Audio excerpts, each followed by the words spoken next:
Welcome to the PulpMX Show, presented by Motorsport.com, Fly Racing and Decal Works. Coming to you live from Las Vegas, right outside the Lion's Den, with your hosts, Steve Mathis and Kellen Brauer. And now strap in and get ready. It's showtime. I just don't like the guy. The guy's just a douchebag. Yeah, welcome everybody to the PulpMX Show, presented by Motorsport.com, Fly Racing and Decal Works. Coming at you! It's Monday, December 9th, 5 p.m. We are just a little over a month away from Anaheim. 2025 Supercross season will be starting. Lots to get into tonight, though. We got Arena Cross talk. We got some silly season talk. We have some Supercross preview talk. Got a guy in here that says he used to race, so he'll be talking Supercross. Lots to get into tonight on the show. I want to thank the sponsors, Motorsport.com, Fly Racing and Decal Works, Race Tech, X-Brand, Renthal, Michelin, Acerbis, Firepower Batteries and Chains, Maxima USA, Pro Filter, OGO Power Sports, Renegade Race Fuels, Atlas Neck Brace, Guts Racing, FMF, Works Connection, Get Data, WUSA, MotorcycleIndustryJobs.com, Weisco Piston, Rocky Ridge Trucks, Factory Chassis Parts, MTX Braking, Ethica, Luxon, and Troll Training. Codes to save with those guys are on PulpMXShow.com. So if you're looking to save some money with those guys, a lot of these guys have codes, like Guts and like Works Connection and W and Luxon, etc., etc. So if you're in the market for any of this stuff, Ethica, look, who's not in the market for underwear, right?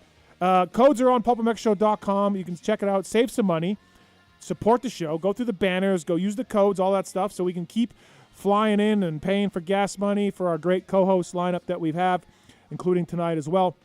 Max Vohland will be calling in. Maximus is at the Club MX team now, of course, and so we'll talk to Maximus Vohland about that prep, how he's looking, how he's feeling, how the new team is, all of that.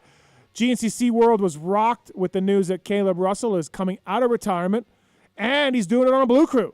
So we'll talk to Kailub tonight about why and how and when and who and all of that. And then the Arena Cross Series, I don't know if you guys have been following this, but it's the stuff that's going on. World Supercross is a wrap, and Australian Supercross is a wrap, but Arena Cross is hot and heavy. So Ryan Gauld, our buddy Gauldy, he'll be calling in tonight. He's been doing all the analyst job at every round for Arena Cross so far. And so Gauldy will give us some update on Arena Cross and all that's been going on with that series. And, I mean, you just threw in Vince Freeze.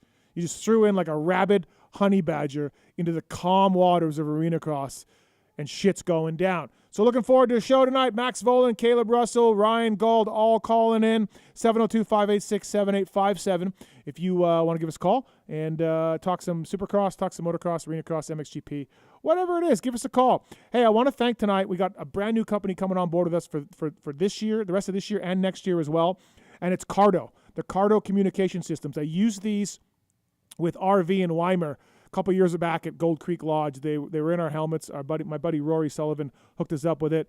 We had Cardo communication in the helmet, and it was so much fun. It helps so much out. And also too, if you're a crazy mini dad, you can put one in your son's helmet, and you can put the headset on, and you can use Cardo to talk to your kid. But please, be normal with your kid. Don't be an idiot. But code PulpMX to save at Cardo Systems, the global leader in communication for rider to rider or rider to coach, rider to mechanic. Their Pack Talk Edge and Edge phones are waterproof and dirt-proof, allowing you to communicate with a range up to a mile away. The systems can easily fit in any helmet. They sound crystal clear, and Cardo adds a new dimension of safety, fun, and efficiency. They really do work well. You can totally hear them. Imagine just having RV calling you names and laughing at you while you ride off-road. That's the joy I had with the Cardo system, and you can use the code PulpMX to save. So I want to thank the folks at Cardo for coming on the show, and use the code and save, and thank you to those guys. First up, from Start Your Systems, you knew him at Moto Online, you knew him at Racer X, maybe something else coming up here. He hasn't been in studio for a while, but he's here without his buddy from England, from the LVK pod. Kellen Brauer, what's up, buddy? How are you? My heart is broken that I don't get to be here with Lewis as well, but at least I got to drive up with Will all day. It was great. Listen, Will's going to be better than Lewis. Let's face it. Yeah. I mean, come on. Champion. Right, like, exactly. What's the other guy champion of? Nothing. that Will that he speaks of, Supercross champion, factory Cali rider, Troy Lee Designs, Geico Honda, Star Racing, MDK. Think I got it all. Will Hahn, what's up, buddy? How are you? I think that's all. Well, I got to count the Australian Supercross team, the Cowie team over there. Okay. That was fun. Yeah. So I got to count them. Troy and the guys were awesome. Troy Carroll and those guys? Yeah. Yeah. Okay. I think that's it. I think that covers it. Sorry to Lewis. Sorry that trumped that. Also not sorry. Yeah, sorry, not sorry. Yeah, I'm not. I'll take it. Thanks for coming in. Been a while. It has been a minute. But thank you. Yeah, you were here with TP, you said last time? Travis Preston? Yeah, and let's face it, the write-up was much better with Kellen. Yeah. Like, I wasn't getting just belittled the whole time that I can't bench press more than 140. Right. And I just being like took his shirt off on the way here. It was super awkward. Yeah, it was really weird. Check out my abs. Yeah, he's like, "Do you wish you had this? I can wash my T-shirt." It's just weird. Yeah, super weird. Yeah. So great to have you up here. Lots to talk about. You have transitioned away from, you worked at Troy Lee for a long time as a trainer / coach. You're doing your own thing with troll training, and you got your own clients still, so we'll talk about that. But, yeah, you're venturing out into the unknown a little bit. Well, it's kind of weird because, honestly, it hasn't hit me until, like, the last week because my entire career I was a part of a race team. So, like, credentials for the season, stuff like that. Since I've been racing in 2007, I haven't dealt really with a whole lot of that. And as spoiled as I am, even being on the race team, working for Star, like, I was in charge of it, but I still wasn't really – didn't pay for it, didn't have to go through the channels, really. Yeah. You're just a part of the race team package. Now you're like, hey, Mewy, what do I do? Yeah, like, hey, Mewy, what's up? I'm, Will Hahn. I used to race. Like, what's up? Can I maybe get a pass? Good news for you. Past champions get free credentials. So I thought that was a miss. So I literally emailed that to Mewy being like, hey, if I sound like an asshole right now, I'm pretty apologizing. I've heard this multiple times. Yeah. Is this a thing? And it was like, yeah. Yeah, it's a thing. Yeah. I had no idea. Right. Yeah. So, Well, lo and behold, awesome. They took care of me like Feld always probably does. the best thing that your championship has given you in the last, say, 10 years. The check's long gone. Let's be honest. Yeah. No, I have nothing like that around anymore. Like, maybe some memories and some trophies and some dirty helmets, but that's about it. Yeah. Lots to get into tonight with you as well, and Kellen, you as well. So thanks for coming up. Appreciate it. Taking your calls over there in the corner, holding things down. Not Tis Legendary. No. The Talon Taylor. What's up, buddy? What's up, Steve? How are you? Good. Are you ever going to let Tits back in after those hats he made? No, absolutely not. He's in next week. This is your last show of 2024. We'll see. Oh. This is my last show? All right, I'll take it. Yeah, we're off after next week. So. All right. Yeah. Are you staying for 2025? I don't know if we actually locked you in for a contract. We haven't really talked about it yet, but we can I'll negotiate. Okay. Yeah, he's in. I'm willing to take over. He's in. Okay. Well, we're not in yet. No, he's in. Listen. By the way, our guy Marks, congrats to him. He put the announcement out. He is a father now. Baby girl born, what's today, Monday? Born Saturday. Sunday? Saturday? Talon? I think It's it was not my Friday. play. Friday? Yeah, Friday sounds right. So he was here Friday night. I had a computer problem. Thursday night, you mean? Thursday night. He was here Thursday night. Him and Courtney were out. I was grilling him about this computer problem. He said, I'll swing by. I said, don't do that, meaning I really did want him to do that. But Yeah. So then he swung by. He helped me with my computer. And the baby was due. And then Pookie made some chocolate chip cookies. And maybe something was in those cookies. Because next morning. Baby. Boom, baby. Yeah, baby. Maybe So- you might have a business there. I told Marks I was super proud that the last thing he did before he became a father was work on PulpMX. Honestly, Yeah. that's That's dedication. Yeah, that's great. So congrats to the Markses. And so Marks is going to be out for a little while. And in, again, the Nick Powers. What's up, Nick? What up, what up? Thanks for coming in. Thank you, boys. You have any Will Hahn memories of when you were Thor guy? And I didn't know what to put as his title, so I just put Fast Guy. oh, yeah, that'll work. Take it. Yeah. I'll take it. Yeah. I'm not fast anymore, but I'll take it. Yeah, you'll take it. Yeah. Right. Thanks for coming in, Nick. Appreciate it. Thank you, boys. Max Vohland, Kailub Russell, Gauldy. We may call Wageman because I think we got kind it. of want to get to the bottom of Yeah. what happened there. There's some beef. There's other beef going on with other riders that we got to get to the bottom of. So Who was the fan that ran into the microphone and called Vince a pussy? I mean, it reminded me so much of that guy a few years ago that would like mock Trump and then would go on random news stations and be like, I don't know, not nice way to say this, but like effer in the, whatever. Oh, like, yeah, he used to go yeah, around, like, yeah. he would show up and like they're doing like Right. an interview for like No, something bad. That was a thing, a viral thing that like tons of people were doing. Yeah, so that's what it reminded me of. I'm like, was that like they just let him walk? How did he get there? no security in Very there. loose Just walked program. right up. I got a lot of questions for Gauldy. Now, Gauldy wasn't there, but maybe he knows from talking to some people. But Did he just walk in from the pits? I don't how know. loose was this program? I have a lot of questions. yeah, for sure. So we'll talk to Gauldy about that and more. Also, hey, before we get too far into this thing, the Stark guys came out. One of the reasons I couldn't go to Media Day was I had made an appointment with the Stark guys to go to Glen Helen and ride the bike. I haven't ridden a Stark yet, and I rode the Alta a little bit years ago. Ryan at Stark came out, brought a couple models out, and Kiefer rode one, and Bogle was there. He's a Stark guy, and dude, thanks to the Stark guys. Anton, the owner of Stark, is going to come in studio here next month, I believe. So looking forward to having Anton in here for a little bit to talk about the Stark bike. But dude, so much fun. You ever rode one? I just rode Bogles in the parking lot. Okay. And I was just like, wow. Yeah. Because it was turned up high and like, yeah. I expected a hit, like it's electric, right? So I expected it to hit, but I was like, I literally almost low-sided in the pits at Paula to like crash, and I was like, wow, it has way more power than I thought it had. Yeah, it can tap up to 80. They can put 80 horsepower. I'm like, who and why? Right. I rode 65 and 70 modes. That's still got to be a handful. It's not that bad. Glen Helen loose, right? So you get the hills too. Have you ridden one, Kyle? I've only ridden Alta, but I was going to ask you, like, on Glen Helen, when you're going up those uphills, is there even, like, a bog, or is it just literally pulling the whole time? No, it's pulling the whole time, man. That's They're crazy. so much fun. Like, obviously, I work with the Yamaha guys on Blue Crew. I think the world of these things. And you can adjust the engine regen, so it's like engine braking. You can adjust it down or up, and like Bogle likes his pretty low, so I moved mine down from the first setting, and that was better. Then there's a handbrake, a rear handbrake where the clutch is on one model. I tried that. That was weird, but then I got used to it. Suspension's good. It's heavy, but it doesn't feel heavy on the track. And there's 5 modes that you can just literally hit a button with, and it just goes mode. So you can, if you want, you can start your day off at a 65 horsepower mode and go ride the track, and then boop, hit a button and go down to 30 horsepower and have fun with that. And maybe your wife wants to get on with 20 horsepower. She can ride it. Great suspension, great brakes. Really fun. I enjoyed it. I enjoyed the shit out of it. I was like, I thought the Alta was cool. Yeah. This was better, obviously. I get the attraction. Yeah. Like, go home, hose it off, plug it in. Yeah. Dude. Like, I get that from e-biking. Yeah. Like, where it's like, dude, this is pretty damn simple to go have an enjoyable time without a lot of work, right? Especially go home. Yeah. Last thing you want to do at the track all day is work on the bike, change the oil, change the air filter, all that stuff, right? Where I'm like, I definitely get the appeal. I'm at a point now where I don't want to ride 45 minutes on the track anyway. So if it's not going to last 25, I'm good with that. So they haven't had a lot of breakthroughs with batteries, and I noticed the Stark and the Alta were the same. And, the Stark package is so much better than the Alta. Suspension, brakes, the way it feels, all of that. Excuse me. But the battery, I rode it for 30 minutes. I'm a vet B rider. 6 motos between 12th and 19th at the recent World Vets. Top 15. Top 15, thank you. Yep. So I'm a vet B rider, heavy, and I did 30 minutes, and I used 60% of the battery. So, like, I could have ridden it maybe another, because right around 20% it starts slowing down. Mm-hmm. It kind of gauges that. So I could have rode it for maybe another 10 minutes, and then it needed about an hour or so to charge. So they're not there with the batteries. Again, like 30 minutes for me is fine, right? And then I usually make fun of Kiefer for the next hour, so then the bike would be charging. So it's still, if you want to look at a downside of a Stark, it's still that,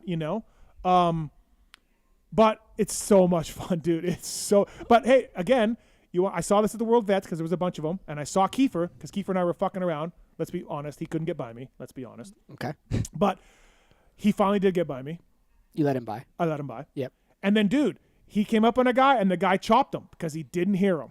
That is a thing. Like, it is a real thing. You got to watch it. You got to be careful. Like, I'll be honest, even as a spectator now, like, when I go to the track, I'm just watched. Like, I haven't ridden much lately anyway, but, like, when I'm walking on the track, I did walk in front of Bogle, like, pretty close to where, was it near hitting me? No, but, like, normally the noise will trigger you to pay attention. When there's no noise at a dirt bike track, you typically will walk, right? Yeah. So, like, there is something there. They're working on putting a noise in there. I talked to Tortelli about it. They're working on putting like an oscillating noise. It just can't be like the Motocross the movie, right? Like where it's we got to make sure it's not janky. Kellen, any video game noises that they can grab? Please no. The sound in video games currently is not good, so we don't need that. But hey, listen, it's a blast, dude. I had so much fun, and like I said, suspension and brakes are good, and. If you were to take it seriously, though, like, I don't know enough about the options, and I should, knowing Bogle as well as I do, I should know a little bit more, but, like, if you were to take it seriously and, like, it be a competitive bike, like, I'm buying that to be my competitive bike, wouldn't you just have a spare battery? No, too expensive. Really? Yeah, they're like $4,000 or something. Oh, okay. Yeah, so that makes more sense. So not I was an like, option. No. My brain's going, like, if I'm going to, like, that's my only bike and my race bike, like, I'm going to have a spare battery my Taser, I can buy a battery for about, I think, $500 or $400. And you would do that, right? If you were, like, racing competitively, you would have a spare on deck at all times. No, not with these. So you're charging them. So for now, for the common person, it's fine because you want to take that break anyway, right? You like ride 30 I said, minutes. I could have rode 40 minutes, and I would need an hour and a bit to charge. Well, what was key for? Because I saw he was doing motos with you too. Did he do like a full 30? No, he jumped on here and there. He didn't. Because is it the same? Like oh no, Bogle goes through them way quicker than me. 20 minutes and he's done. Pretty much? Bogle is obviously the better rider. Yeah, I get that. Like that's what it would. Yeah, because they're like. just on it, Yeah. and so so they're not where they need to be that way. But for an average guy, top 15 world vets. World, I want to make that clear. Yeah, world. Yep. Yeah. It'd be fine. I noticed when I rode the Alta that because I didn't have to focus on shifting and all these other things, my technique generally was a little bit better. Yes. Did you notice that as well? Oh yeah, 100%. Yeah, totally. Yeah. Yeah, because you can just think about, okay, get in the corner, sit here, don't have to think about anything else, just stand the bike up and go kind of thing. Yeah, and so the when you put less engine braking in, so I went out there first with I think it was 60 engine braking, and I was having trouble because when I shut the throttle off, it would stand up, and I would have trouble getting into corners, and then I put less engine braking in, and now I could more like a normal dirt bike, I could flow through the corners, and so I would recommend that. I was still having problems with it. Lighting up a little bit. That's probably because I was riding the higher horsepower.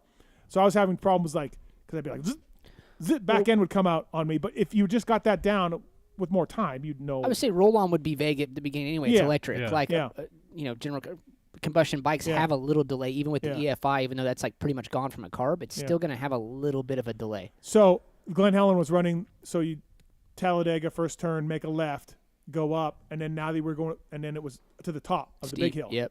So not just come back around. So you come up there and you're just it's pulling, it's wheeling up the hill. I don't know if I want that right there. Every time I've been there in a race, I'm all I think back is Ricky in 01 flipping off that thing. And I'm dude, I will never push that angle ever. No, it's cool, man. So I want to thank the Start guys for doing that for the whole day. It was really fun, and I appreciate them coming out and doing that. And yeah, they're fun, man. They're great. And if you're a hater of them, I guarantee if you rode one, you would not be a hater anymore. Maybe you don't want one because you like the sound and you like the gas. And I get it. But if you rode a Stark and you were a hater, I guarantee you'd be like, this thing's fucking fun. It's the same as the e-bike, mountain bike world, right? Anybody that hates on it's either not ridden one or doesn't have one. Yeah. No, for just sure. a reality. So, so thanks. Before I get too far into that, I want to thank the Stark guys and do all that. And then, what do we know? We're 17 minutes into the show, and Kellen has a caller. Oh. What's up, Alex? What's your Kellen question? Hey, how's it going, guys? Good. I got a question for you, Kellen. What is not your favorite video game, but in your opinion, the best moto video game of all time? I think for me, it's MX vs. ATV Reflex, just because its lasting power over the years has been pretty bar none, and it was super groundbreaking for the time in the way that they introduced some concepts to the game that had never been there before: terrain deformation, dual sticks so you can control the rider and the bike, you can whip, all this stuff that really wasn't there before was groundbreaking at the time. And then it stood the test of time because nowadays all these games that come out that people hate are just, the comments are full of people saying, where's Reflex 2? We want another MX vs. ATV Reflex. So I think it has to be the top. The one with Stu Compound was I amazing. agree. That was alive, which was good too. Is that on your list? It's up there, but because Reflex was what it was, alive for me was not a step back, but it was just kind of the same. Okay. So. Yeah, piggybacking off that, Kellen, what, like you said, a lot of people hate the newer games. More of the core moto guys hate the newer games. Mm-hmm. Do you think it's possible for them to appeal to the general public that they're trying to sell the games to, and the core moto gamers like you and I? Do you think it's possible for these bigger companies to figure that out and make everyone happy? I do, just because there has been proven success with Reflex and MX vs. ATV Unleashed and games like that were arcadey. They weren't very realistic, but core moto people still liked it, and then casual players could still pick it up and play it pretty easily. So there's certainly a balance to be had there, and you're never going to please everyone. But I think that the modern games miss the mark a lot on both aspects of appealing to casual and hardcore gamers. Will, were you ever in a game? Well, in a game? In a game? Yeah, I think. He was in Reflex. Yeah, Reflex for sure. Maybe 2 of those. Is that cool or what? It was pretty cool. I'm not gonna lie. When you're, we grew up. We talked about it on the way here. That was kind of your childhood. Was Supercross circuit or wanting to be on a game or even the thought of just racing at Supercross was so far away that like you never thought I'd be in a game. I think being in a game would be pretty fucking cool. I had PulpMX logo in a game. I don't know which one. Checkers did it. Mm-hmm. And it was so awesome to see PulpMX on the it's side cool, of the right? stadium logo. Yeah. Like, what's the first thing you do when Yeah. like when a game came out with any kind of editor? You'd make your own guy. Like that's what Yeah. I did Yeah. anyway. Like or like Motocross Madness, like when you could make your own guy and buy the gear and buy the bike setup and the skin you had or whatever. Yeah. Like Yeah. that was really cool. I picked you a ton in that game. And I just kept fucking crashing. Oh, come on It now. seems typical. Sorry, hey, man. but weirdly, I would get on the podium in that, and I wasn't then. So I mean, hey, I'll take it. I'll take it, dude. And Will Hahn takes the win. Yeah. I got one more question for you this time, Steve. Yep. You say you want to have your logo in another game? Yeah. Because I help Kellen run the Start Your Systems team in MX Simulator, and we're taking sponsors for next year. Yeah, but I got to pay for that. That's normally how Yeah. it goes. Yeah. That's the whole point. Yeah, no, I didn't have to pay for it last time. I got it. They did But it. Kellen gets millions of views every year. Well, I mean, I don't know. Kellen, we can talk. Okay, great. We can talk. What about this new game Checkers is doing? Checkers called in with the funding, the Kickstarter. Yeah, no, the new Is game, this- Motocross the game. Yeah. Are you excited about this? I'm very excited because it's really the first time that we've ever had a moto game where the people developing it are people that have been in the community for like years. Most of the time, the game studios that get involved in making the games, it's just like some gamers that got into developing games that don't have any moto background or anything like that. And yeah, the people behind Motocross the game, like they're very active in the community right now. So like, did they meet their goals for Kickstarter? They met their Kickstarter. Okay. Yep, 100,000 for the Kickstarter. But that wasn't, they didn't need it to make the game happen or anything like that. Checker That said was that, just for right, some right. stretch goals and stuff. So yeah, they're moving along pretty well. So I don't know anything about these video games, the newer ones. I didn't like that Supercross game a couple years ago that they gave me, like the Monster Energy Super. Yeah. I didn't like that. But Nobody liked it, Steve. Okay, all right. Did you play it, Will? Yeah, no. Yeah, it wasn't great. I was. I think I saw on Twitter. Kellen, did you tweet this or something? So MXGP came out with a new game, and they turned the comments off. Yep. Yeah. It's that bad? Yeah, MX.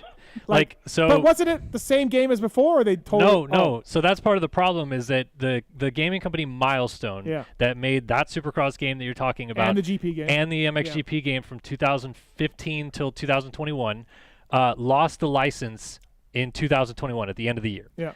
MXGP in front, then got another gaming company to buy into the license. This company is called KT Racing. And it's horrible. They're published through Nacon, and they had like 8 months to turn a game around, so that's part of why it's terrible. But yeah, it is a horrible game. I mean, when you turn the comments off, it's pretty bad. You're like, hey, let's just not have the comments. Yeah. So it's horrible? It's terrible. Yeah, not good at all. Do you see hope if they had more time to develop, like for next year? Yes, version? there is, but the problem is this company has kind of a history of not really developing from where they start. With a lot of their games that they've put out, like they have a Isle of Man game and they have like this other off-road four-wheeler game or something, and everyone that was like warning moto gamers coming into it, like, hey, they kind of are screwing this up over here, so be wary. And it's kind of turned out to be true. Yeah, we so. turn the comments off. It's pretty brutal. Like Vince has posted some things to just turn the comments off. Same level. Same level.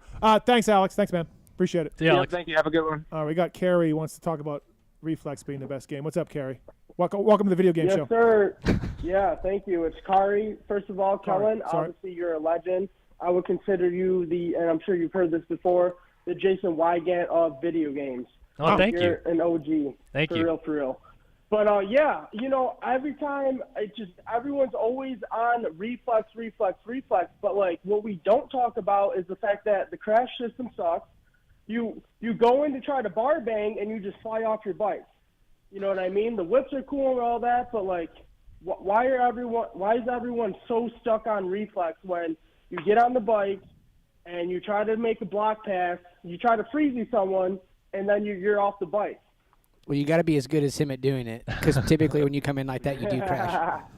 I mean, no, it's fair criticism for sure. There were things that needed to be fixed about Reflex, and I think a lot of people had hoped that would make those steps with the live and everything that went after that. But I just simply say it stood the test of time because like a lot of the base physical aspects of the game are what people are still asking for today. Yeah, maybe there are some things that should be better about it, but when people keep referring to the ground deformation actually working the way that it did, the way that you could control the bike in and out of the corner, even the sounds of the game, people still say they like the sounds better there. So like I said, is it the best game of all time? Like, no, we're probably going to have a better game at some point in the future, but the fact that we're 15 years beyond it and people are still begging for it kind of proves that it was, pretty special for the time. Bet you didn't think you'd have this conversation tonight, Wilbur. I'm into it. I was heavy into it at the Reflex time. Right, so, since then, have I done a whole lot? No, not really. Yeah, you're like with me. Yeah. It was mad Since skills the Stu and compound Reflex. game, I was out. Once I got to ride at Stu's compound, my life was pretty complete. Let's face it. Right, even though it was virtual, I still felt good about it. Right. Thanks, man. Thanks for the call, Kari. Right on. Appreciate it. MTG. The game. That's going to be it. Okay. That's the savior. Is that Checkers game? That's Motocross game. All right. Yeah. Sounds good. But Checkers game is going to be on computer, not on video games? No, it's going to be on PS5, Xbox Series okay. X and S, and PC. Yes. Start question on 4. What's up, Jake? You got a start question? Yeah, I do. First of all, I want to say congratulations to you because I bumped into you a couple years ago at the Tampa Supercross. Okay. And I watched the start video. And what an amazing transformation you made. Congratulations, man. Thank you. Appreciate you look like a whole different guy. I don't know about that, but yeah. Well, but no, thank you. Congratulations. Thank you. Yeah. Yes. But my question is, like, you hear about the Stark, and everybody already talks about, oh, it just accelerates and it's so quick. But nobody talks about the suspension or how does it turn. Like, if you and Kiefer were just swapping bikes, and there's such a difference between your weights and your skills, like, is the suspension perfect on this thing? And no, so turns, you don't. Kiefer wasn't riding the bike that I rode. They sell the bike with different suspension setups. So you put your weight in, and they sell you an A, B, or C suspension setting. Okay. And so I was on the heaviest that they sell, and it was still a bit soft. Kiefer was on the one like the 170 rider weight, right? So you can order it. And get it in the ballpark for your weight. It's good stuff. It's KYB stuff. It's really good, right? It's plush. It's good. It's so skinny. It turns great. So all of that is fine. Yeah. That's where the Ultra had the WP stuff that kind of sucked. I was just wondering because every other bike test it says, oh, you need to do a little of this and a little of that, but everybody says, man, you just ride it and it's fun. No, a friend of mine bought one. Yeah. What'd he think? And what he said was it's amazing how, I'm down here in Florida, so we get these kind of sand ruts or tight ruts. And he says, you lay that thing in a rut, it just stays. Yeah. Like it doesn't want to climb out like a gas bike does. Dude, I found it. I wasn't as good on the Stark as I was on my Yamaha. I just wasn't. I wasn't used to it, or I didn't. You would be up over time. I think so. I think I could be. I mean, dude, there's so much adjustment with horsepower. Like I was riding 5 different horsepower settings, and I rode 30 minutes, and I tried them all. Was the top one nutso? I only went to 65. I didn't go to 70 or 80. So 65 was nutso. Yeah, 65 was too much. It was pulling my arms out. So it was way more than your 450. Yes, but I'll tell you what. Wow. It's so easy to change horsepower modes. I almost wonder, Will, and I brought this up, and they told me I wasn't crazy. If you were good enough, because it's a button on your left. If you were good enough, Will, you could come into an off camber or an inside rut, have 2 modes, hit that thing down to 30 horsepower to get into the rut, hit it again to 65 when you're in the rut. I mean, dude, there was and they were saying, if you're good enough, you can do that. Early days on the like you'd be downshifting and upshifting. Yeah. Well, early days on the factory bikes, we used to have switches on the levers that you would switch in the moto. Like honestly, you'd have like a start. Really, you had that? Yeah, we've had start maps on a bike to where you'd start maps one thing. I'm talking about just doing laps. I mean, I guess looking back on amateurs, you have 2 maps, and if you were in a moto, I remember like a PC had JD electronics, and we had those on our bikes, and you would switch it in a moto randomly, like you could. So you definitely could switch like uphill at Glen Helen, go to 80, and then coming down, bump it back down to 60, so you're chill again. Yeah, for sure. Like I was finding the leaning over part is totally right. It's so skinny and it feels light on the track. So I was finding that was fine, but the getting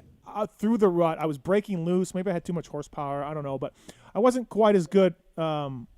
Jake, on the Stark as I was on the Yamaha. I didn't think Obviously, I wasn't, racing, but Well, I felt faster right, on the Yamaha. plus Yeah. That's the initial rod. You might Yeah. adapt. Oh, for sure. That's an interesting. Yeah. That's an interesting point that you could almost downshift it, and then upshift it. Absolutely. Yeah. But that's going to make it harder to make it a level playing field because then they're going to say, well, that's another advantage the electric bike has. Oh, for sure. They got to learn how to police that. I have zero confidence in the AMA policing this and figuring it out. That's part of the issue. I'm at World Vets. The guy I talked to didn't do it, but he told me a couple of his buddies on Starks had 80 horsepower loaded for the start. And then Why wouldn't you though? Yeah. But then the Stark guy, Ryan at Stark, I was telling him about that. He said, "No, dude, you do not want that. You just spin. There's no way that would work." And I'm like, "I don't know, man. This is the guy told me at World Vets." So Did they whole shot? Not really. No, I don't know didn't how see you would. Stark's whole shot. Yeah, I didn't see them really whole shot. So Maybe. I don't know if I want to hang on to 80 either down that straight. yeah. Thanks for the call, man. Yeah, thank you, Jake. All right, thanks, Steve. Thanks, appreciate it. That's some Stark talk again. Hey, speaking of my Yamaha, I got the race cups from Factory Chassis Parts in the Yamaha. So offset bearings, something that Will Hahn had access to for a number of years on race teams, were now available for everybody, privateers included. Factory Chassis Parts. Check out the race cups. They're available for all models now, so you can bring your front end in or out, whatever you want to do. It's actually changing the rake of the front end, which is different from the trail, which is what triple clamps do. So there's really big factory advantage for so long, and the Factory Chassis Parts guys have that available now. They also got the engine hangers as well. Justin Starling, FNH GP team, Mad Parts Kawasaki, just a few of the guys that use the hangers, and the code is PulpMX-chassis to save at FCP. So thank you to those guys for coming on board. And tonight on the show, our first guest is brought to you by the folks at Luxon MX, great triple clamp company. These guys at PulpMX, they use Luxon MX. All under orders $100 or more ship free, and you can save 10% with Pulp 2024. Luxon products, race proven by top professionals like the PulpMX guys, Freddie Norn and many others. They use advanced engineering techniques to develop the triple clamps that are unlike the rest, lighter and stronger with optimized stiffness to improve your riding comfort and handling. And on the phone right now, sponsored by Luxon MX, the newest Club MX rider. We're looking forward to seeing him on the East Coast, I believe. It's Maximus Vohland. What's up, Max? How are you? Yeah, what's up, guys? Yeah, I'm doing good. Thanks for coming on. Appreciate it. We had some video game talk to start, so Maximus will continue the video game talk. Here we go. What's Maximus's favorite MX video game? I was kind of listening, but yeah, Reflex is like low key the GOAT. But okay, I've never had like a computer to play sim, but I got a computer a couple years ago, so I've been on that sim grind. And I don't know, I gotta say sim's more fun than Reflex for me, but Reflex is definitely just like nostalgic. I mean, for me it is too. So like, can you run sim on a laptop? Are they good? Yeah, enough? there's gaming laptops that work for sure. Yeah. Because I was always told like a normal laptop wouldn't run a real intense. It depends on how you're gonna play it. If you're gonna play like single player and just like do tracks and stuff like Levi Kitchen was doing with AC in a video like a couple days ago, then yeah, it's totally fine. Yeah. But if you want to do online and all that, yeah, you probably need something a little better. Yeah. Well, you gotta buy a gaming laptop now. I can't. I'm not good enough. I'm not worthy of it. Every time I've tried to play it, I'm just like, man, this is embarrassing. It's like jumping into Call of Duty now. Like you last 30 seconds. Dude, if you don't get the game when it releases, it's over. Like I'm walking around like, where's everybody? Pow, dead. And I'm like, you're talking Max's language here, like Call of Duty, Rainbow Six. Like that's what he's more into. I used to love Call of Duty, and then I got the new one, not the one that just came out, like the last one before. Same. Downloaded it, and dude, it wasn't even fun. Yeah, it wasn't even fun, man. I'm like, okay, try something different. Spawn, dead. Spawn, dead. And I'm like, dude.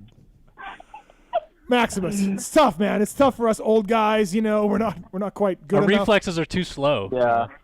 Yeah. I'm the guy in there killing you off spawn every time for sure. No, you're the guy running around, no pistol, no nothing, and shanking me on the way by. And I'm like, dude, what the hell? You're like, what's going on here? Help me. Welcome to the Video Game MX show. Yeah, sorry about that, people. Yeah, this is what we're doing. No, listen, Maximus, how's it going, man? How's the preseason prep? You're going to ride East Coast, from what I understand. So how's everything going? Yeah, it's been going pretty good actually. Every week has been another step in the right direction. I'm getting closer and closer to, where I want to be. I haven't had any setbacks yet. Thank God, knock on wood. And it's just been out here grinding at the club facility and doing the whole Club MX program, and it's been pretty good actually. I've enjoyed it. The tracks are unbelievable. So it's been fun. It's been a grind. So for you, West Coast kid, kind? I mean, you went to Baker's factory for a little bit, but I assume you're away from your dad. You're in a cabin there. Are you staying in a cabin on the property? Yeah, I've got a nice. It's literally just one room. Basically, It's just a long rectangle house. Got a kitchen and a shower, and it's about all you need. A washer, and we're good. So what's that like for you, being sort of isolated for the first time and living there and riding there? Like, what's that like? Yeah, it's definitely new, which is nice. It is quite refreshing. I've never lived at a training facility. Through amateurs, a lot of kids will go to MTF or go to these kind of training facilities and live there and train. I never did that. I've always just stayed in Cali and did my own thing. So that was definitely new and refreshing. I could see how it could get repetitive fast, but so far we had some rain and different track conditions, and thanks to Brandon, he built us like a sick flat track and turn track up on one of the old Supercross pads. So and a figure eight on that too. So we've had some different stuff that I haven't done before, and that's been really fun, and I actually feel like it's been a benefit. Did you know Simonson or Cody Schock or Jet Reynolds at all? Did you know those guys at all before you? Well, I mean, of course I've raced Jet my whole amateur career, so I not like I knew him personally, but like just known him as a rival. But yeah, when you go pro, all that amateur stuff kind of falls behind you. You really don't care about it anymore. So me and Jet been cool, and I knew Devin a little bit from just playing games, but not really that much. But he's been really chill too, and yeah, and then Cody's his own deal, and then Mark's also something special for sure. Yeah, no, it's such a. The thing I thought about when I was sitting down to write questions for you is just what a shock is maybe the wrong word, but just so much different for you. So a privateer team, good bikes, don't get me wrong, we'll talk about that in a second, but privateer team, living in the facility, new teammates, back east, like this is, your world's been thrown a little bit upside down, not in a bad way, just so different for you. Yeah, absolutely. I mean, the teammates are great. We've got a great team, and the bike is really actually a lot better than I thought it would be. So I'm really happy with my bike and even my suspension and everything that's really come along with it. But yeah, it's definitely been a flip compared to training out in California and then, leaving my house and getting out of the house and, taking all my stuff out of it and then just shipping it back out here. It's been different, but it's been fun and it's been good for me. Yeah, for sure. Maximus Vohland here on the PulpMX show, brought to you by the folks at Luxon MX. I mean, Will, here's a guy, Maximus, won a heat race in Anaheim 1. Main event didn't go that well, but worked through the pack. And then injury, you can relate. I'm putting you in Maximus' shoes. Yep. Injury, forgotten about, lost a year. Like, you can certainly relate, Totally, and it's like you go through this vicious cycle of like a reset, and do I still have it? And like then it starts to question, do I really want to do it? You know what I mean? Like that's a natural human reaction to being smacked down. But like I've been, I'd say low-key a fan for a while. Like I feel like technique has always been there, and like I have a couple questions too. Yeah, like, jump in. Been on really good teams. Obviously started at KTM, which was a really good opportunity. Probably I feel like could have gotten an extra year of learning without any pressure. Correct me if I'm wrong. And then go into like a pressure field situation. I feel like maybe pressure came a little earlier than I would say was fair or maybe expected. But then shift your focus. You go to PC, great team, great lineup. I mean, the history proves itself there. Cowie's a great motorcycle. And then now to the Yamaha. What's your biggest differences so far? Obviously, you've matured, you've had injuries, but at the same time, there's always learning involved in that, I feel like. Like, whether it's good or bad, you can really self-reflect and try to improve things through injury. I think it's a good time to sit back, watch film. Why? There's not always a why, but I feel like there's hidden messages in there. But just get your take on it as well, what the transition's been like. Like, I know Yamaha's a great bike, so they're going to give you a good platform, but just curious on the differences, and then obviously, it's a big move, but I feel like what you were doing, you almost needed a full reset. Yeah, absolutely. I mean, starting at KTM was good, and I basically kind of started at the top at the time. KTM was one of the, still is, but they know how to win, and it's a very high level, and there's a lot of pressure out there just even practicing at the KTM track every day. And you got Roger and Ian always up the track watching you, so it's like it's hard to be a kid and be in that environment and really have the top head bosses watching you every day. So that was definitely tough at first. And then what really I felt like hindered was when the new bike came out, to be honest. It just wasn't what I felt was good. I didn't didn't gel with that bike at all, and just could never get it to work properly. My last 2 years there, and just it just seemed like a struggle. And then the whole refresh thing was kind of with Cowie, like, yeah, at least I didn't have to move, so that was nice. I was still training in California, and it's like once I hopped on the Cowie, it was like, oh, it's literally everything I've been searching for. And I had a really good off season last year, and was pretty much on Jason's speed a majority of the days up there. And then then the injury happened, which just kind of last year to me would have been my year. I would have had races where I was on the box, if not winning. I felt like I was capable. I knew I was in the spot to achieve, winning. But it just, injury happened. The day it happened, I was just kind of riding a little angry. I was just upset at some stuff with suspension and just didn't really want to even test it in the first place, and just went out and just kind of rode angry. And it wasn't even my fault I crashed. It was a false neutral that made me go over the bars, and then the bike landed on me and got me. But now that I've kind of had that reset and gone through a lot of the mental toughening when it comes to the injury and getting over and getting out of the hospital and all the pain and stuff that I went through, I feel like I've matured, and that mistake of riding emotional won't happen. That's the mistake that I learned, and I feel like now I know where I need to be to win. I was there, and that's just where I set my goal. And honestly, the speed that I used to not have the full raw speed in the beginning of my first few years, but I feel like now I've got it, and it's come back very quick. Like you say with that, like getting over the mental side of how this year went for you. How does that kind of like reset your focus into what you think you can make of your career? Because obviously you were at one spot, like you're saying, where you felt good, you thought you could win. You're still recovering from this injury, so you don't really know fully where you're going to be at yet. But like, can you go into this year and maybe even like lower your expectations and be okay with that mentally? Yeah, honestly, through the injury, there's like what Will says, a lot of days where like I questioned if I was even going to be able to race again, or if I ever was going to. And I've been over that phase, but even just getting back on the bike, I didn't know. I'm way farther ahead now than I thought I would be. I didn't even think I would touch a Supercross track till December, and I've been riding. I rode through all November on Supercross, so I'm way farther ahead than I ever thought I would be, and I'm a lot closer to where I want to be than I thought I would take a whole year of building just to get back to where I was, but that has seemed to not be the case. So it's good, yeah.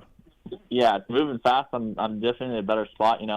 I don't know if anyone knows or if you guys have heard the rumors, but yeah, I'm riding with a finger brake on the bike. I was going to ask you about that. If that's so I am riding with a finger brake on the bike, and it was just something I had to do because with the feeling I have in my foot is not great, and also the movement that I have in my foot isn't great. But when it's in the boot, it's safe enough to ride.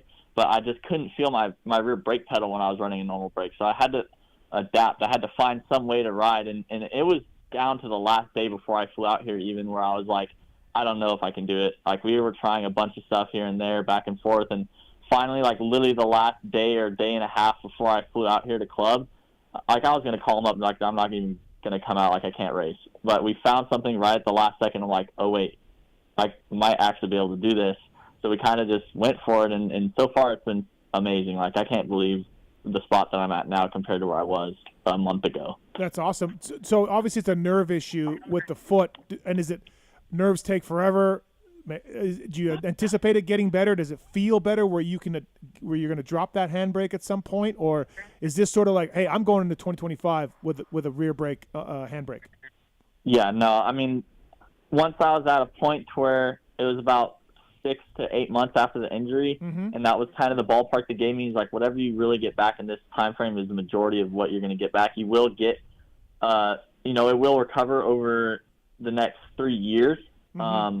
So I still have another 2 on it, but the nerve endings that reach into your muscles in your foot, or just any nerve endings for that matter, will die off over 6 to 8 months if you don't use them. Well, I couldn't use them because they weren't working. So right now, yeah, it's still recovering. Like, I can feel my sensation come back lower and lower in my foot as the weeks go on, and I felt I can start to feel more of the bottom of my foot now. Like I can start feeling it in the boot more and more a little bit here and there. I've just noticed over the last 2 weeks, which is good because I haven't had that, the whole time I've been injured. So good. Okay. Well, that's yeah, good. It's getting better. And also, like, when I came back, riding Supercross and all the impact, like, all the muscles around my knee and my ankle were just super weak and pretty much dissipated. I can actually ride now and not be limping after riding and, actually abuse it and be fine. So that's also a plus. Yeah, that's awesome. So, I just talked to these guys about riding the Stark with the rear handbrake up there. Now, obviously, you still have a clutch, but I could see it. It was weird at first, but didn't take me that long before I was like, hey, I could see some benefits to this. Yeah, it does. It has its positives, has its negatives, of course. So that's how that works, when you go to something new. But honestly, it's not that bad, and it's basically like riding a 50 with gears, like you really don't, and you don't move your feet. So right. I can stand in my right-handers, I can brake in my right-handers, without having to reach for a pedal. So it has some positives for sure. A nice East Coast right-hand turn that they like to put in, that would be nice. Yeah. Right-handed start, we dialed. Yep. With the feel that you have in your foot right now, how is it like kind of transitioning from like being in the middle of the foot to the ball of your feet, like going into whoops and like setting up for corners? Like, can you actually like feel where you're putting it down on the peg and stuff as well, or is that still difficult as well?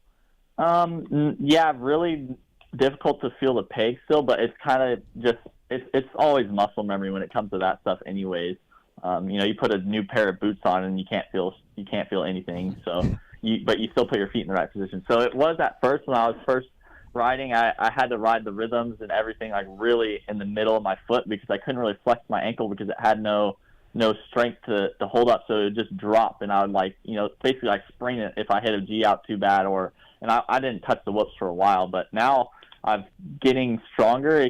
I'm getting farther and farther back on my pegs, and I've been skimming whoops and stuff and everything too. So, it's really not hindering me that bad at all, to be honest. Luxon MX bringing you Maximus Vohland here on the PulpMX show. Use the code PULP2024 to save with Luxon clamps, same clamps that the Club MX guys use. Listen, Maximus, nobody listens to this show, so just be honest with us. How's the bike? Like, what you've ridden Mitch Payton's bike, you rode Factory KTM's bike, and I know the club guys got great results, got on the box with Cody, and Philip pulled a lot of hole shots. So how's the bike? Yeah, well, if you were to ask me honest, I'm going to be honest, dude, the bike is unreal. Like, nice. It is so fast, the bike. I can't believe how fast this bike is. Yeah. I'm hitting quads in second gear. Yeah. Like, it's unheard of for a 250. And the way I think, some people is different, but I really work good on bottom end, and I ride really good with a lot of bottom end, and that's basically what the Yamaha has, is just straight bottom end.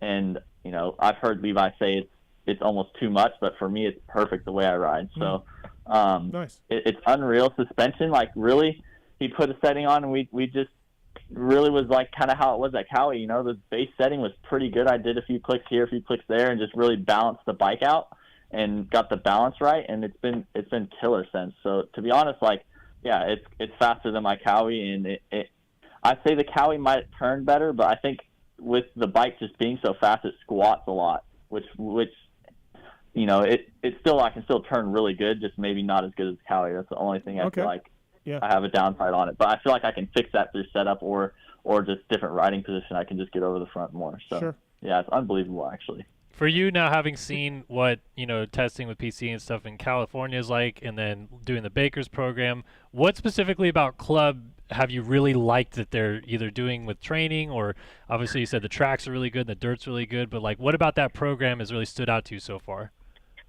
Well, the one thing I like is we have such a big group of guys here, so the tracks get main event level rough, like in California, the tracks just get slot car, blue grooves, and you can just hit everything wide open. Here, the tracks start slowing down and getting more technical, and especially after we get some rain, it gets super rutted and it's almost like Indy on some days. And I feel like that's one thing that they do here that you really don't get much anywhere else. Even when you watch the Star guys, their tracks don't get as beat as we get here. We get ruts going all the way through the jump faces, and we do a lot of different technique stuff too in the beginning. We're doing a little bit more sprinting and motoing now because we're getting closer towards A1 for the guys that are getting ready to race. So, but in the beginning, we did a lot of technique stuff, which I haven't done in a while, to be honest. It's been just motos, especially at Alden's.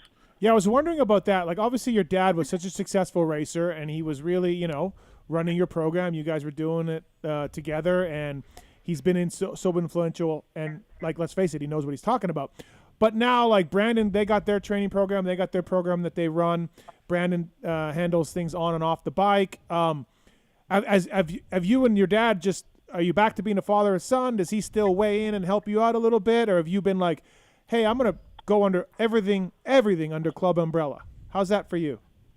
Yeah, it hasn't been everything, but for so far on the training side, it has been. But he's still involved, and he was here the first week I rode and was helping out, and then he went back to help get out of the house in California that I was in. And he's been back home since. I've kind of been out here for a month, just kind of solo grinding. But I talk to him every day after riding. It's like the first thing I do is call him. Mechanic, he takes some video. We go over some video and stuff like that. Yeah. So still involved. I can't not have him involved. I feel like he's just been part of the whole program. I mean, you see Lawrence, you see Deegan, their dad's involved. So yeah. I was thinking more like giving your dad a vacation a little bit. Like he's been he doesn't want to. Yeah. Never a vacation for TV. He's always grinding on the laptop, doing emails or sending plastics or you're right.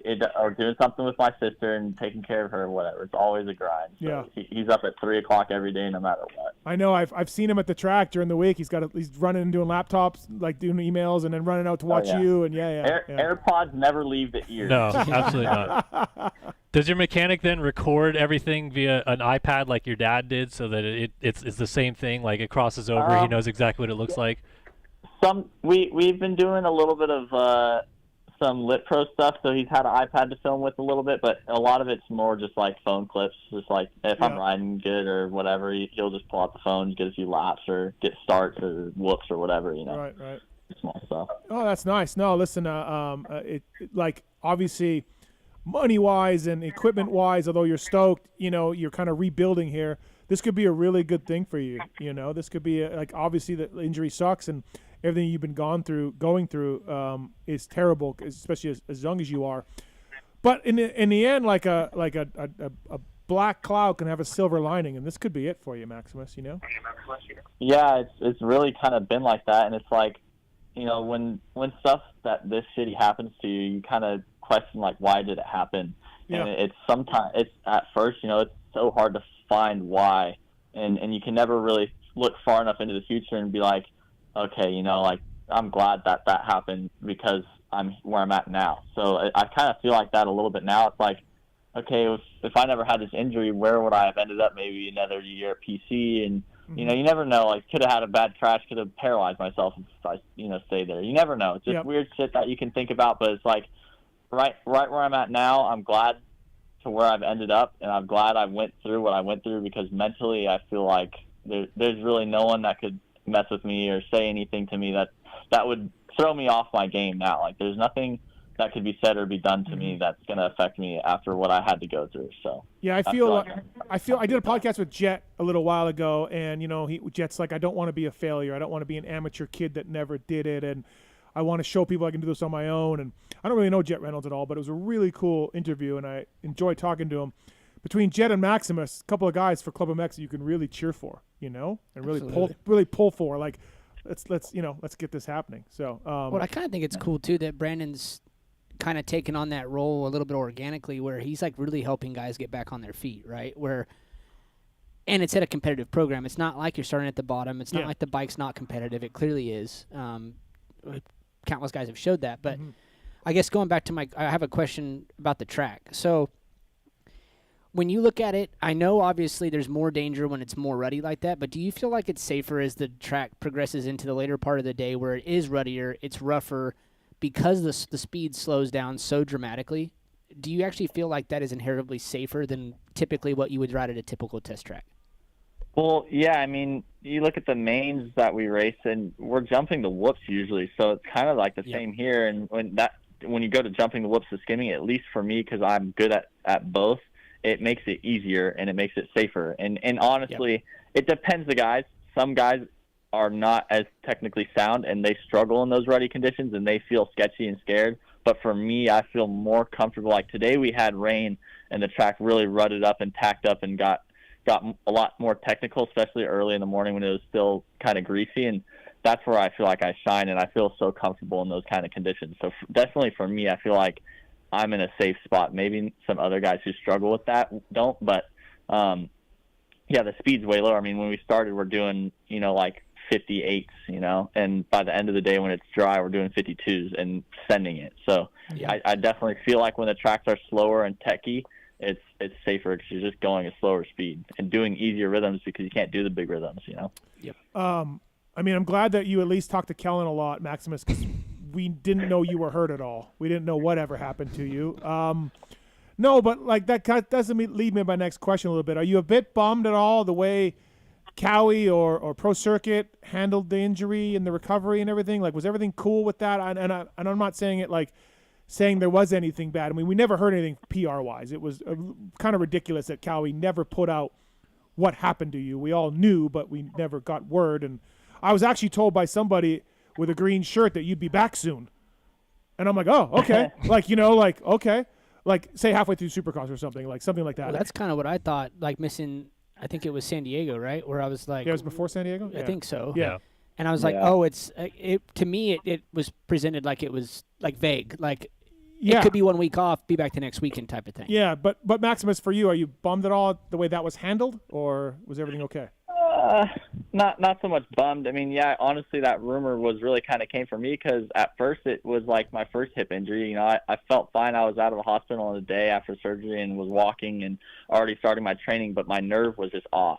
So it was kind of then when it turned on again, when it started firing back up, that's when all the problems happened. But yeah, I don't have anything against him, but I feel like a little bit of a chip on my shoulder. Like, yeah, I kind of want to beat his guys now because there's been some years he's given some guys a lot of opportunity after injury, but it's only 1 year for me and I'm gone. Like, okay, I maybe a ride for him again in the future if I do good, but it makes me want to beat his guys more for sure. Yeah, Mitch told me at one point he wanted to keep you, and then I don't know whatever happened, but but I think and Mitch was a little bit involved on the injury side of trying to help us get good doctors, and I think he kind of got a taste of how bad it was, and I'm pretty sure he never even thought I would touch a bike again. Yeah. So that's probably what caused it. And then then if you're like that, your spot's given up quick, and then you're done. Well, some motivation for you for sure. Absolutely. Kellen, anything else for your friend Maximus, or No. You did get him on the show tonight, Kellen. This was all you. Well, I made it out of Kellen's basement. That's Here we awesome. go. That's great because we were worried about that. Yeah.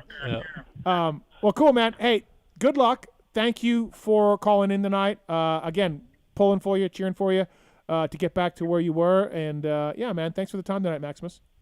Yeah, thanks for having me on, guys. Cool. Yeah, you're. Best of luck. All right. See ya. Yep. Later. Bye. Was that a video game thing? Don't worry about it. Okay. All right. Moving on. By the way, Wil Hahn tonight brought to you by Renthal. You like Renthal? Love Renthal, dude. Right? Paul's the man. Renthal. Yeah.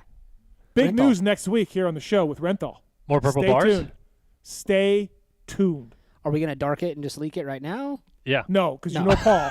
Yeah, He'll he'll snap. find me. Yeah, no, he would definitely drive right now. Yeah. He'd probably show up here. I don't know where he's at right now, but he would probably show up in a couple hours. Yeah. So big news next week. I love that dark as a verb. It's a Renthal Pulp show next week. I'll leave it at that. Okay. And we'll go there. I'll But be locked in. Wil Hahn, brought to you by Renthal, Red Bull KTM, Factory Kawasaki, Factory Honda. The 996. Lawrence brothers aren't bad riders. Most of it due to the Renthal. Right? Well, between the rear sprocket Yeah. and the handlebars. Right. I What mean, else do you need? Rear sprocket drives the rear wheel, which is horsepower, and then you Steering. hold on with the handlebars. And you're holding on. Right. Grips, not only are you steering better, you're gripping better. Yeah, Renthal.com bringing you Wil Hahn tonight on the show. Will raced with Renthal for a number of years, a number of teams. And Renthal.com for more information. They got a dealer inventory locator on their website. They got a super cool, informative website where you can punch in, say, Will used another brand of bars for a while on the Honda team. And then if you wanted to match that brand of bars to Renthal, you could enter that, and then it'll tell you what Renthal bar to buy.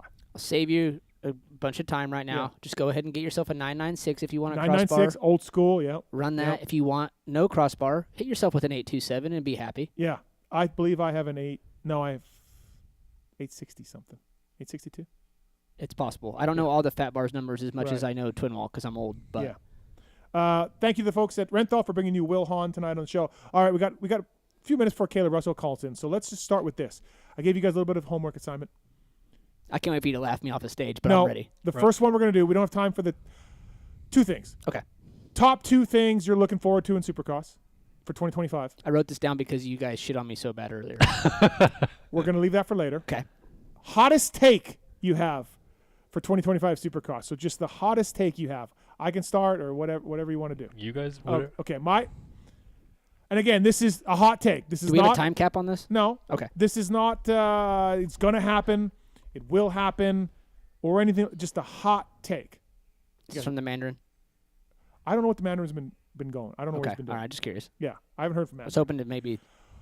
Dark, though, our friend Dark, Mr. Guida, he had the 3-minute and 30 lap time at World Vets. He talked shit on the Mandarin on social media, and It's not a good look. I heard the Mandarin heard about it. Mm. So, anyways, hottest take. Chase Sexton signs with Monster Cowie for 2026. Wow. Okay. Yep. I did see that coming. Yep, that's my hottest take. Okay. I don't have any insider knowledge on this. That's why it's a hot take. I see that happening.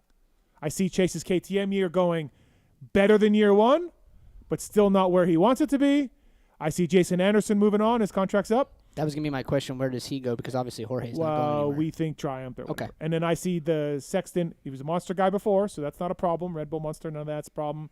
And I see him sliding right into Monster Energy Kawasaki. That's my hot take Okay. right now. All right. Go ahead, Will. My turn. Okay. Yeah. I'm on. Yeah, I'm on. Okay, I'm ready. I've been mentally preparing for this. I'm going to go ahead and say, and maybe it's not a hot take, but I think we get 2 new 250 champions. I know there's returning champions, but Yeah. I think it's going to be 2 new Okay. champions this year. All I right. think each course Well- will have a new winner. RJ's not doing West, so we have a new champion. Yeah. Okay, well, I'm just saying, I I think there'll be new period. Yeah, Like, so regardless RJ of- doesn't repeat on the East and what you're saying. I or just whatever. think so, yeah. Okay. I think Deegan's going to be hard to stop. There's a lot of guys It's not that motivated. hard of a take. It's not that hard of a take. But Will that's fine. Hahn thinks Tom Vial is Yeah, bad. Right. Oh, yeah, here we go. Yeah, exactly right. Yeah, exactly. I just think I don't know how it's hard. Deegs loses it. He's had 2 years of sort of being so close, and he makes dumb mistakes, and he'll clean those up. And then I think, I don't see how Deegs Well, can lose. that's the how I title. was going to kind of piggyback that. Is like, who's going to step up and beat this guy? Yeah. And then also, like, then it's just there's just a handful of guys that can do it. Is he It's- doing West or East? Do we know? Deeks? Yeah. No. I thought he was racing West, and then I Me heard too. East. Yeah. So I don't. Yeah.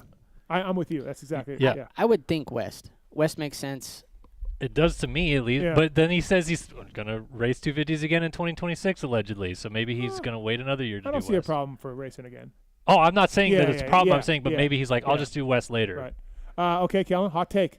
Again, like Will, I don't know that it's exactly a hot take. Oh, here we go. So I go out Okay, there with here the we go. Sexton one. Here we go. Yeah. Maybe you think it is. Is it a video game thing? No. Okay.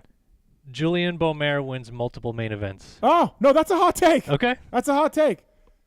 I don't think it's a hot take. What? I think he's capable. Well, any factory rider is almost capable. Well, yes, I mean, understand that, that's- but just seeing the raw speed weekly, it's going to be hard if everything clicks. And I know that's a big if. I know it's a Yeah. big ask and getting your first win and being Yeah. young, but I think it's a real possibility. No, considering he has 0 wins, to say he Yeah. wins multiple races is a hot take. So I could, You would have said the same thing the year I won my title. I didn't win any. Yeah. I'm a believer. Believer. Like Beaumer, but Oh, Believer. I like that. Jesus. It's kind of pulled from a Justin Bieber-ish, Yeah. which I Yeah, kind of exactly. I'm There we liking go. that. Yeah, I like that. I don't like that at all. But Aggressive. okay, yeah. What do you guys think of my hot take? Like, My question with you is, Lewis and I debated this on LVK. okay.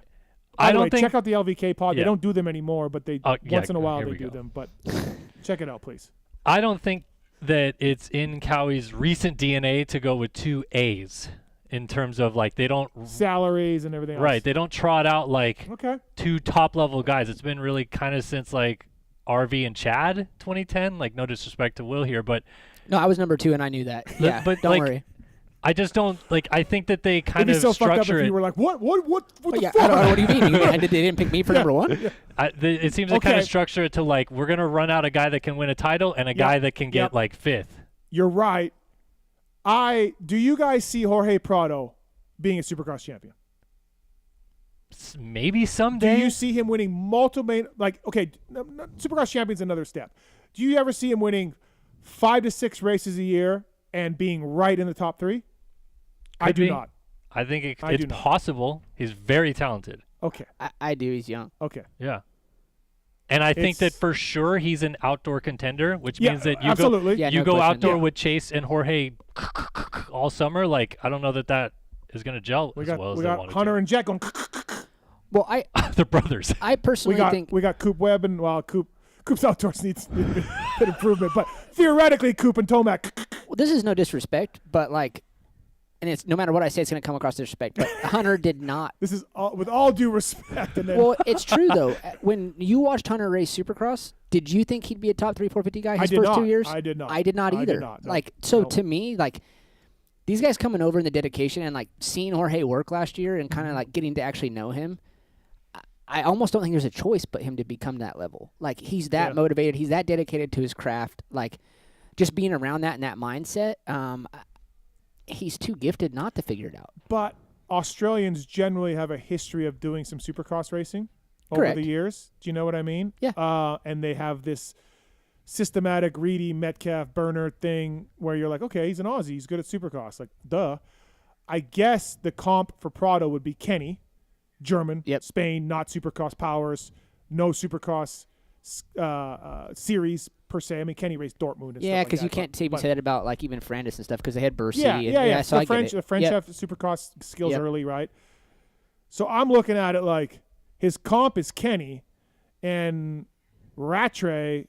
Oh, Rattray was never that good, but I don't know. I just don't see it. So if Cowie's banking on that, like Kellen said, that hey, he's not there right now, but he's gonna be, then you're right. They wouldn't sign Sexton. So maybe that depends on how Jorge's curve goes this year.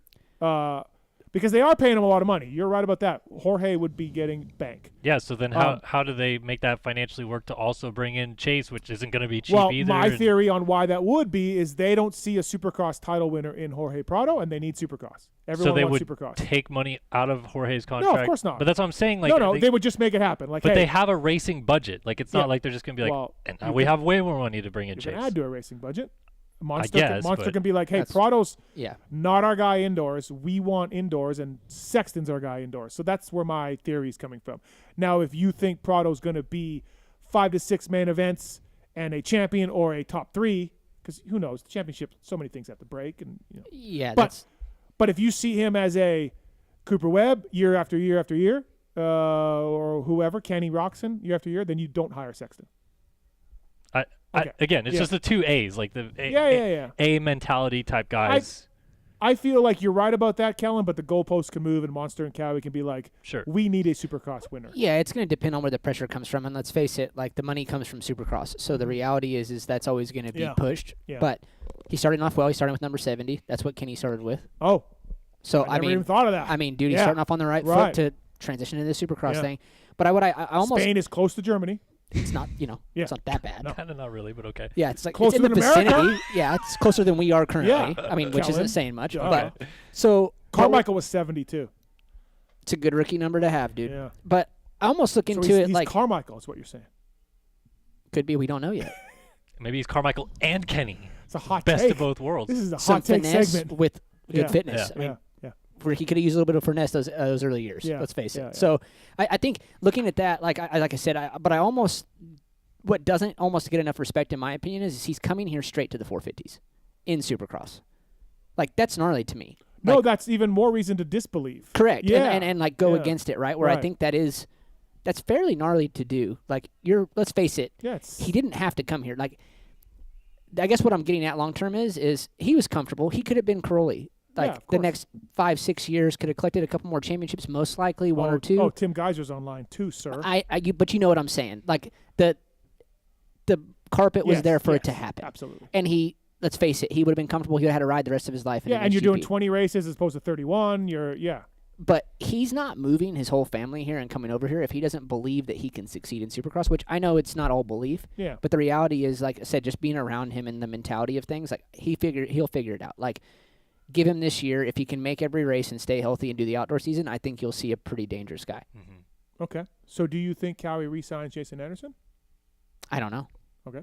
That's a great question. I mean, at that point, depends on the camaraderie. Like, I think they do like the two guys to kind of get along and it be like what Kellen was saying. I think they kind of like it to be a number 1 and number 2 and understand your role a little bit F1. Okay. Hey, Jason, Prado's number 1, so we're going to cut your salary, by 40%. that's typically how things work in life, unfortunately. But does Jason, who's a past Supercross champion, just be like, oh, yeah, okay, I'll sign up? No. Guys like that are like, fuck you, I'm moving on. And I'm Could be, but you also got to have that other carrot to chase as well. Yeah. And you hope, which, I mean, I would think he's going to have something, we got right? Ducati, we got Triumph. We got places to go. Yeah, and I'm not even really saying it about like this year because again, I agree. Prado, it's a learning year for him. I don't think he's going to contend in Supercross, and I honestly don't even know that because of having to go through the struggle of Supercross that he's going to be right there outdoors right away either. But I think by the time we get to 2026, and you bring Chase in, and then Prado's back, get into that level, and like I just doesn't seem like it would be something they would. Yeah, want to do. He's going to struggle with the short qualifiers, the lack of track time at the Nationals. Like every Euro guy does. Just getting to just knowing the track, just knowing the tracks, knowing the format and everything else. And it might take him a year, but he's definitely gonna be like a top 3 guy outdoors. Mm-hmm. Yeah, or maybe or maybe win. I think Supercross will help that transition though too, because like Seb or like Albie or like so many others, does he just break himself before Well, I think that's almost got to be the focus, right? Don't break yourself. Well, just it's okay to struggle a little bit here and there, but let's make the whole season. Right. Well, I definitely think I win the hottest take contest here. You thought my Beaumare take was super hot. Yeah, but mine was probably hotter. Okay. So and then Will he likes round 1. I do like round 1. Percentage pie. Chase, still in there. Chase back at KTM, Chase at Cowie 2026. Where are you putting it then? Let's go Chase leaving for somewhere else. High. 60. Oh, okay. Chase staying 40. If I had to just Fair. Okay. Again, I just I think he'll be better, but how is he getting back to that raw speed Honda Chase Sexton? And I don't even mean qualify. He was so far off in qualifying, and he was so far off from where he was. Jet's amazing. So, let's say he gets a bunch of P2s in qualifying, 4/10 behind Jet.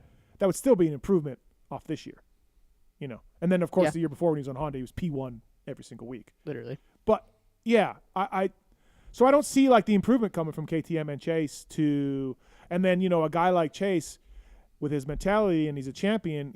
You don't just go, oh, okay, well I guess I'm just not as good. No, you and your dad go, it's something else. It's not me. This isn't a slam on Chase. This is a slam on top riders. You have to have that almost unbreakable confidence, a la Chad Reed or James Stewart, that you don't admit you're the problem. Well, and you look for greener pastures at Star or at Cowie. Well, really just Star or Cowie, right? Yeah. I mean, on the money side of it, yeah. On the money side of it, if Chase has let's say a rough 2025, do you think he's the type of guy that would be like, I'll take less money to go where I can be comfortable? Yeah, because he's got a shit ton. Yeah. Well, I think it goes back to the Tomac leaving Cowie thing. Right. I was just if you're desperate enough and you need that change bad enough, I think you're confident in yourself enough. Going back to what you're saying, you're reassuring yourself enough that it's not me. I'll make it up. Give me the opportunity, and I'll go get bonuses, and I'm gonna go. I just want to win at this point. Yeah. You don't even give a shit about money. Yeah. Now Tomac's got a longer earning history than Sexton did, but still, you're exactly right. That's how those guys work, right? Tomac took a big hit, going to Star, but made a lot of it back, I'm sure. I'm sure he doesn't regret it at this point, right? No, I mean, it's not like that money was going to change his life long term. No, for sure not. All right, well, so later on the show, top couple things you guys are looking forward to? I can't wait to disappoint. Okay. Right. Well, thankfully, Kellen and I talked you out of your one that you... Oh, it's still kind of on there, but it's worded maybe a little bit cleaner. Okay. By the way, Maxima USA, love Maxima. Pulp20 is the code to save with Maxima, whether it's FFT, MPL, SC1. Dogger followed me today, dude. Oh, can I tell you, out of nowhere? Literally, Did you get butterflies? I literally was like, I got a message from Ricky Johnson today, told me I'm hoping I'm good, and then Dogger follows me, and I'm just like, damn, dude. I'm like, dude, am I watching Throttle for the Gold right now? Yeah. I'm like, give me some fucking more of this. I need this. Except Dogger wasn't in Throttle for the Gold because he was done in 1990. Doesn't matter. Okay. No, it was 89. No, Throttle for the Gold was 89. No, it was 90. I was born in 89. It was 90. You sure? Yeah. I've watched Throttle for the Gold 100 times. So if I was young, so I'm not going to argue. Anyways, that's awesome. Great job. Still feels great. Yes, absolutely. I still wore out Throttle for the Gold. Sorry, I was a year off. Yeah, no, it's great. Throttle for the Gold is fantastic. It's on YouTube. All-time classic. So please check out Maxima Pulp20's code to save. Dogger, dude. The man. 927 two-stroke oil as well. And Pro Filter as well. Pulp20 is the code to save. UTVs, street bikes, dirt bikes, side-by-sides. I guess that's a UTV. Pulp20 is the code to save. Pre-oiled, ready to use air and oil filters for your dirt bikes and street bikes and UTVs, and just drop it in, profilter.com. I really should have put a Pro Filter in. I rode practice on Friday at Glen Helen, and then I raced Saturday 3 motos, and then I raced Sunday 3 motos. I took my Pro Filter off after Sunday, and it looked like Baghdad. I just so disappointed in me. I should have changed right after Saturday. Why not? I don't know. I never even thought about it. I was too busy destroying dark. Former factory mechanic. Yeah, Literally, yeah, right? yeah. That's No, what I know. I'm thinking. This is what going through my brain right now. Am I good to ride? Yeah, no, you're good. Dude. Yeah, no problem. Your bike's fine. Pulp20 the code to save at Maxima and Pro Filter. So thank you to those guys, and use that code and save. I know it's doing really well. Speaking of codes, Pulp15 to save at Ogio. Love the guys at Ogio. Whether it's the 9800, you can fit Will inside a 9800. You can fit two of me in a 9800. Do you fit in a 9800? 100%. No doubt. Now I could sleep in a 9800 and probably be comfortable. If I'm being honest. Right. Yeah. So put Will Toss Hahn, a pillow in there. I'm in. I'm put going Will with Hahn you. in your 9800. Pulp15 is the code to save. Dozer bag as well. Backpacks, carry-on luggage, all of it at ogiopowersports.com. Bringing you our next guest of the show. This guy's a multi-time GNCC champion and probably had millions of dollars and was just relaxing. Had his own little compound there in Florida. Hanging out, probably sleeping on $1 million bills, and then decided, I want to race GNCC again. And I don't know why, and we're going to talk to him. Kailub Russell, what's up, buddy? How are you? Well, I'm doing well. I wish I had millions of dollars to sleep on. I'm not in Florida, and I'm not sleeping on millions. But other than that, we're doing good. Okay. So PulpMX show is fake news? Is this what you're getting at? I think we've got some misinformation. Hey, listen, though. I did 2 GNCCs, and I've watched them, and Phil just did one. And why the hell do you want to race them again? I'm good at it, man. don't you like doing shit that you're good at? I'm not good at anything, but dude, you're a damn good PulpMX show host. Thank man. you. Thanks, Kailub. You've done a good job. Listen, no, it's hard work, and you know it better than anybody. You won all those titles. You've been out of a game for 4 years? 5 years? Yeah, 4 years. 4 years, and you're just like, sign me up. Man, there's a whole lot to unpack. I don't know how. Well, how far you want to dig, or what the goal is here. But Will's only question for you was, why the hell are you coming back? Right, Will? Well, I mean, like Kellen and I were talking about downstairs, and he brought it up, and it is just that is a question. Like, and it's not a negative one. Like, there's times where I almost felt like I wanted to come back, but then it's the why, or like there would be something introduced why, or like remind you why I wanted to stop. But at the same time, like I do get it, especially at your caliber and your area. Like, I mean, dude, I get why you'd want to come back, but at the same time, why? Yeah, no, it's a whole lot to unpack, and well, let's unpack it. Yeah. Ogio, unpack that Ogio. I'm Moose now. I think Moose makes gear bags, so I'm out of the 9800. No, honestly, obviously, successful career down the line, and when I grew up watching Ricky and Stu and Villo and all these guys, and it was just like, it seemed at the time, it was like, man, if you have a really good career, you get out when you can. Mm-hmm. And I felt like I was in that position. And two, the pressure of it all just becomes stress, and stress just leads you to make irrational decisions sometimes. And like I said, I mean, I've done very well financially, don't get me wrong, but I'm not on an RC level or any of the guys. So is this driven by a drug problem where all your money's gone now, Kailub? Is this No, okay. No, it's nothing like that. Okay. But it's not like I killed it and I can just go on forever and not do anything, just do what I like. Uh-huh. I'm still going to have a job. And I just thought I was ready. I thought it was the right move at the time, and luckily. So I'll just start here. When I went to Auntie and KTM and said, "Hey, I think I'm ready to be a man." I just at the time I just had enough. I needed a break. Like, I was mentally smoked, and just it was all taking a toll on me. Mm-hmm. And at the time, it's like, where do you go from the top? You go down, and I knew it was coming. It was going to happen sooner or later. And I just felt like, kind of opting out. I've done good, and I had some ways to make a good living there from that point on. And when I went to KTM, I was like, yeah, this is kind of my thought and what I'm going to do. And they were like, oh, well, we want to be involved. And that's where the training facility came about. And I was like, I don't know how you want to do that. And we just kind of molded it around what Alden has been doing. And I kind of went that route with the off-road guys. And it was fun. I really enjoy it. I like working with the guys, and it is satisfying. But it just, the off-road guys, they're not millionaires. It's not like I'm making any money off of them. And KTM is very supportive of the program, but it just wasn't. I don't like the word fulfilling, but it just became not fulfilling.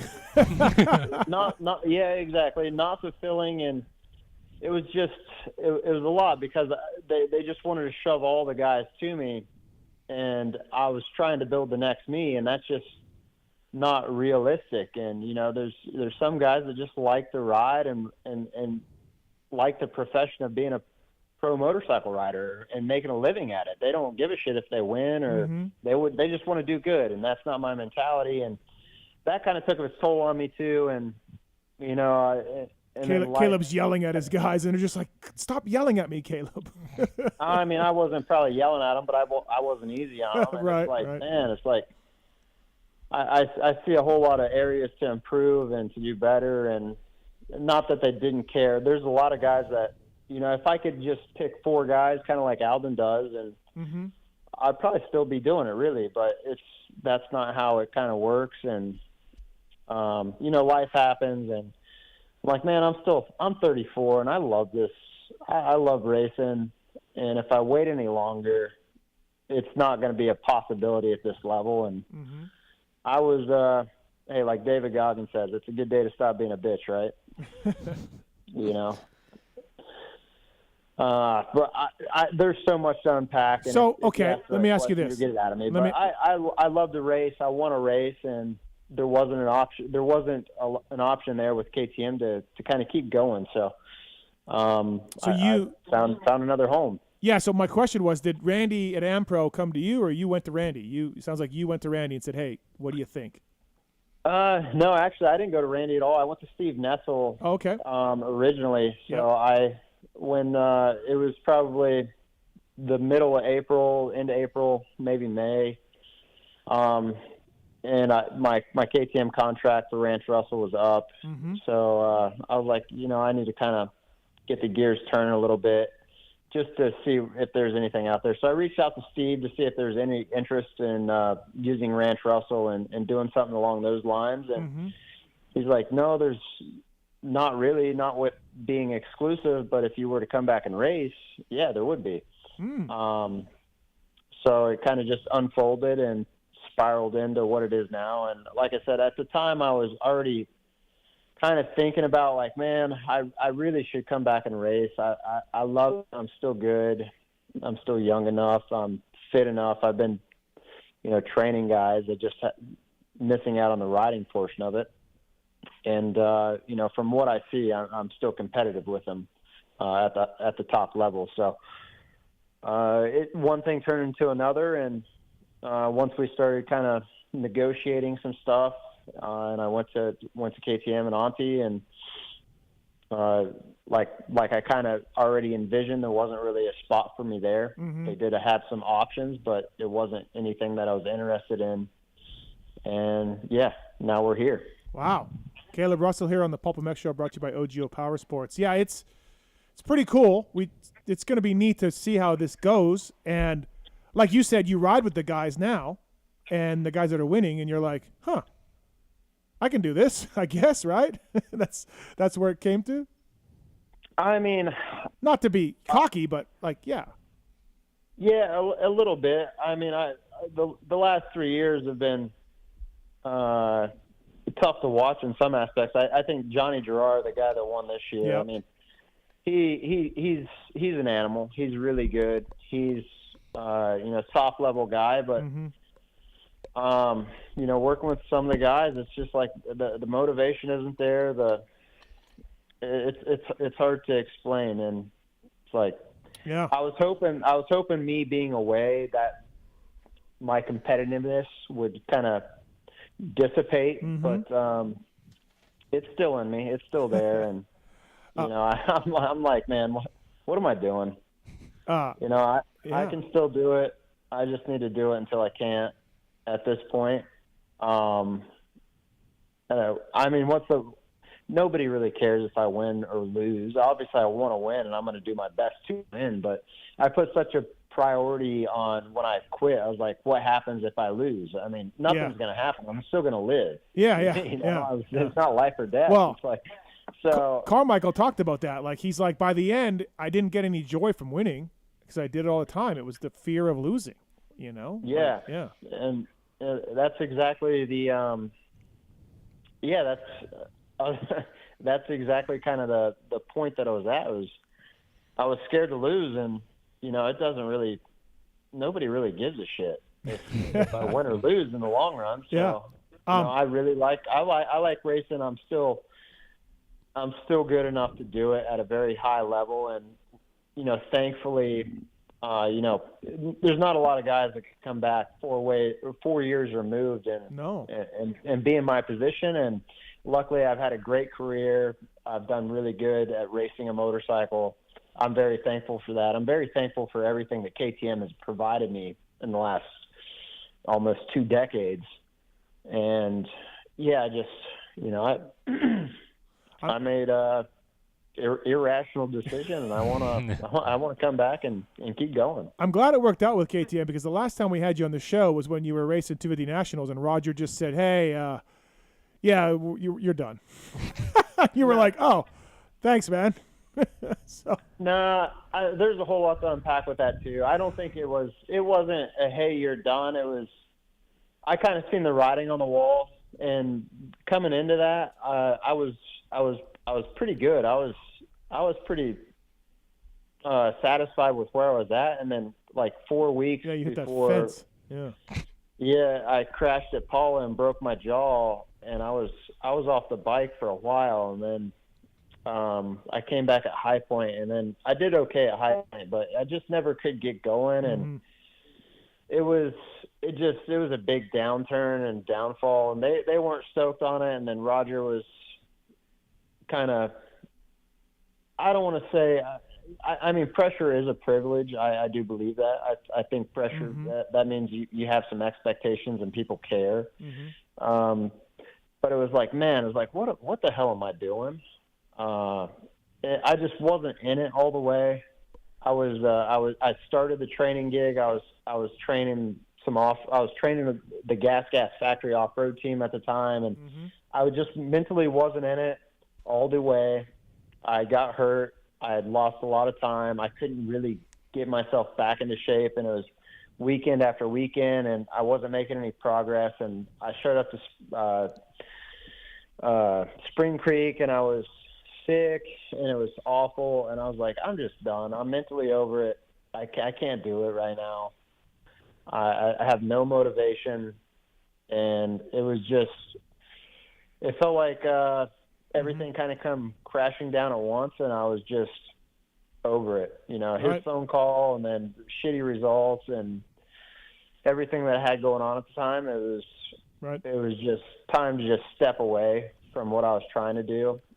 It wasn't working, and it's not that I was expecting a whole lot. I wasn't like thinking I was going to go out there and be a podium guy or anything. I just wanted to have some good results and kind of battle towards the front. You were probably in the wrong class too, right? You should have rode 450, For sure. I probably should have been on a 450.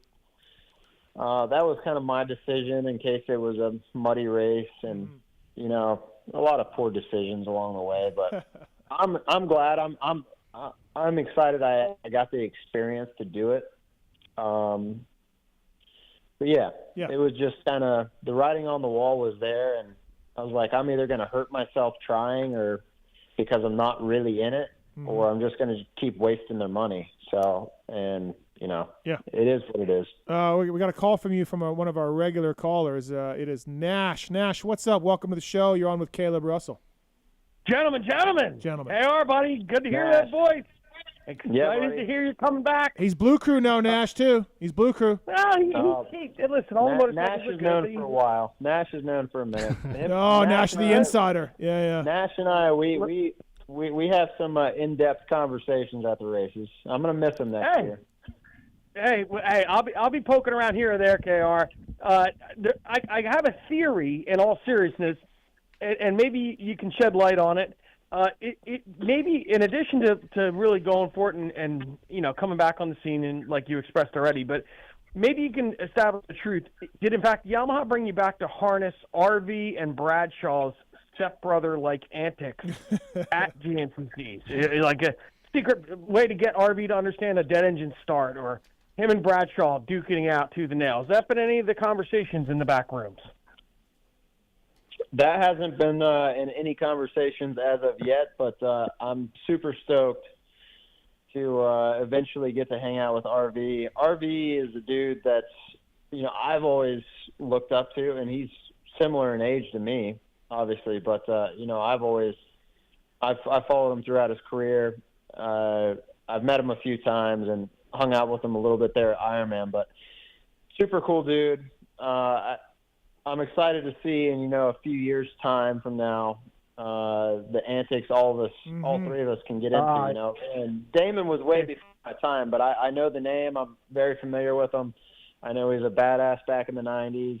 And, it'll be super cool to be able to kind of be team Blue Crew with those guys and, get into some shit. Yeah. It'll be totally awesome. Steve, my daughter was at a local race, and she said, Dad, I quote-unquote RV'd the start. And I looked at her and I go, what are you talking about? She goes, I had the bike running. It's a dead engine start. She's like, I had a bike running by accident. I started early. I'm like, RV would be proud, Ellen. That's great. Yeah, absolutely. Hey, Kailub, though, for real, what do you like about all the motorcycles are good. It's not like in the 80s when 1 year's one bike gets a huge advantage. What do you like about the blue bike? We've seen you ride it. For real, what is it that you've found in just these first couple of days? Long time on a steel frame, Kailub, and now you're on this aluminum thing. Yeah. It's been I haven't ridden anything but a KTM since 2004. I've ridden a KTM every year they've made a bike for my age. So we'll go back to like 2000, KX60. And then they finally made a 65. I had that for like a year. Then I was on an RM85, and in 04 they came out with a KTM 85. So since 04 to present day, I've been on a KTM. So I don't know anything else but that. But the Yamaha and the 450, it's a weapon, man. It's really good, especially. The handling, the power, it's got way too much damn power for the woods, for one. But, Yamaha, that tuner app, I've messed around, made my own maps, and then I've got a Vortex now, and it's really good. I've massaged the power around for the woods and how I like to feel it and ride the bike. And the chassis and everything, and the KYB, man, it blows the WP stuff out of the park. It's unreal. So I really enjoy the bike. It's very nice for off-road in general. Moto, I don't really have a moto setup, but from what I've been riding the last few years, just stock KTMs, it's it's a breath of fresh air. It's fun learning something new, and I really enjoy it. It's so hard to pick any sort of differences because it's so completely opposite of everything I've felt in the past. But it's a motorcycle and it's a beast. Yeah. It's a beast. And that's a fair way to put it. It doesn't necessarily have to be pluses or minuses or yin and yang, like you're saying. And it's just you enjoy the feel of the motorcycle. And again, it's only a couple of days, couple of weeks. maybe you could talk to Phil about a little setup for moto setup. Phil's got some inside tip there. Yeah, Phil. I mean, Phil just got second in the sportsman class at Ironman. I mean, yeah. He got beat by women. I heard that. Yeah, I heard that. But she's badass, so that's fine. Hey, thanks, Nash. Thanks for calling. Hey, cheers, guys. KR, good luck, man. We know we're excited for you. Have a good show. Wild Willie, see you, bub. See you, dude. All right, that's Nash. Thank you. That's Nash. Go ahead, Kellen. Kailub, I was kind of curious. I apologize that I don't know the GNCC history well enough to know if this has happened before, so I can kind of only relate it to moto and seeing Ryan Dungey come back, a couple years ago from a long break and how it went for him racing again. But is this something where you look at it as I'm not really gonna have lost much from what I was 4 years ago, and do you foresee what those challenges will be that you'll have to fight against to maybe find the extra 1 or 2% that used to help you win races on a consistent basis? Where do those challenges kind of lie? That's a good question. I really don't know. It's been, I've been at the races, every race in the last, just about every race in the last 4 years. And, the level hasn't risen as far as speed yet, but there's a lot more guys going at a very high level is what I've really noticed. And the XC1 guys, the way they manage the first hour or so of the race has kind of changed in a sense, and there's no real pecking order just yet. There's been so many multiple winners in the last 3.5, 4 years that there's not really an establishment just yet. So as far as me and coming back, I can't say my goal is to come back and try to be competitive and win. That's why we all do it, or not. I can't say I'll do it, but that's why I do it, is to try to win and try to be the best that I can be and put my best foot forward. I think it's going to be really tough. I really do. I'm not discrediting or discounting anybody, and the last thing you ever want to do is count somebody out. I feel like that's any sort of retired racer coming back is discrediting or discounting anybody, and that's never been my MO. I know what I need to do to get myself to a place where I'm comfortable and I'm happy and I know I can push. And then what GNCC kind of offers is that 3-hour endurance and that mentality, and it fucking hurts, man. That's what I'm saying. Why the hell are you coming back? Jesus. Yeah. I'm really good at suffering. For some reason, I just want to make things really hard. I texted. That's what it really comes down to, is how good are you at suffering? And that's what I'm most scared of, is not being good at suffering anymore, and we'll find out soon enough. I texted 2 GNCC insiders, because I am not one, and I said, hey, can Kailub win? I didn't say win the championship. I just meant win, come back and win. One guy's like, nope, he's been gone too long. Another guy's Are you kidding me? Another guy's like, fuck yeah, he will. So there we go, everybody.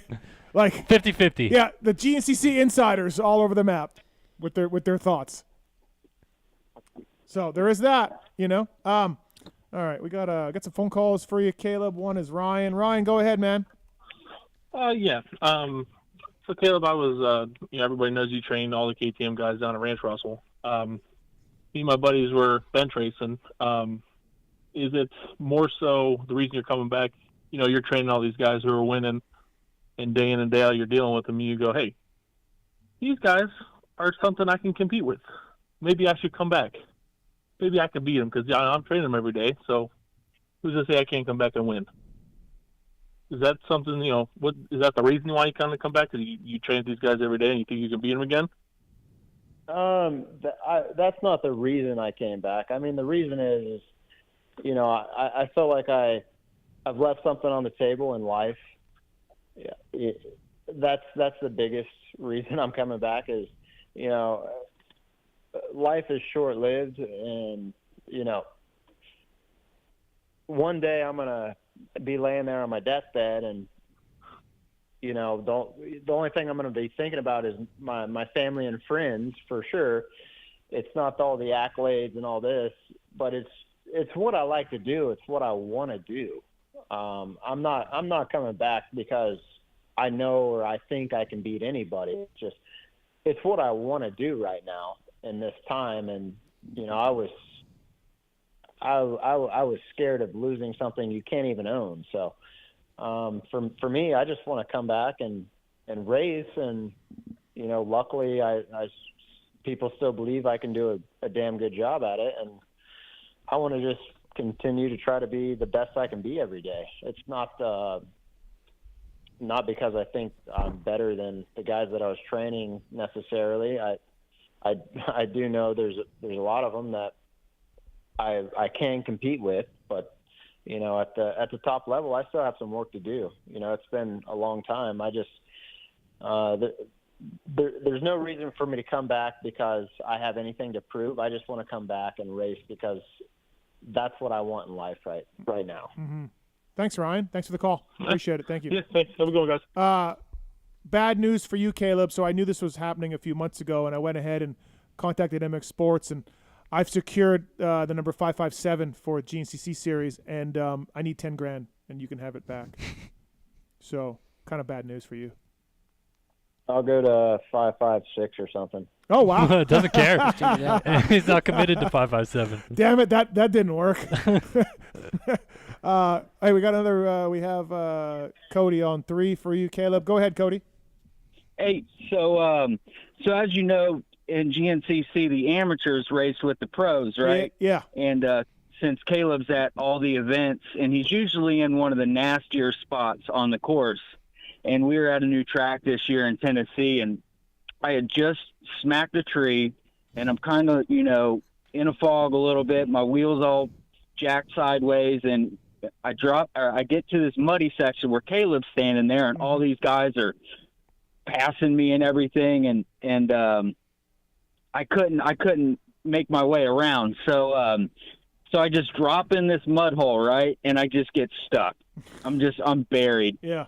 And Kailub looks at me, and I look at Caleb, and he's like, you can just tell on the look on his face, he's just like, oh, shit, I got to help this guy out. So, Kailub, you got down in the mud hole and helped pick me out of the mud hole, right? And I'm riding a Kailub Russell edition KTM. Well, that's why he did it. Yeah. Yeah. And so I end up getting out, and I could just tell he kind of passed off the duties to one of the other KTM guys. But dude, I got you muddy, but I was on your bike representing the brand, and I know you're on Yamaha now. So mad props to you, dude. You're the man. Just good luck this year. Caleb's like, this fucking guy. I gotta help him. I know. It's on my bike. Yeah. I was probably thinking that. I really was. No, I know because honestly, I got you a little muddy, but you did. You helped me out. That's awesome. And I really appreciate it, man. All right. Good luck this year. All right. Thanks, Cody. Yeah, I appreciate that. Thank you. Thanks. That's funny. It's a good story. I got a couple for you, Kailub. It's going to probably piggyback each other a little bit, but number one, how long did you take off from riding? Like when you said, okay, I need a break or I'm retiring, how long did you go without riding? And then I'm kind of curious of what sparked it. Like obviously you're training guys every day, so the love's still there. You're still seeing it daily. Was it because you were riding more? Did you ride another brand and you were like, wow, like that kind of brought some freshness back, like a different front fender? Like that can change a lot. Like you being on the KTM since 04, like towards the end of your career, like not only the pressures are the same from the same team, but the same bike every year and stuff like that. Like just a change of scenery. I hear guys like RV and all these guys say that and kind of have regrets in their careers of maybe not changing the scenery and taking on a new challenge. I mean, you hear guys in F1 talk about that when they change a team. It's like a new challenge to them to like hopefully maybe develop the car or develop the bike, whatever it kind of relates. But my question, I guess, those two. Yeah, no, that is a good question. I feel like there was nothing like super in particular that sparked it. And then to go back to your first question, after 21, when I was kind of over it, and I was riding pro motocross, and when I made the announcement that I was done, I didn't touch a motorcycle for 9 months. Like didn't gear up, didn't ride. I mean, I rode a pit bike, but I didn't gear up for 9 months to ride. And I ended up getting back into it a little bit, and then there was a spot open for 6 days in 22. And I had about, I want to say, probably 9 weeks to kind of get ready and ride for that, and I did that, and I ended up hurting my knee in that process of doing that. But I was still really competitive when I did that. So I took 9 months off, got back into it, blew my knee out, and then did fairly well at 6 days and was. I hate to say top American, but I was top American at that race and we did terrible. It was one of my, I didn't even keep a jersey. That's how bad it was. I kept nothing from 6 days that year, and besides my helmet. But I felt like we left a lot on the table with that 6 days. Then another year goes down the road, and I was just kind of at the point where my contract was up with Ranch Russell, and I wasn't super happy with where I was at and what I was doing and what it entailed. And I just I needed to change. It's so hard to sit here and kind of explain my feelings at the time and where I'm at now. Like, I'm super excited right now. Like, I've got a goal and a vision, and that just wasn't there, 6 months ago. I was dreading what was going to happen next year and what I was going to do, and just go down the road again of not being super stoked. And and like I was telling the caller before is, I don't feel like I'm coming back to prove anybody or anything. The change of scenery is great. I think it holds more value that I'm changing it up and I'm going somewhere else, and there is a new challenge on the horizon. But I just realized, I'm 34. I'll be 35 in February, and racing is short-lived, especially at a high level. And if I can do it, why not do it? Well, yeah, no, like that's where I'm at. It was pretty much like you said. It's getting there where you gotta. If you don't do it, you're never gonna come back. Yeah, exactly. Are you gonna? We know Randy at the AmPro team is based out of South Carolina, where I guess he owns the whole town, apparently. But are you gonna stay in Florida? Are you gonna stay in South Carolina? Where are you gonna base yourself? I've got two places. I've got a place. So when I was racing, I have a place in Florida that I stay at in the winter, and then I built another facility in North Carolina. Oh, okay. Kind of our main hub was for Ranch Russell. I thought Ranch Russell was in Florida. That's why I said it off the top. I'm okay. My bad. Fake news. Yeah. No, it's all good. I've got two places. Just because Florida is not ideal for traveling, like all the races, all the off-road guys that drive to all the races with their campers, and Florida is not ideal for that. Yeah. So North Carolina, where I'm at, our longest drive is 9 hours. So Florida is not really feasible logistically to live full time and train. So I live here in North Carolina. I built another place, and I'm still finishing it up as far as the house portion. But I had a big shop for the guys to use and an apartment, and it's all kind of in one. That's how I was able to afford to do it. But now I got this big ass place, and no reason to have this much square footage. Yeah, really, right? Well, cool, man. This is an interesting story. I'm interested to follow this and see how you do. This is a really cool story. If you can get back, and not even the championship, but if you can get back to just winning races and being like top 3 or whatever, that's awesome. And if I didn't think I was going to be able to win, I wouldn't come back. Okay, there we go. It's confident. I'm just gonna. I'm confident in my ability. Yeah. We'll see what happens for sure. Obviously, it's a long time removed, but hey, let those. I love the doubters. I've always fed off that. I race to try to win and try to be my best, and I'm not happy unless I'm performing to the standard that I know I can perform to. So we'll see what happens. It's going to be tough work, but yeah, I love this shit, and I just grind myself into the dirt. It doesn't matter. It's gonna be good. GNCC series just got spicy. I like it, and hey, listen, I'm Blue Crew guy, so let's get Blue Crew in there. Too many years of Blue Crew. Too many years of Austrian Might guys. as well. Thanks, Kailub. Thank you for the time. Best of luck. I'll be in touch, man, down the road. Thank you for the time. Yes, Steve. We'll see you. All right, sounds good. See you. Kailub Russ, everybody, brought to you by OGO Power Sports. Yeah. Gnarly. I mean, I think he's trying to be respectful to the guys that are there, right? Because they are badasses. Johnny Giroux, whatever. Giroux. I've seen him race at ride Glen Helen. He's badass. But I think bottom line is you can hear he's like, I'm not. He thinks he can win for sure. Like there's no doubt about it. Right. But that's why I wanted to ask about is it even something that is doable in GNCC to take that much time off and lose those years of being at that level and then get right back to it? Like, I don't know if that's feasible. Yeah, I mean, look, it doesn't work in moto. Bradshaw, Kwiatkowski, so many guys have tried it, and they can't do it. You're fucked. Yeah, you're fucked. Like exactly what Chris said.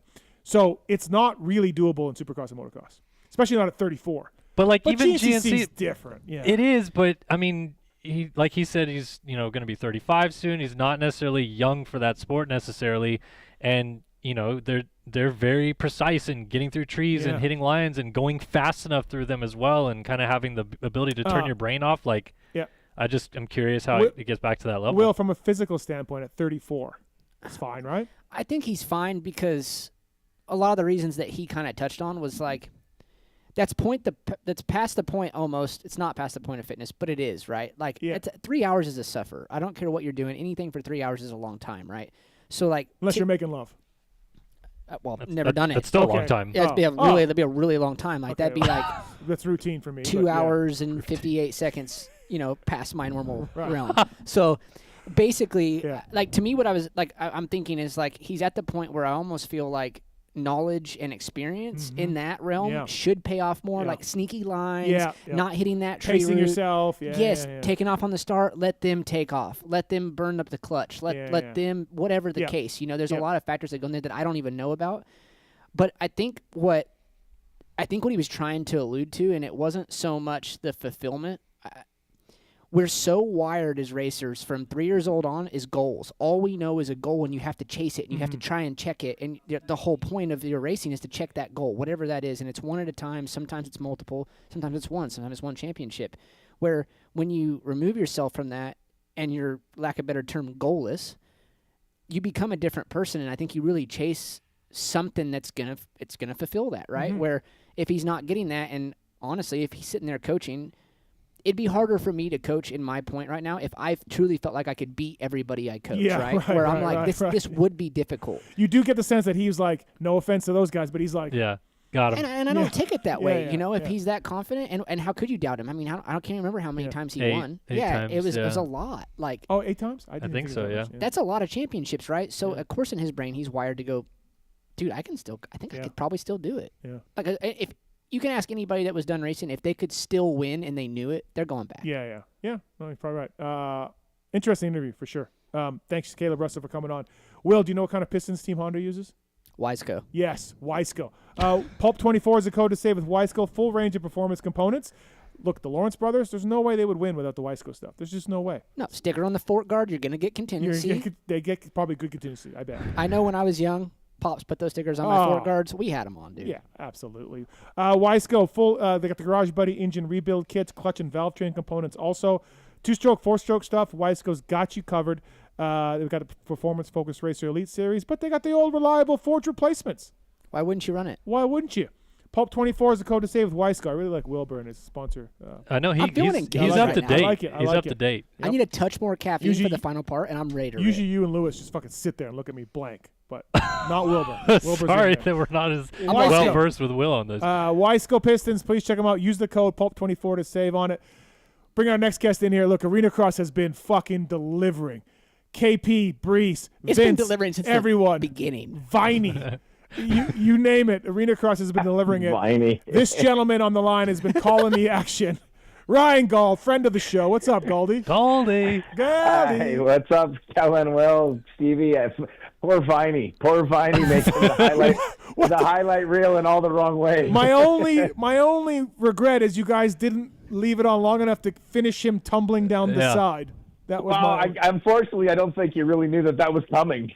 That's he rides up and gets full stuck there, teeter-totter, and then I just happened to catch it. It's been good. AMA Arena Cross, of course, kicking off. Vince Freeze leading the points right now. Ryan Brees, his teammate. KP, the five-time guy, going for it. Yeah. I don't know where to start. I guess let's go with this. I'm not surprised, Gauldy. Vince is this good at this stuff. He's a Midwest guy. You race arena cross, Will, you know that. Oh, yeah. You grow up racing those kind of arena cross stuff. Vince is obviously top flight Supercross guy. I am not surprised that Vince is doing what he's doing right now. I mean, you think about it, it's all start, right? Like, I mean, it's so much start in there. Any champion, the Budman, Darcy Lange, any of those guys, they always got great starts. Yes. And I think he's literally had one start in Reno where he was about fourth or fifth, and actually, sorry, he did have one in the kicker clash this weekend. But yeah, he's been like first almost out of the gate, 95% of the time, which kills pretty much everything. Yeah, so it's not a surprise. Vince is leading the points right now, and then tempers have been flaring. But let's just face a little bit, hey, just a little. Anyone, the Wageman thing from this past weekend, anyone who criticizes Vince for that, what the fuck is Wageman doing? He passes a rabid honey badger. And then decides to go 30 feet to the outside. The number one mistake you can make racing Vince is passing him clean and thinking you're cool. Yeah. That's the number one mistake. Inexperience.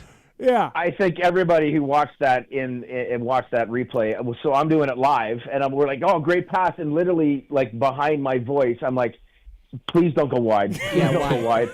Please don't go wide. And sure as shit, he goes wide. I'm just like, I wish I could have said on TV. I'm like, well, for fuck's sake, Robbie. And then it just 2 seconds later, boom. And, Vince went all the way. Like, that's the only, I think, backlash that you could give, that maybe he didn't need to go all the way, but that's what he does. And that's how he makes passes. And, that's what, it was awesome. And like I said, I'm like, what the fuck are you doing, Robbie? Like, you just passed the guy that you know is going inside.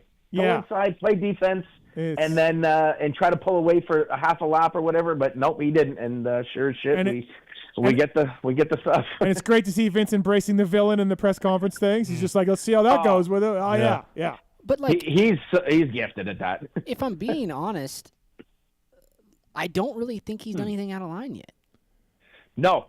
If I'm watching I've watched all the rounds on TV. So I haven't seen everything, but yeah, to me it's comparison to, I would say, anything he's done in motocross, supercross. But I feel like he's riding totally normal. even thought the Dean thing. Now Dean was pissed, but Dean, you know what Vince is gonna do. But I think that's years of it being like no consequence. Like, when's something gonna be told to this guy? Put him in the stands. Kevin Windham did. That's the thing. Yeah. I said this on the show. Like, both heat races, both nights, Hicks had multiple opportunities to put it in there, and like the way the finish line was set up, right over the double, and that section right there was open for everybody to make a move, and they never did it. And then main event number one, it was Brees. Yeah, sorry, he did on that one. Yes, he did. But against Vince, right? Yeah. I honestly think they might be. They're a little intimidated, or they are intimidated, because it's definitely showing. No one is willing to kind of drive it in and give him what he gives everybody else. Yeah. And he's running away right now. It's it's not a surprise. So the KP Brees thing, like, holy crap, dude. When I initially watched it, I was like, okay, that was an accident. And then they showed the view from, like, say, the corner after the first turn. I don't think I saw that. Like the second view from behind them. Oh, okay. And like, I was like, oh no, that he meant that. Yeah. I was like, okay, I take my statement back. Will, does it almost look like when he lands, he gets on the gas again? That's that view you're talking about. Like, that's what I thought. Because the first one, when I saw it, like, from the start straight, I was like, oh, he just got a little squirrely, and like, dude, the time to brake for that's not enough. I'm like, obviously he didn't mean to do that. But then I watched from the other side, and I'm like, oh no, he meant to do that. Yeah, Brees may have thought that. Brees may have thought that, or KP thought that Brees was going outside and then going to cut in. Well, the two guys in front of Brees went all the way around the rut, and then Brees cut down the berm. So I get that part, but then Kyle didn't look like he was trying to, oh shit. He was like, fuck it, I'm going to blow this thing up. Maybe part of it was like he saw Brees cutting down. He's like, well, I got to beat him. Like, I can't, let's get in front of him. My thought would have been lean into it, because Brees is way bigger than me, and I need to, like, take this hit. I don't know. I'm just playing devil's advocate. Like, maybe he's trying to beat him to the point of the corner. Did they fight back in the pits, Gauldy? Was that the word? No, so they finished the race and they got off. And if you go to, I believe it's Verb Moto, Verb West was there, and he's got sort of a and thing. And our guy Danny Stu has a shot of it. So anyway, they got into it right after the finish line turn. Brees ran his bike into Peters. They have a melee, and you can kind of see that in some of the videos. It was in the show, and they're yelling at each other like, "Let's go to the parking lot! Yeah. Let's go to the parking lot!" Brees is, Brees ain't scared. Off. Let's go! Yeah, Brees ain't scared. Right. So, and then they went into the pits, and I guess they were yelling at each other. And that's the other thing with, the AX pits. You're literally right beside the guy. Like, there's no distance, right? There's no semi truck to go get under or a big tent or anything. They're all right there. So there was some more words said, and then I guess it just kind of went away. And then if you watch the show the second night, their interviews were like, they were pretty political. Like, they didn't want to say that either one of them did anything wrong. And, it is what it is, and we're going racing and this and that. And I thought it would have been a lot more heated. And then in Heat Race 1, they were in Heat 2, but they were both in the same heat. Brees actually checked up and looked back, and then nothing happened the rest of the night. And then KP actually pulled out of the second main event. Yeah, what happened to him? Do we know? Well, he rode main event 1 and got like second out of the gate. He was looking good, and then it looked like he faded, but apparently had a shoulder and neck thing going on, and maybe it was from the takeout or T-bone or accident, whatever we're going to call it. But yeah, he just pulled out, and they showed a little clip of him on TV there, and he was like kind of wincing and holding his shoulder, and he had a neck injury, and he was out. So he's looking forward to this time off, I'm guessing. I'll tell you what, I looked at the Arena Cross schedule the other day, and I may be hitting the Reno round instead of a Supercross. Oh, you're in. Steve. Yeah, I think I'm in, man. Wow, I get it. I think I'm in. Like, I've seen a lot of Supercrosses.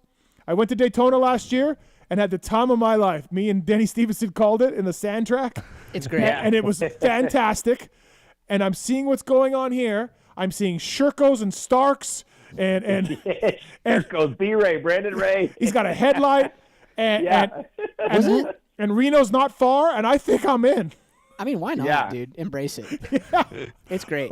So the best part of the Brandon Ray part of the Sherko thing, so round 1, he's on like a 2017 or 18 CR4, I think it was a 450, it might have been a 250. And anyway, Darkside's texting me during the show. He's like, "Dude, Brandon Ray's bike is so old he can't even get contingency." and then he shows up the next week, like he just got that Sherko like the week of this event here in Idaho, and boom, he's got the light on and he's running the show, and he got in both main events. Dude, awesome. I think I'm in. Like Reno, awesome. like yeah, why not? What round does it conflict with? I don't even know. I don't care. But you're in. January 31st, would that be A2? I'm in. Yeah, I think so. I gotta go. Yeah, and that's what. So we got Loveland, and then there's, I think it's Guthrie in between that one, and then Guthrie's January 24th, and then the Reno one. So you got two rounds to kind of also make your decision. Hopefully it's. Well, I mean, the show's getting delivered right now. Like we're like literally, I'm getting a canvas just painted with everything perfect as far as the TV thing goes. Well, you think about it, like this is just gonna get better. Brees and Freeze are DGAF. Oh yeah. And then you got Hicks is great, and KP's trying to get this win, and the other guys got to stop dicking with each other and start dicking with Vince so that he loses points. Like that's the problem. They're letting him get away. Dude, he could pull away. Yeah, for sure. So MCR's in, right, for all of these? Oh yeah, they're going the whole thing. Yeah, that's it. They're going Tony told me like select Supercrosses, Arena Cross, and WSX. Yeah. Hashtag never change MCR. Yeah, I mean, it's working. The money's great for this. It's working. They're getting tons of press. And Vince is doing his thing over there, so all the people that hate him are now following that series, so they're getting press that way, and it's a win-win-win all around right now. Did we get a report from anybody on site on the drunk fan who ran in and grabbed the mic? No report on that. Yeah, no report on that, but there was a report just after that. So I'm guessing you guys, if you watched it on TV, you could hear the stadium, right? If there was, it was full as far as spectators. How many stuck around for the interview? Everybody's booing, right? And then that guy comes in. Yeah. Well, I guess it was Alverton 2014 when the French fans surrounded the MCR rig, and all the people, I guess, were like in the pits, like basically staring down Vince and Tony, and they thought they were going to have to call the cops. And Arena Cross. Yeah, I guess it all kind of went away. But I was getting text messages. I was driving home at 2 a.m. I'm getting text messages like, we might be calling the cops here. This is crazy. This is awesome. And then I guess nothing really ended up happening. So Okay, so was this a guy with a credential, or was this literally a fan jumped out? I have no idea. Okay, we don't know. I would say it was a fan because it didn't look like he just had a regular coat on or something like that, and I would say it was just a fan. Dude, that's awesome. Yeah. But he just jumped out of the front row and said, "I'm going after the storm the track right up there." Hey, and the best part about it is that all the crap going on around it, like say there was security, like they would have been dealing with all the bullshit with say Brees or Peters or Robbie Wageman, and Ryan Clark was in there yelling at Sean Smith. He's like a referee guy, and like the guy could have snuck right through with no problem. What was Clark yelling about? He's probably upset about the Vince thing. He was just upset about the pass, right? Yeah. Ryan Clark knows racing. Didn't you see their tweet that night? Solitaire's tweet saying like you're gonna need to get something to get Vince out of here tonight or something like that. Yeah. So right at the very end before we go to commercial, Wageman pulls off, Vince pulls down to the start gate, and you see Clark coming and talking to Smith, and he's kind of like looking at Vince, and it looks pretty heated in the moment. But yeah, it was like, what was he doing? Like, well, again, Robbie, what the fuck were you doing then? Like, what were you doing? Like, you just like literally cocked and loaded the gun for the guy, like it's kind of thing. And so it was wild. Gauldy, have you been enjoying? Look, this is actually the winter of Gauldy. Never mind McElrath.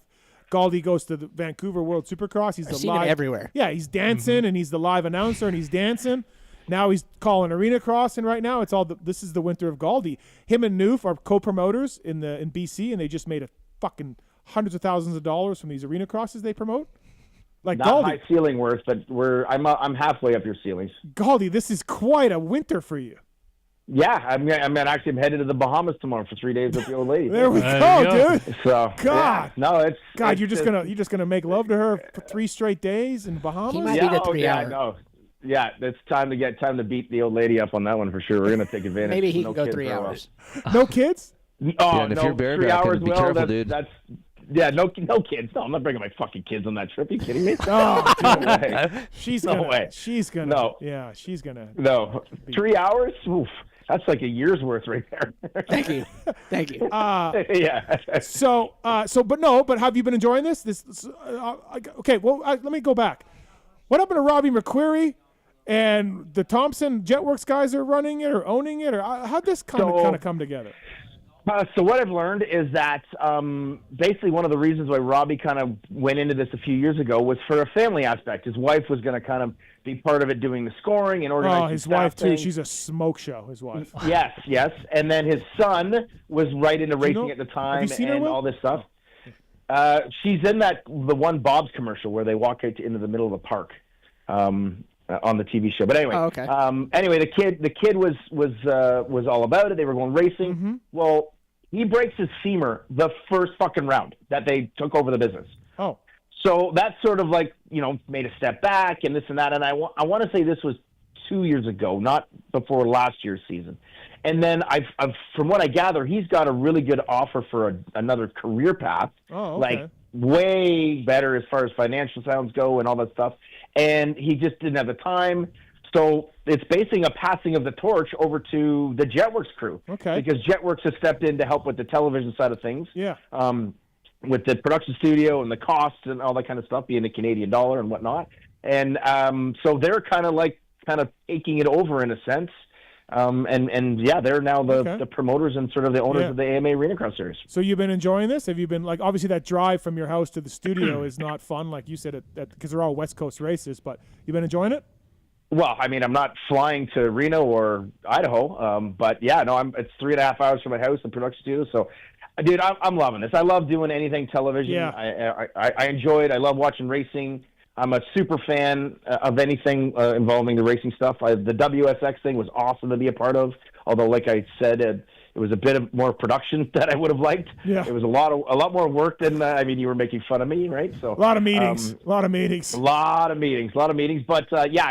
this is super fun. And again, I did this a few years ago when the series was kind of in its, dancing of what to do kind of thing when KP. It wasn't his perfect season. It was the year before that, so like 19, I think it was, or maybe 20. Anyway, and it was fun, but there's nothing like what we're getting right now. Like, there's a deep field. Like, you got Politelli and Wageman and Brees. And, like, you got the guys that have the potential of winning. So there's a lot of excitement about it. You insert Vince. you're hoping to get what you're going to get with him, and we're getting it right now. So like, fucking put me in, coach. I'm loving every minute. Yeah, Gauldy, super fan. Oh, like two of the kids I work with went there this weekend, and like when they left the house, I was like, expect people to like they're gonna murder you. Yeah. Like they don't want you to beat them. Who's your guys, Will? Both the Gordon brothers. I work with them now. Nice. So awesome kids, awesome experience, but at the same time, I'm like, this is like they have to pay a mortgage. Yeah. Like, and if you're in the way, they're gonna move you the fuck out of the way. Yeah. Like, and that's just the way it is. You know what? The Revan kid did an interview. He brought your name up in it. Actually, now that I remember that, he did say that. And then Landon, I guess he's sort of the better one, I guess, right? Or the faster kid of the two. Younger at this point, yeah, I think so. But Revan has a really good amount of skill involved and everything like that for sure. But he is behind. Like he hasn't had as much seat time in the offseason. Do you think the fact his name is Revan is the fact that he's behind? I don't know why this bothers you.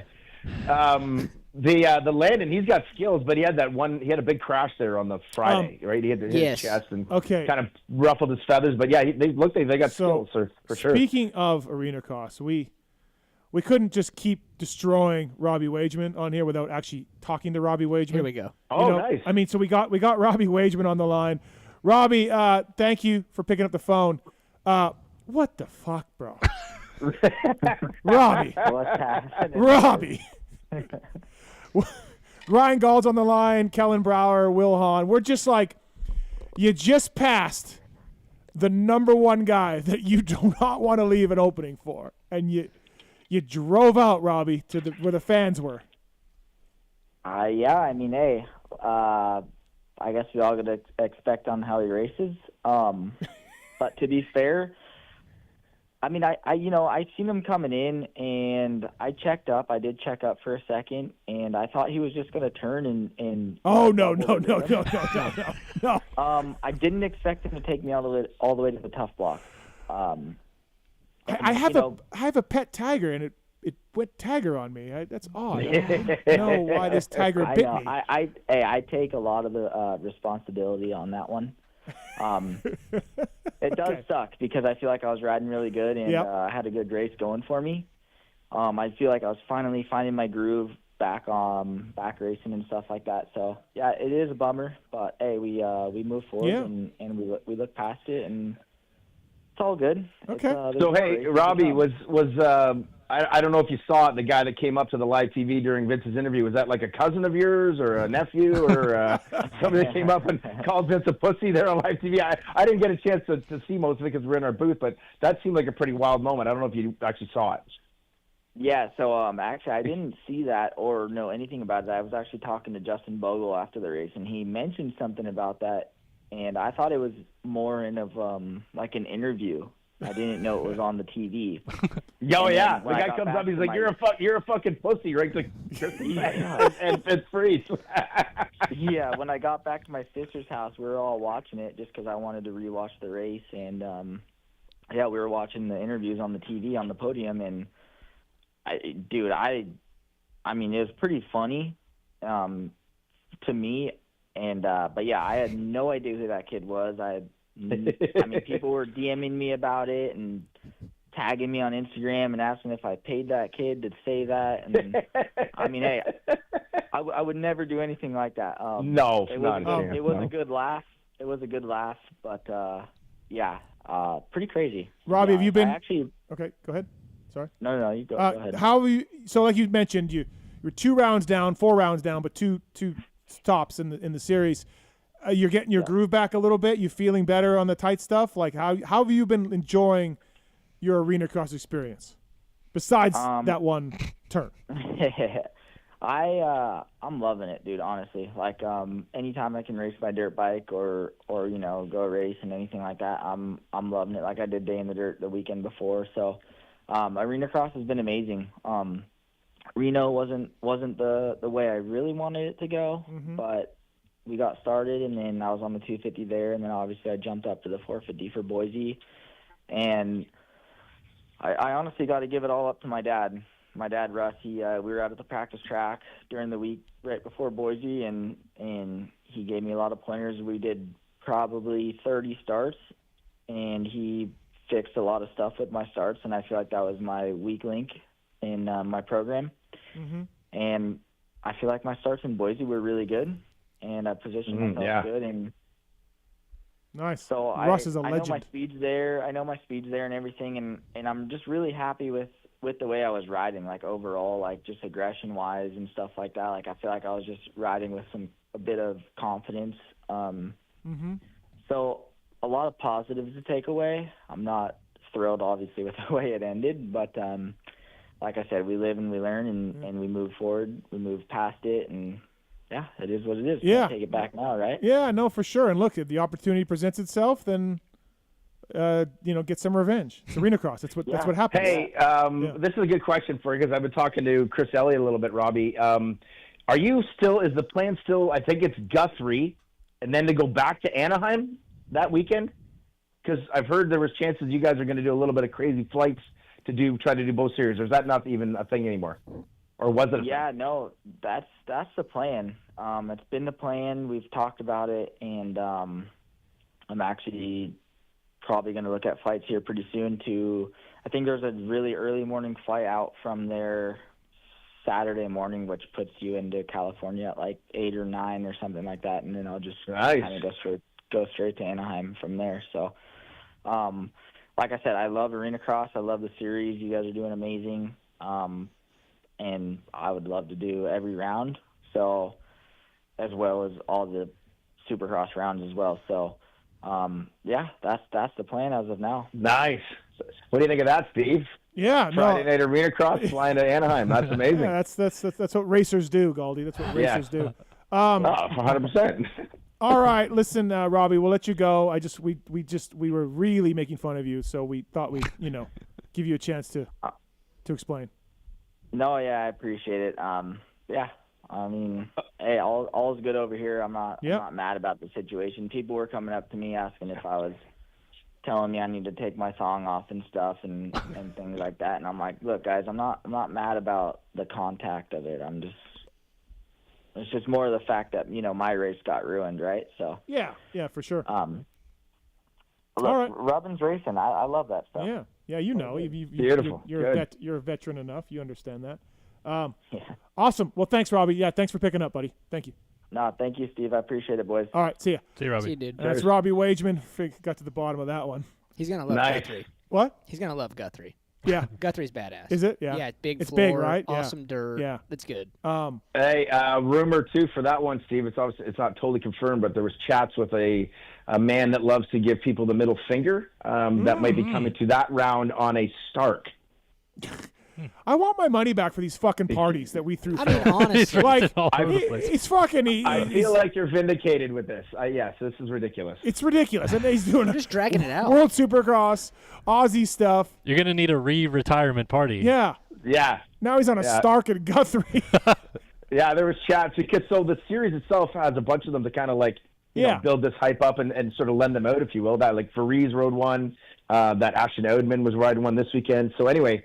There's talks to guys like Bill and others into that kind of thing. Will, you want to come ride a Stark, buddy? Will? I would love to ride a Stark, but do I want to come race now? Okay. Well, we can get you to Guthrie, and if you start riding, you got to sign up and race. I think you're kidding me. I'll let everybody go. Looking at the schedule here, February 1 is... Yeah, Glendale. That's Glendale. Yeah. I could miss Glendale. Okay, Steve. Or Prescott's not far either. Prescott's, I can drive to Prescott, Arizona. Well, I believe you could do Friday, right? Reno, you could do the Friday in Reno and then go to Glendale. Yeah. Saturday. That's true. You could do both. You could do both. Yeah. Never mind fucking Wageman being a hero. I could be the media hero. Well, hey, go to Guthrie. Do the flights with Wageman. Yeah, there we go. On it. Cover it. We got to go, though. We got to check out Arena Cross because it is where it's going great. on. Weisco Piston bringing you Ryan Gauld here on the show. Pulp24 is the code to save. We got a Sherco. We got Starks. Hey, this Stark thing, like, I don't quite get it. So I was hanging out with Bogle last week because I rode the Stark, and I don't get. So there's a Stark only race, Hill. Yep. It's called the X Pro main event. But then they also throw the Starks in with Vince. Clash for cash. Yeah. Clash so thing. so basically. But how do you qualify for the Clash thing if you don't ride the? The top heat three, races. the winners of the heat races in the gas classes, and then the top three out of the first X Pro main event. So they have 6 on the gate for the kicker clash. Oh. And the kicker clash is not a sanctioned class. It's not an AMA class.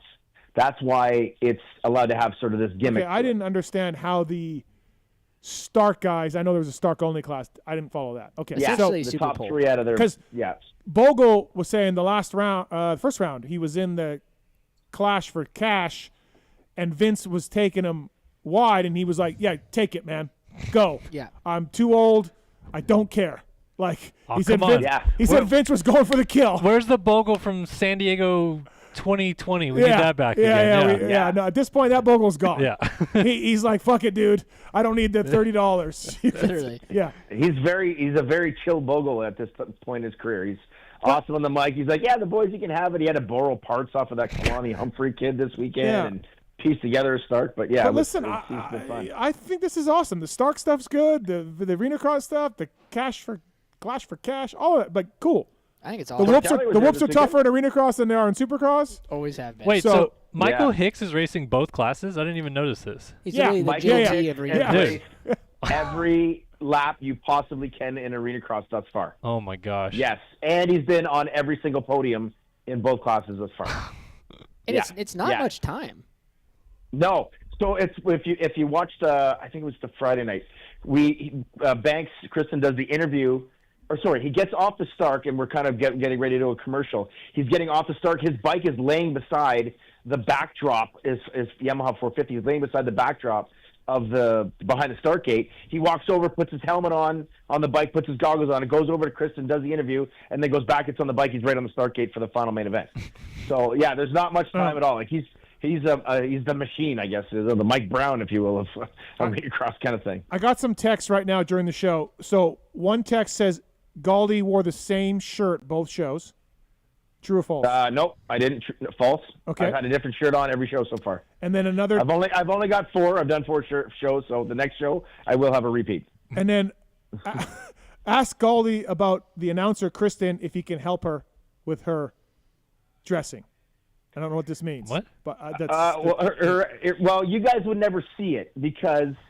I know you would actually because this weekend. No, not you only see usually from like waist up, right? Because they're interviews. But when she's walking out to the start, like the start line to get the interviews of the main. The shoes are much. Yeah. She's got like 4 or 5 inch like shoe height, like platform. Will's noticed this. And I was just like, you can't walk like that. It looks like on stilts. It does look like she's a little bit on stilts a couple of times. I'm like. But hey, I don't know. That's how girls dress these days. She's just trying not to be short in the interviews, I would assume, right? So she's more eye level with the guys. Yeah, I don't know. Maybe, yeah. Actually, that's a good take, Kellen. Yeah, I don't know. I'm not really a fashionista. Apparently, I wear the same shirt the fucking both times. So. Well, no, this is fake news. I'll sure to pass that on to Mr. Side. Mr. Side. Yeah, Mr. Side, completely fake news. Who's the rider that you knew nothing about or very little about that you're like, oh shit, okay, goddamn. I mean, none of the main 7 guys, right? I've watched enough of it, kind of thing. But I guess I'd say Hicks. Yeah. Kind of thing. I mean, I saw, he did the GT series, but it was never really on TV. I only saw little tidbits on Instagram and stuff. He's legit. Like, he's been the fastest guy. I think he's got the fastest lap 3 of the 4 nights, like qualifying lap. And then he's been able to make passes, but he just has not been able to get at the front of the pack yet. But I would say he's legit, and he was faster than Vince, but he would not fucking take the stab. He would I don't think fitness is Hicks's greatest strength either. Well, I mean, I don't think the training regimen has changed really from the 90s for this type of racing. They're 8 minutes, 6 minutes. Like a couple years ago, he showed up out of nowhere from the GT series and beat Peters. At a round 1. Yeah. So it was like he's legit. He can ride. We've seen him in Supercross too, as have you, Gauldy, of course. But Weisco Piston bringing you Ryan Gauld here on the show. This is gonna be great. I can't wait. It's gonna be. Rub my hands together all year. Yeah. I can't wait. Yeah, soak it in, right? By the way, don't forget the CMXU podcast. Check it out, everybody. Yeah, hit us up. It's supposed to be on the Pulp Nation, but Kellen and Lewis took that over. It's a lot of ins and outs for that. Yeah.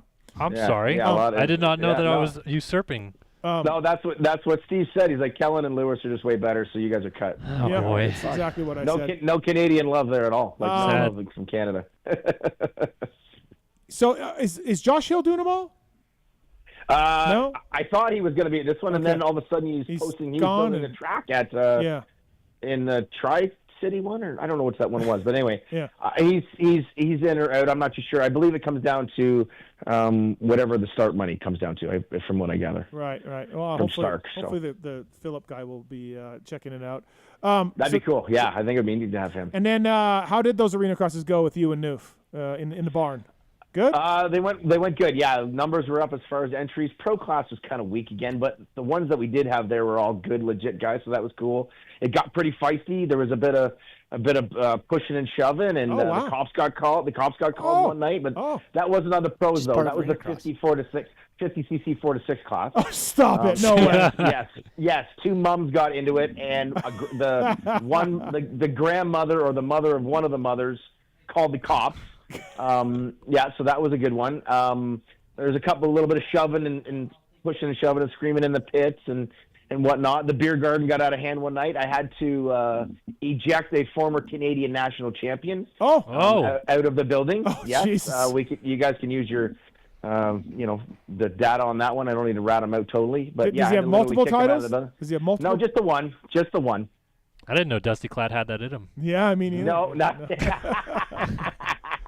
Well, Dusty Cloud has more than one, just one 451, but there's just the one a few years ago right there, just after the COVID year. Anyway, it was good, man. Beer gardens and crowd and fan. The other guy he's been in a rough spot in his life. Yes, unfortunately. And so anyway, I had to kick him out for drinking in the wrong area and being kind of a tool. So that was kind of crappy. And then I know, Steve, you wanted me to kind of poke a little fun at our friend Noof. Yeah. I only have the one time. He was awesome this year. I have the one night, the very first Thursday. The first Thursday of the first event is always the biggest, lots of bannering and setting up after practice day and this and that. Well, he decided to go to the restaurant and get drunk with his friends and not show back up for work. Nice. So great partner. He shows back up at, 10 o'clock. We're pretty much done. Obviously, I'm pissed off. We're all tired. I give him the breeze. Well, he started crying. He started crying because he was so upset about it. He didn't sleep that night. He woke up in the morning, I'm so sorry, man. I'm really sorry. And this and that. His wife came up and said, he was so upset last night. He's really sorry. And I was like, he fucking should be sorry, man. He screwed me. Is this on the new pod? Is this discussed on the new pod? It was discussed on the one just before this one because it was on we did a pod after the first weekend as far as our timeline goes. But yes, I brought it up. And then he barked back. He's like, well, you didn't delegate good enough. It's his fault. It's his fault. And I'm you've been going this Arena Cross series for 30 years and you didn't know what we were supposed to do? Like, okay, well, that's my fault. The drunk employee saying that the boss didn't delegate enough, so I just went and drank at the restaurant. Yeah. Didn't know what to do. Yeah. Nothing else to do. I drove 40 hours out there with all my stuff to pound out 19 days of work, and he went and got drunk with buddies that he sees every day. That's great. That was our only beef. That was our one beef. That's great. So, that's awesome. I was wondering if he was out. I was wondering if he was on the side of the highway selling the fuel from the World Supercross round. No. Apparently he's got rid of all that. Oh, okay. All right. So Noof went and got a bunch of fuel for the teams for the World Supercross. I had to do all these cross-border trips to go get fuel, and then at the end of the night, the teams are like, they don't fucking care. They're just leaving. So Noof looks around and grabs all the fuel. Now he's selling fuel. Leftovers. Now he's got used fuel from the WSX that he was selling. Well, because I guess you're not going to put it in the crate. You can't do anything with it anymore. Yeah. So that was pretty funny. Wow, what a time! Yeah, it went good. Arena Cross was good. Very happy on what a time to be alive for Ryan Gauld right now. Just Bahamas too. Bahamas, Arena Cross money. Other than having to banner up the whole track, it feels like it's been going pretty well. Yeah. Well, I did have to drive the 40 hours out there with all my shit, and then I drove 40 hours home. And to top this off, you guys like this. So I literally leave Chilliwack, BC, which is just up above Washington, Seattle. Go down the highway. I drove through Boise on fucking Monday. Drove through Boise, drove all the way back to Ontario. Then got in a truck on the Friday, drove down to Sarnia, and did the TV for fucking Boise, Idaho. Yeah, that sounds about right. Yeah. Hey, we got a call for you. We got Tanner on 3. Tanner, what's up? What's your question for Ryan Gauld? Hey, guys. Gauldy, I've been perusing your YouTube channel every night when I'm on the bicycle trainer, and I'm watching all of these old Canadian motocross nationals. Yeah, nice.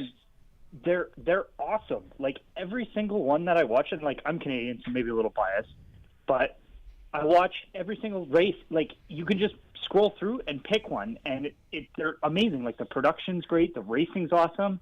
Like tonight, I just watched 2003 Deschambault, and it's just the like, news. That's the Ryan news race. Lockhart wins his first moto. Like, yeah, pretty sweet. Yeah. Ryan Sipes into the trees, like crazy. Yeah, Joe So I Sarris just just wondered, like, do you hunted ever him go into those back and trees. watch any of those? I mean, yeah, I love watching that stuff. We're actually trying to add something to our pod where we talk about them, sort of like Steve, your show. We got to figure out a different name. Stealing because we idea don't from wanna PulpMX again. stealing ideas. But anyway, yeah, no, they're a good time. It's always kind of been a hit. It's kind of funny. The Canadian folks always thought that they were kind of silly and not that much entertaining. And then on the American side, the American guys used to love watching them on like the Sundays back in the day in like 03, 04 when they were on speed back then. But yeah, they're a good time, man. Mark Travers and Brian Koster, the guys in the booth, they were quite entertaining, and I always had fun on the side of the track there, racing a class and then doing the TV for the other class. So yeah, they were good times. Let me ask I Will. appreciate you liking them. So Will, what would you rather do?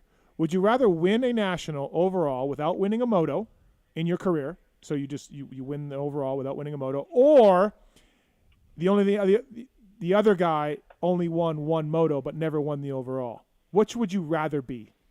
Like the winner of the moto? Wait, so you're the champion no matter what? No. What? No, just What? two guys. Two guys. They're not champions at all. Oh, okay. So hold on. They're losers. But one guy won one moto. Okay. In his career. Okay. Didn't win the overall. Oh, didn't win the overall. Won one moto. The other guy didn't win a moto, but captured the overall. Which guy do you want to be? I want the overall because I'm in the record books no matter what. Fuck you. Yeah. Okay. All right. That's Gauldy. My guy Will. That's Gauldy. I mean, all day long. Like, Yeah, if you told me I won an outdoor overall and I didn't win a moto, I don't give a shit. 6'6", it doesn't matter. I don't care. I did it. I will take Body it. by Will, everybody. Yeah. Right Okay. there. Yeah. No, because it's a big debate with Noof and Gauldy because Noof won the moto. Well, I It's mean, not I got a fucking debate. I got a podium in an outdoor, but no one cares. I didn't get a podium out overall. Yeah. Right. So, like, had I got a podium overall, that's a way different story. Yeah, That's yeah. a way different selling Yeah. point, right? And you But get paid. Yeah. Also, there's a bonus. Yeah. All right. Yeah.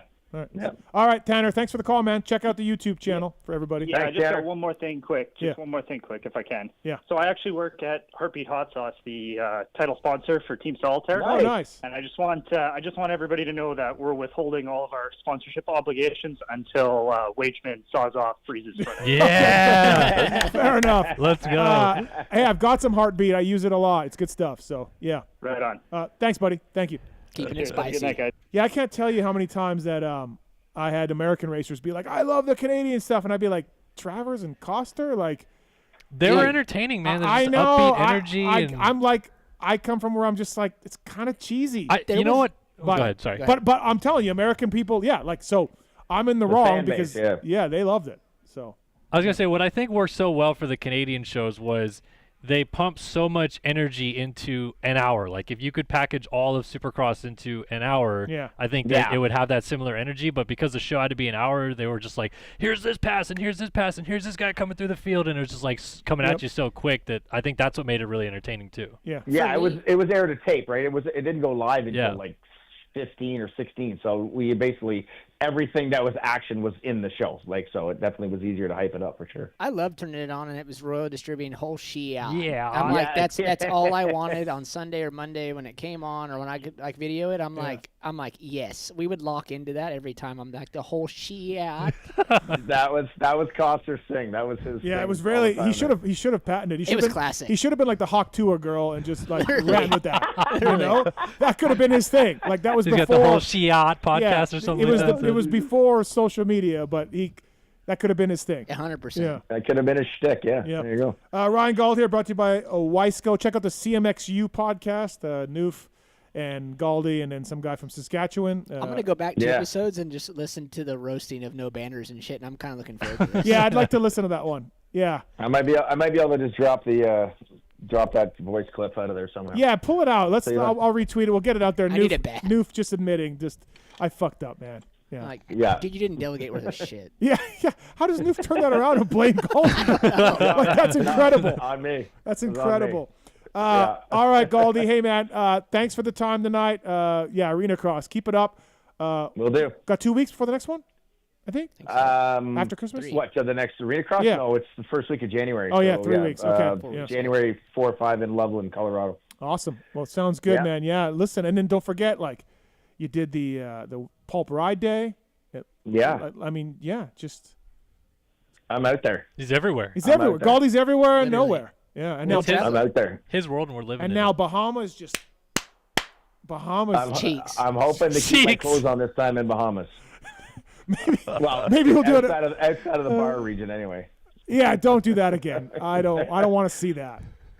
Well, like I said to Noof and Kenny on the pod, if this happens this time, it's coming from a third-party video because I'm not there with any friends, or my wife is videoing me doing it. So I'll be in shit regardless. I'm either going to be in shit by the cops or my old lady. So awesome, man. Well, hey, thank you for the time tonight, and good job on the Arena Cross. Keep it up, man. Cheers, boys. Thanks, All right, guys. see Merry ya. Christmas, everybody. That's Ryan Gauld, everybody. Brought to you by Weisco. And, yeah, man. Classic. This whole thing is made for Gauldy. Like, the whole scenario is like a perfect storm.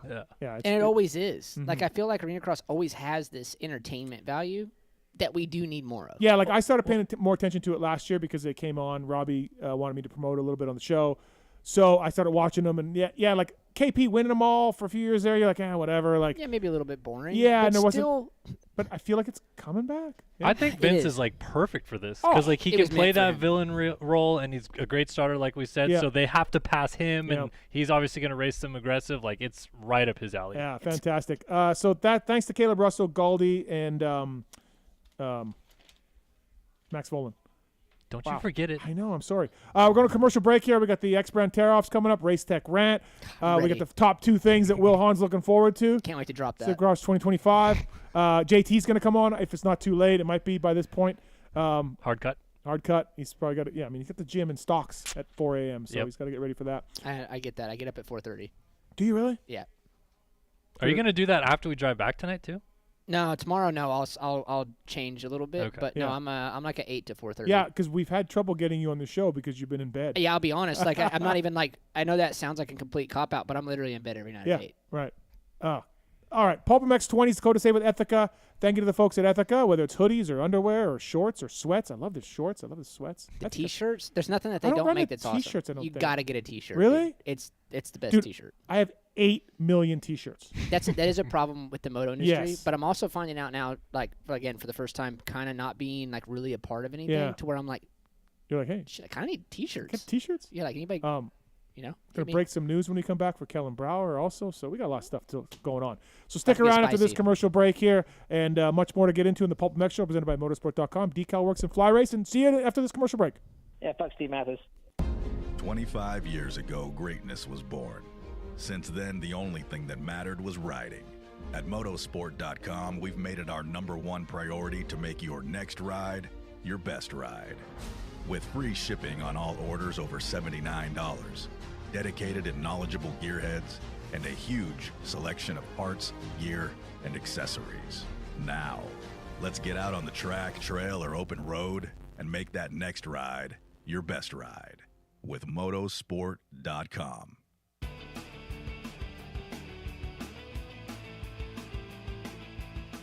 You likely know Racetech as the suspension and engine tuner of choice for the world's fastest privateers. But what you may not know is behind the scenes, Racetech is the trusted source for many OEMs and factory teams throughout the motorcycle industry. For nearly 40 years, Racetech has been producing high-performance suspension and engine components and services right here in the USA. Racetech doesn't just specialize in motocross. In fact, they have many off-road, hill climb, flat track, road racing, and supermoto championships on the mantle as well. Not a racer but want to smooth out the ride on the street or add some performance to your Harley? Racetech offers a full line of suspension solutions including industry-leading built-to-order G3S custom shocks. All Racetech products are 100% guaranteed to exceed your highest expectations. Don't wait. Experience the Gold Valve advantage today by logging on to racetech.com. Don't forget to mention PulpMX when ordering for a discount.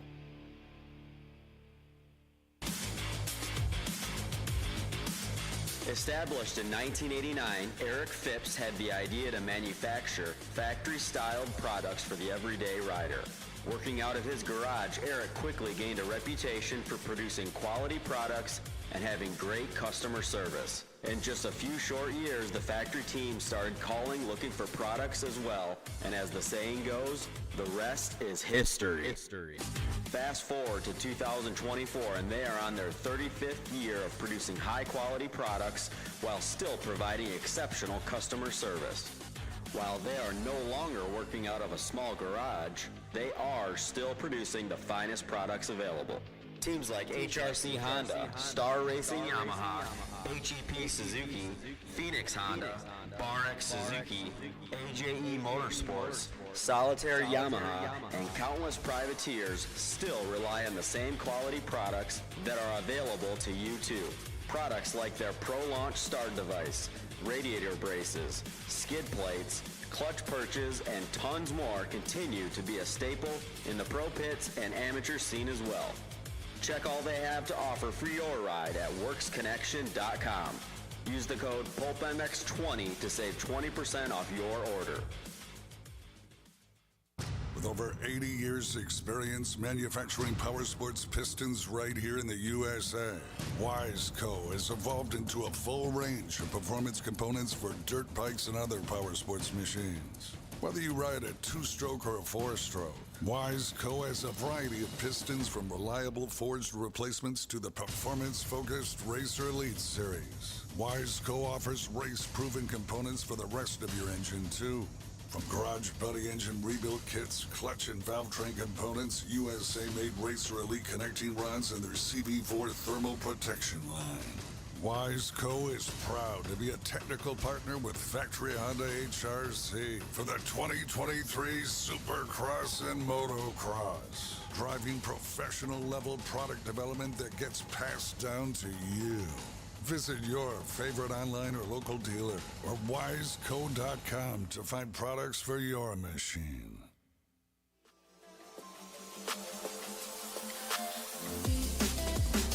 Rocky Ridge Trucks, your ultimate off-road vehicle capable of getting down and dirty. Rocky Ridge has a rich history and has been building custom vehicles since 1983. Proudly partnering with the finest OEMs including Chevrolet, GMC, Ford, Jeep, Nissan, and Ram, we bring you the ultimate turnkey custom truck on the market. Each vehicle is easily financed through your local dealership and, best of all, retains the factory warranty. Say goodbye to the hassles of DIY customization. No more waiting for parts, compromising ride quality, or risking voiding your warranty. Drive the vehicle you've always dreamed of today. Join the Built for the Bold family at RockyRidgeTrucks.com.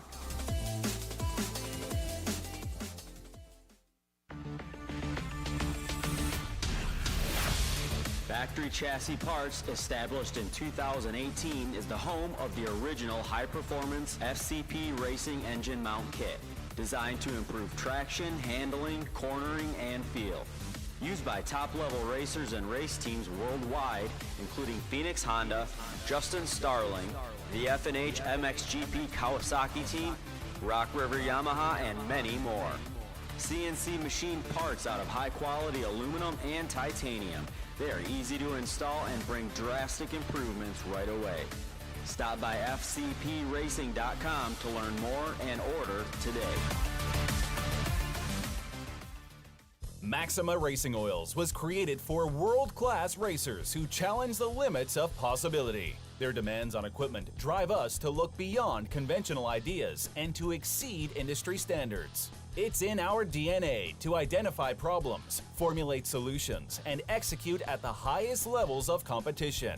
Case in point, the championship-winning Factory Kawasaki race team, longtime Maxima partners who extensively use Maxima throughout the bike. Maxima's USA-made products exceed JSO requirements and can be used in all motorcycle brands: Kawasaki, Honda, Yamaha, Suzuki, KTM, Husqvarna, and more. Maxima Racing Oils. Experience the difference. Visit MaximaUSA.com for more information.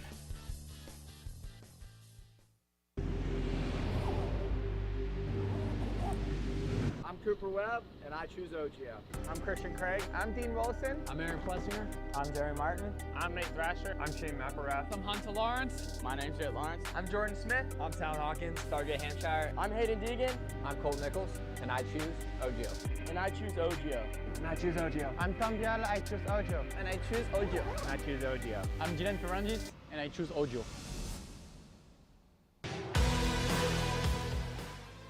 In 1990, my dad, Jamie Gregg, started Guts Racing. Guts stands for Greg's Ultra Trick Seats, because I was just a little kid that wanted a trick seat. And if you're out there looking for a trick seat, go to gutsracing.com, your local dealer, or Motosport, and place your order. Support the people that support PulpMX. You can use Pulp 2024 for 20% off at gutsracing.com.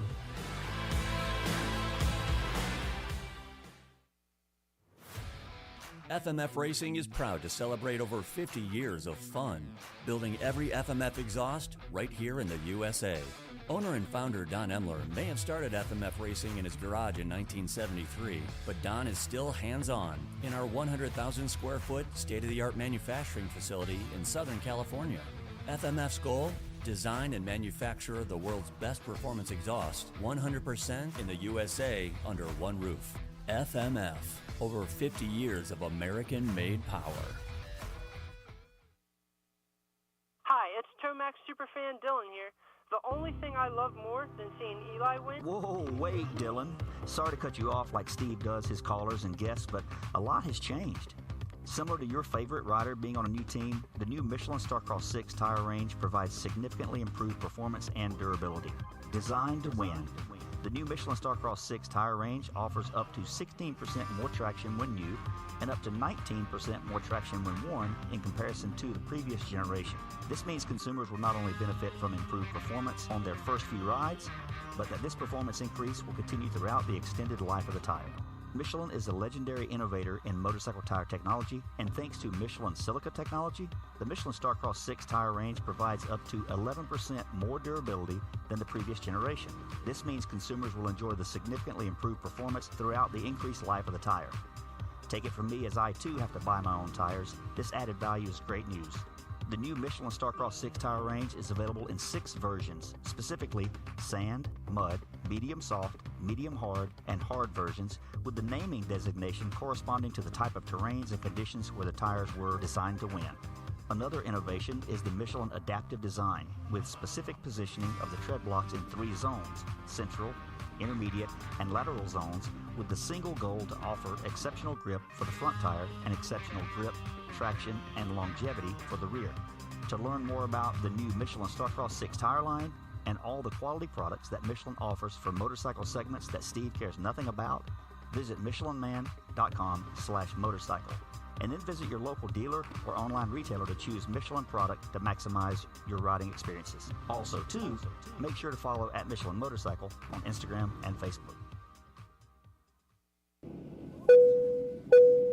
Attention riders! Welcome aboard the all-new Atlas Vision. We hope you enjoy the added mobility, quicker flight time, and additional views. Please follow along as we outline the safety features of this revolutionary device. The first thing you will notice is the added headroom. The fore and aft positions no longer come with annoying restrictions, so feel free to move about the cabin. Quicker flight times can be achieved by unmatched comforts and unencumbered movements. Yes, we're built for speed and comfort. And now available to all customers is a 360 panoramic view. Go ahead and look around the cabin. These new angles are available at no additional charge. Located on the underside of the frame is the gold standard of impact absorption, D3O. In the event we accidentally take a trip to Indonesia, we suggest that you remain with your neck in the underextended position and allow this proven material to do its job by reducing the forces over 50% better than ever before. Although the Atlas Vision will not be noticeable, it will be there when you need it. If you are riding with a child or someone who requires assistance, secure your vision first, and then assist the other person with a Prodigy, Tyke, or Brole. We ask that you keep your brace on until your moto is finished. We remind you that Atlas makes flexible neck protection. Tampering with, disabling, or destroying the product is prohibited by the limited lifetime warranty. You will find this and all other safety information in the user manual located online at atlasbrace.com. At this time, we ask that you remain standing with throttles in the wide open position with your elbows up and hips fully unlocked, whatever that means. On behalf of the captain and entire crew, thank you for flying Atlas Vision. Enjoy the views. From beginners to seasoned vets, race teams, project builds, and magazine tests, Decal Works' mission is to cater to those who love to ride, upholding the true definition of quality, service, and knowledge. Visit decalmx.com and use promo code PulpMX23 to get 20% off your custom graphics. Decal Works, #1 for many reasons. 25 years ago, greatness was born. Since then, the only thing that mattered was riding. At motosport.com, we've made it our #1 priority to make your next ride your best ride. With free shipping on all orders over $79, dedicated and knowledgeable gearheads, and a huge selection of parts, gear, and accessories. Now, let's get out on the track, trail, or open road and make that next ride your best ride with motosport.com. Maxima Racing Oils was created for world-class racers who challenge the limits of possibility. Their demands on equipment drive us to look beyond conventional ideas and to exceed industry standards. It's in our DNA to identify problems, formulate solutions, and execute at the highest levels of competition. Case in point, the championship-winning factory Kawasaki race team, longtime Maxima partners who extensively use Maxima throughout the bike. Maxima's USA-made products exceed JSO requirements and can be used in all motorcycle brands: Kawasaki, Honda, Yamaha, Suzuki, KTM, Husqvarna, and more. Maxima Racing Oils. Experience the difference. Visit MaximaUSA.com for more information.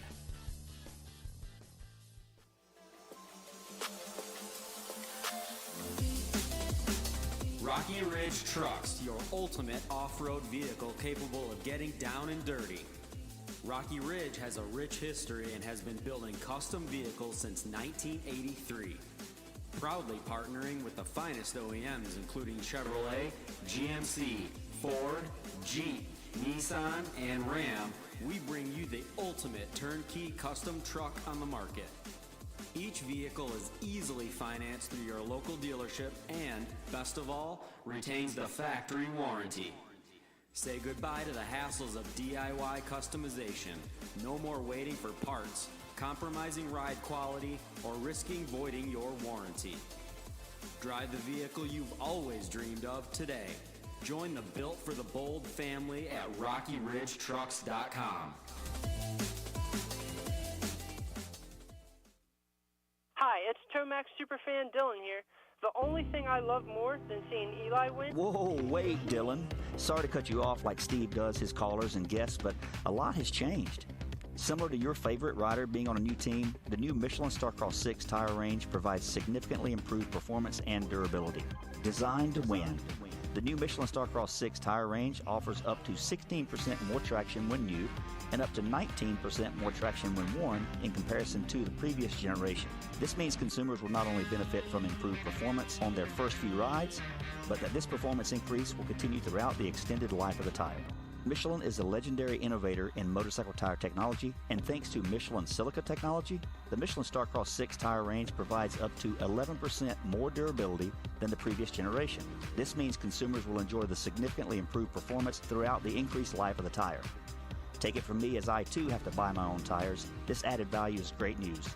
The new Michelin Starcross 6 tire range is available in 6 versions, specifically sand, mud, medium soft, medium hard, and hard versions, with the naming designation corresponding to the type of terrains and conditions where the tires were designed to win. Another innovation is the Michelin adaptive design, with specific positioning of the tread blocks in 3 zones: central, intermediate, and lateral zones, with the single goal to offer exceptional grip for the front tire and exceptional grip, traction, and longevity for the rear. To learn more about the new Michelin Starcross 6 tire line and all the quality products that Michelin offers for motorcycle segments that Steve cares nothing about, visit michelinman.com/motorcycle.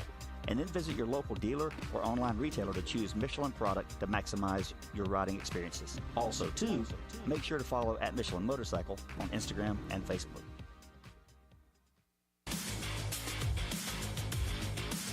Established in 1989, Eric Phipps had the idea to manufacture factory-styled products for the everyday rider. Working out of his garage, Eric quickly gained a reputation for producing quality products and having great customer service. In just a few short years, the factory team started calling looking for products as well, and as the saying goes, the rest is history. Fast forward to 2024, and they are on their 35th year of producing high-quality products while still providing exceptional customer service. While they are no longer working out of a small garage, they are still producing the finest products available. Teams like HRC Honda, Star Racing Yamaha, HEP Suzuki, Phoenix Honda, BarX Suzuki, AJE Motorsports, Solitaire Yamaha, and countless privateers still rely on the same quality products that are available to you too. Products like their Pro Launch start device, radiator braces, skid plates, clutch perches, and tons more continue to be a staple in the pro pits and amateur scene as well. Check all they have to offer for your ride at worksconnection.com. Use the code PulpMX20 to save 20% off your order.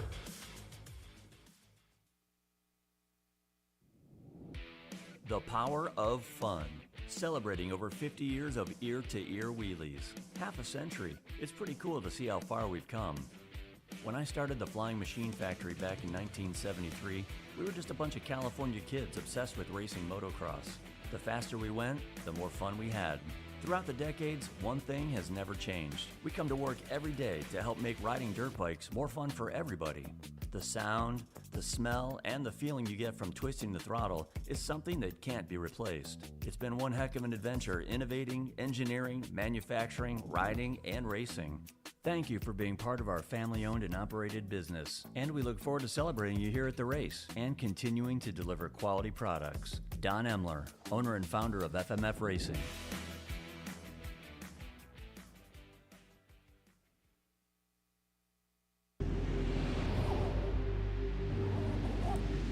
I'm Cooper Webb, and I choose OGO. I'm Christian Craig. I'm Dean Wilson. I'm Aaron Plessinger. I'm Jerry Martin. I'm Nate Thrasher. I'm Shane McElrath. I'm Hunter Lawrence. My name's Jett Lawrence. I'm Jordan Smith. I'm Town Hawkins. Stargate Hampshire. I'm Hayden Deegan. I'm Colt Nichols, and I choose OGO. And I choose OGO. And I choose OGO. I'm Tom Diallo. I choose OGO. And I choose OGO. And I choose OGO. I'm Jiren Ferranges, and I choose OGO.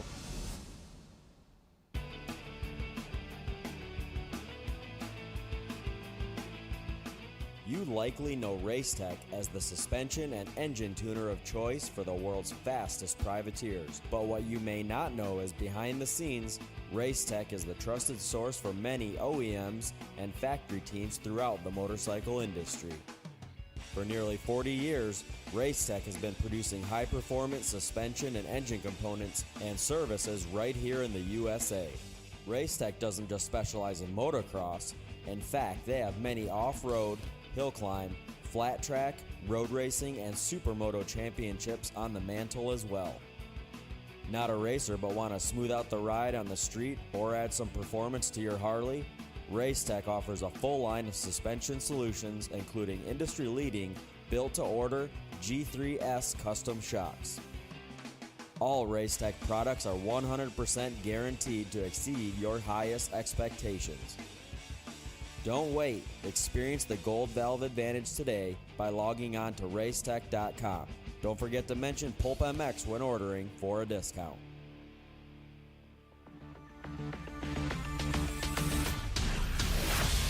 Factory Chassis Parts, established in 2018, is the home of the original high-performance FCP racing engine mount kit, designed to improve traction, handling, cornering, and feel. Used by top-level racers and race teams worldwide, including Phoenix Honda, Justin Starling, the F&H MXGP Kawasaki team, Rock River Yamaha, and many more. CNC machined parts out of high-quality aluminum and titanium. They are easy to install and bring drastic improvements right away. Stop by fcpracing.com to learn more and order today. With over 80 years' experience manufacturing power sports pistons right here in the USA, Wiseco has evolved into a full range of performance components for dirt bikes and other power sports machines. Whether you ride a 2-stroke or a 4-stroke, Wiseco has a variety of pistons from reliable forged replacements to the performance-focused Racer Elite Series. Wiseco offers race-proven components for the rest of your engine, too. From Garage Buddy engine rebuild kits, clutch and valve train components, USA-made Racer Elite connecting rods, and their CB4 thermal protection line. Wiseco is proud to be a technical partner with Factory Honda HRC for the 2023 Supercross and Motocross, driving professional-level product development that gets passed down to you. Visit your favorite online or local dealer or wiseco.com to find products for your machine. From beginners to seasoned vets, race teams, project builds, and magazine tests, Decal Works' mission is to cater to those who love to ride, upholding the true definition of quality, service, and knowledge. Visit decalmx.com and use promo code PulpMX23 to get 20% off your custom graphics. Decal Works, #1 for many reasons. In 1990, my dad, Jamie Gregg, started Guts Racing. Guts stands for Gregg's Ultra Trick Seats, because I was just a little kid that wanted a trick seat. And if you're out there looking for a trick seat, go to gutsracing.com, your local dealer, or Motosport and place your order. Support the people that support PulpMX. You can use Pulp 2024 for 20% off at gutsracing.com.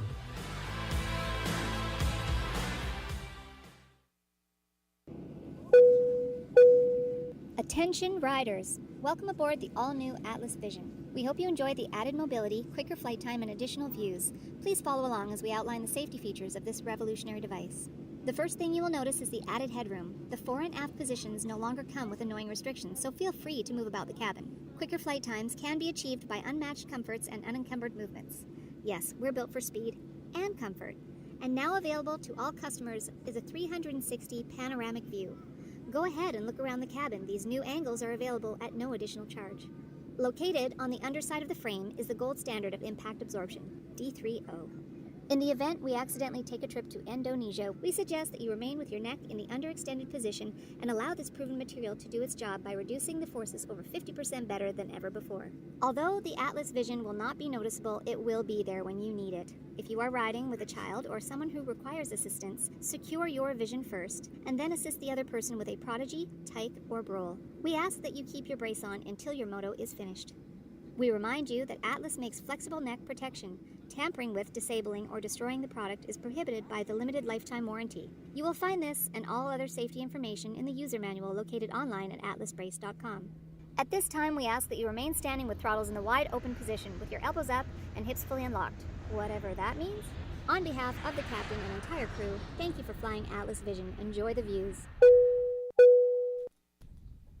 Yeah, welcome back, everybody. PulpMX Show, presented by Motorsport.com. Decal Works, Fly Racing. Wil Hahn Kellen Brauer in studio here. Jason Thomas coming right up here from Fly Racing, flyracing.com. I want to thank the folks at Michelin. Our buddy Randy got a new knee.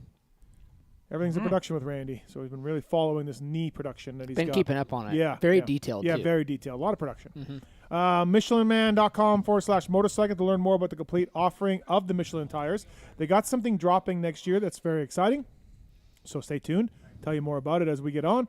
But the StarCross 6 tire range, and by the way, the StarCross 6s ended up on the podium at the Paris Supercross not that long ago. Sand, mud, medium, soft, medium, hard versions, all with a naming designation, so please check it out. 16% more traction when new than the old school StarCross 5s, by the way. So thanks to the folks at Michelin and all that they do, and great mountain bike tires as well. They've got some new E-Wild that's kind of combining their DH series with their E-Wild series, and I've been running them, and they work great. So thank you to the folks at Michelin for coming on board. Fly Racing, flyracing.com. The cool part of the Fly Racing stuff is that now there's a code to save direct with PulpMX. So go to flyracing.com, type in PulpMX code, and you can get a discount right from the website, whether it's the Evo gear, whether it's the boots, helmet, goggles, gloves, all of it. The Formula helmet's amazing, so please check it out. And use the code and save with Fly Racing, flyracing.com. Speaking of fly, what's up, JT? Not too much. What's going on? Oh, just bench racing some Starks, some video games, and some Supercross. All right. Yeah. That's nerdy, but I'm good with it. Yeah. No, listen, Kellen's here, so and Will's here, so that's what goes on here at the show. Couple of exciting news, JT. First of all, official now. Cooper Webb's in the Formula helmet, which we knew was coming, but he's out of his old deal and he's now in the Formula, looking good. So. Yeah, it's one of those things where you get frustrated with comments because people, we have to wait for contracts to end and these things, and immediately people are jumping in comments, and you just have to kind of keep your mouth shut and just it's a little frustrating at times when people say stuff, but it's going to change, and the deal's already done and all those things. But it is very exciting to see him wearing the Formula S. Yeah, like when we had him on the show, when you and Anthony were in, and Dalton, if only he had got to try it by then, but he hadn't tried it, so now he's tried it. Once we had to wait till December 1st for him to put it on. Yeah. Once he did, man, he immediately signed the contract. He really liked it. No, it's great. The Formula helmet, I've said this before, it's the best thing you guys make. It really is. It's amazing. So I'm sure he'll love it, Yeah, it's we've talked about it a lot, but there are very few things where it surpasses my wildest expectation because I hold our expectation in pretty high regard. I just expect a lot out of our team, and that blew everything away that I could have ever hoped for. So pretty awesome. Something we're very proud of. All right, so I challenged Will and Kellen to give me a hot take for 2025 Supercross, and they did okay. But I got shit on. Let's be honest. You kind of did get shit on. Can I hear what their takes were? Will, briefly. Go ahead. I just said that. I said maybe it's not hot, but I think each coast will have a different winner, like a new winner. Like it's not going to be repeat. Will, do you know what hot takes are? They're just out there, right? I don't know. Yeah, they're out there. I don't know. I just went with one, dude. I don't know what you want from me. A hot take, and then Kellen. Mine was Julian Beaumer will win multiple main events this year, which is a hot take. That's a hot take. Yep. No, that works. Brought it. Yep. And then my take was Chase Sexton signs with Monster Cowie for 2026. Oh wow. Yeah. Okay. Yeah. So that's a hot take. Yeah, more hot takes. Those are good. That is a hot take. Do you like one of those over the other? One of the out of the three? I'll go with Will's because it's not even lukewarm. Like it's like sure. I'm gonna go with it. Cool. Well, I clarified with him RJ's not doing West, and he said yes, but he meant RJ wasn't even going to win the East. Like they're going to have two new champions. That's what. So I was just trying to be different. I'm sure Tom wants to repeat, and I know RJ wanted to, but I don't know. Right. Yeah, no, it's all right. I mean, it's not brutally. I've heard worse takes. I think Steve and Kellen are those are aggressive. Well, Beaumer, like Kellen knows Beaumer. Steve, you didn't go, which is sad. But Kellen, Beaumer was very confident when we talked to him last week. I don't know if it's misplaced confidence. Maybe it's too much. Time will tell. But in December, he is very confident. Hold on. You're telling me a rider before the racing is confident and his bike's working well? And okay. All right. I'll check that. I could see it.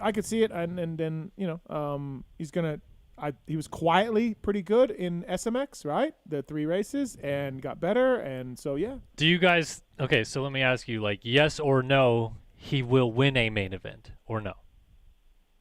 I can't say that, sir. Okay. JT? I would lean no. Certainly, I would have said before SMX, I would say no, but he was really good there. Charlotte, man, if he was in better shape, he wins that first moto in Charlotte. I would lean no. Will, which way would you lean? I guess if you're going to go statistically and everything like that, you're going to say probably no, but I think it's possible. Yeah, no, that's why I would lean. Yeah. Is Deeks doing West or East, JT? Do we know? Did you get an answer? We don't. And both of us, I'm trying to think who was. Somebody would know. We were both kind of not arguing but debating which coast he was going to be on. I think he's going to do West because of the stage and it's bright lights. It's where he's from.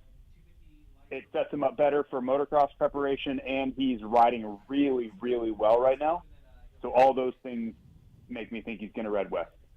Yeah, I think I agree with you. As long as he's healthy and ready to go, right? Why not? I think he's ready to roll. Like I think right this second. So for them to put him on hold another month after A1 I think that's a pretty tall task. Plus, like I mentioned, the setup for motocross just isn't quite as good. Yeah. Well, and like, don't you think it like kind of goes into like their realm of their, I want to say, promoting and like how they believe in marketing him? West is bigger more, stage. bigger stage, more eyes on, and the California kid. It's like a homecoming. Yep. I think to me, it's a perfect storm, right? And like what JT said, to go back on that was a big decision when I was at that team for multiple years. Was you definitely don't hold a guy back that's ready because he wants to ride east, or you think it might be easier or whatever. When they're ready, you go. The chance of getting hurt is too high. Yeah. And it is higher practicing. It's more days riding. It's more chances. If you're just like, look, these guys are healthy, they're fit, they're laying down times, go. Right. Yep. Yeah. No, makes sense. Yeah, and realistically for Deegan, they're not ducking anybody. So exactly. He doesn't. I don't think he needs to. There's no reason. Like you just send him wherever. Like he's your ace in the hole. If he's ready to roll, you send him. Yeah. I think it all looks that way. So he had said as well, Deegan did, that he plans on racing a 250 again in 2026, and the blowback online was like, oh yeah, right, he's gonna be ready to go in a year. What do you think, JT? Like, do you think he's being sincere with that? Because if not, then it doesn't make sense why. Like, if he races East this year, then he still has time to do West and then like actually get both coasts covered and learn all the tracks more or less before he goes. Otherwise, he should race West this year if he's going to move up.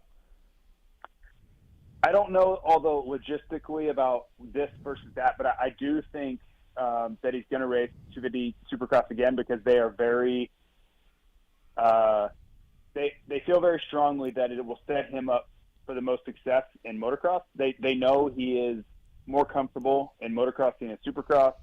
They would really, and I think Ricky Carmichael being kind of there in Tallahassee, kind of giving Brian advice and helping has played a role in this because Ricky has said many times he wished he had spent more time on the 125 before he moved up. He wasn't ready. He thought he was ready, and he wasn't, and he wished he had taken another year. And I think Brian is listening to that, and they know what they're going to run into with Jet and Chase and Hunter and these guys they're extremely good, and they want to make sure that they have, dotted every I and crossed every T before they make that jump. And when they make the jump, let him be in motocross where he's more comfortable. So I think the most interesting part of that is that for 26, is he on the same team or does he go to Monster Energy Kawasaki? Where does he go? Because in that scenario, it gets really dicey him being on a 250 and 26. That's what makes it the most interesting for me. The theory and the process makes sense, but if he's not on Monster Energy Yamaha Star Racing, how does that look? Like if he's on Cali, what Cali does he ride? It just gets really interesting on that front. I mean, Ricky said that a bunch, but like he went undefeated in 125 Supercross. It's like, yeah. He says it to this day, though. I know, but it's just like I think that's revisionist history a little bit. When he moved up, he did terribly when he moved up. Well, okay, no, he got on the podium and he was fast as fuck, but he crashed a lot. Yes. But don't you're talking about one of the most successful racers of all time that couldn't stay upright, crashed out of most main events. He was, to his own words, for what the expectation was and for how good he became, and to your point, going undefeated the year before, that was not a good rookie campaign by any stretch. Yeah. There's no way you could say that. If you're in his shoes and you're in Kawasaki's shoes, you just whoop the field. You're national champion. He has the benefit of hindsight now. Yeah. Which is what he's trying to share. Yeah. That's what he's trying to share. He's like, yes, it all looks like I should move up. And even then, I wasn't ready for 250/450 Supercross at the time yet. I could have used another year or another East Coast swing of seasoning to be more prepared. And I think you're making the point that backs up his point. Everything's pointing to Hayden will be ready. And Ricky's telling him, make sure that you're way over prepared. Yeah, if he does 26, that'll be 2 more years than Ricky, and definitely be prepared by then. But don't you think it's a playbook out of what's been happening lately? Like, I mean, Chase has kind of set this tone by moving from Geico to the factory bike outdoors. Jet did it last year. Like, to me, like that path is already getting set to where it's similar to what you would do with a 250 kid. Like, it's our fear to put a rookie into the 250 West class because we know the likeliness of an injury, right? But Yeah. if you put him in outdoors where there's comfort there, it just seems to be a better path. Like JT said, it's obvious he's comfortable outdoors. If you Correct. started 450s at Paula in 26, you're ready. As a learning year, Yeah. but you're still going to be ready, Yeah, right? Like yeah. you're I going to mean, be I competitive. think he runs top 5s all day Agreed. long, and maybe top 3s. You know what I mean? Yeah, all of that. All right, get some phone calls. One's on Kyle from 3. Kyle, what's going on, man? What's your question? Hey, what's up, guys?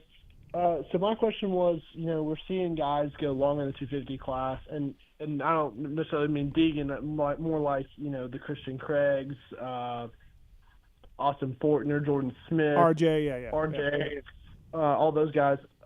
Do you see like a path for success in the 450 class if these guys, if or when they get the chance to move up, and like what does that look like for them? Yeah, it's a good question. Like the being overripe in the 250s doesn't indicate a success in 450s, right? We've seen that over the years. And then you have Sexton who just races through the class, or, but like Faulkner and RJ, like as long as they've been in the class, to me, they don't look like guaranteed 450 guys. I don't know. I don't feel like. No, I don't. I think if they were shoe-in 450 guys, they'd already be there. Yeah. That's part of the reason why they're not there. Yeah, so I don't think staying down makes it any more like is that what you're asking, Kyle? Like if they're staying down so long, who can be good, or? Yeah, do any of them have, much of a chance at, having success in the 450 class? But yeah, I think. Yeah, I kind of agree. How old with is you. RJ It's right like now? They're kind of overripe. 29. I mean, RJ's almost 30. Like, he's, Christian was 30 when he moved up. 29, 30. He's 28. RJ. RJ's 28. I want to say I think Christian was 28 or 29 too. Yeah. So yeah, I mean, I didn't think Christian's career 450 Supercross would go like it has. Like I thought it'd be better. Yeah, I did too. I Yeah. think without that injury, hopefully things would have been different. But yeah, kind of a bummer. He's going to come think, into this season under the weather. Behind where he probably wanted to be. For sure. I had high hopes for him to turn around. Yeah. Go ahead, JT. I was going to say to the caller's question, it's almost a self-fulfilling prophecy because these guys stay down because they haven't had the offer to move up, right? The success would carry them, whether it was pointing out or a championship, they would have to graduate, or they would just get an offer they couldn't turn down. Guys like Jeremy Martin, guys like these guys, I think they want to move up. Like they can, if they could get a factory contract to move up, there's a lot of financial incentive for them to move up. And that was even talking like Aaron Plessinger. I remember when he was deciding if he was going to move up or not, the money to move up was, I think, too much to turn down, even with bonuses and wins. Like those guys get, if you are highly sought after to ride a 450, your gear deal, your bike deal, all those things, you're a 7-figure guy right out of the gate. It's really hard to turn down if you can get it. The guys that aren't doing it are usually not getting it. Thanks, Kyle. Thanks for the call, man. Yeah, hey, can I ask Will a question really quick? Sure. Hey, Will, so I kind of a random question, but were you at the Birmingham Supercross this year? Yes, I was. Did you by chance go for a run that morning? I did, yeah. Okay. I also went for a run that morning, and I was like, I thought it was you. I passed you once or twice, I think, running kind of close to the stadium. I was like, passed him twice. I'm pretty sure that was Will Hahn, but like I haven't seen you enough times in person to know for sure about. I told one of my buddies, he was like, "No way, like Will Hahn was out there running." I was like, "No, I'm no chance." Rarick and Wilbur are out there running around. Yeah, we're running at 6 a.m. at some point. And if I was smaller than you thought, it was definitely me. Thanks, Kyle. Thank you, man. Yeah, thanks, guys. Thank you. Lucio's on too. He's got a Jorge Prado question. What's up, Lucio? Hey, guys. My question is just given that they broke news that he got hurt a week ago or so, what does his Supercross season look like now with maybe potentially a much shorter prep race? He's going to be fine. He just hit his head. He didn't break anything. We're not going to hear I needed more prep time. I mean, depends how it goes. I think you're going to hear that anyway. Yeah, I was going to say from him in the scenario, I don't think there wasn't enough time. Yeah. So he's going to be not behind the 8 ball, but by the time he got here, he was late getting here. Yeah, that's what I mean. So and released to get to ride the bike, all that stuff. I feel like regardless, he was going to be behind a little bit. He'll be behind the 9 ball. There you go. Okay. You get hit by a cue ball? So, yeah, Lucio, like, he's fine. He just kind of KO'd himself a little bit from what I understand. And, probably take some time off the bike. But stay tuned for the Race Tech rant, too, by the way, Lucio. One more question, Steve, if I can. Yeah. How good has Savachi been looking? Yeah, dude, I hope he keeps it up, man. Like, he looks great. Him and McElrath looks like McGrath in 96. He's absolutely unbeatable on the 250. And Joey looks great, too. Yeah, let's hope he can keep it up for sure, Thanks, Lucio. Right on. Thank you, man. Thanks, Appreciate guys. it. I mean, it's old. Joey's fast. He just can't stay healthy. I kind of feel like Joey showed it this last year a little bit, though, like WSX and all that stuff, and then it didn't super materialize into much indoors, or not raced indoors, but like outdoors. I don't think it carried over, so I don't know. Yeah. I'm still jury's out a little bit. Yeah. 250 outdoors. He's a long-time 450 guy. It's hard to do. Yeah, it's fair. Although the Savachi hype train qualifying P2 at Paula, it was high. He's fast. Yeah. Well, I'm not going to lie. I was like, holy shit. Right. And it's first round. It's weird. The track's weird, but still, I'm like, damn. Yeah. Yeah, he's been riding outdoors more so than the other And he got guys. fifth in the first moto. It Yeah. wasn't like he completely blew it. No. It was good. No, absolutely not. Fly Racing, flyracing.com. Please check it out. Use the code PulpMX when you check out as well. At flyracing.com, RJ Hampshire, Chance Hymas, Dean Wilson, Joey Savachi. Speaking of that, is Shane staying with those guys? Do we know? I thought he's with Mad Parts. No, he's not with Mad Parts. Oh, really? Yeah. No, they're working on it. They're working on it? Okay. Yeah. Because he'll be a fly guy if he does that, right? They're trying. Yes, he would be. Yeah, I think he wants Did you to guys talk stay there. about Freezy? We did talk about Freezy. He's crushing Arena Cross right now. He is. Was that you who grabbed the mic and called him a pussy? Yeah, man, that's right up my alley. That's Yeah. behavior for me. It's fucking JT again. Dude, listen, he gets good starts. He's aggressive. Did you tell me you didn't see anything wrong with the Wageman thing? No, this move was fine. Okay. Whew. It was fine. Because we were going to start yelling at each other I'm again. not a fan. I'm not a fan. I'm on record as not being a fan, nor will I ever be a fan. Right. Fair. I'm also not a fan when you defend him because I think you're doing it just to piss me off most of the time. But likely, this one was not a big deal. Yeah. I haven't seen anything in Arena Cross either that where I'm like, holy shit, like. No, weirdly, the first two and rounds, I feel like he's been normal. Yeah.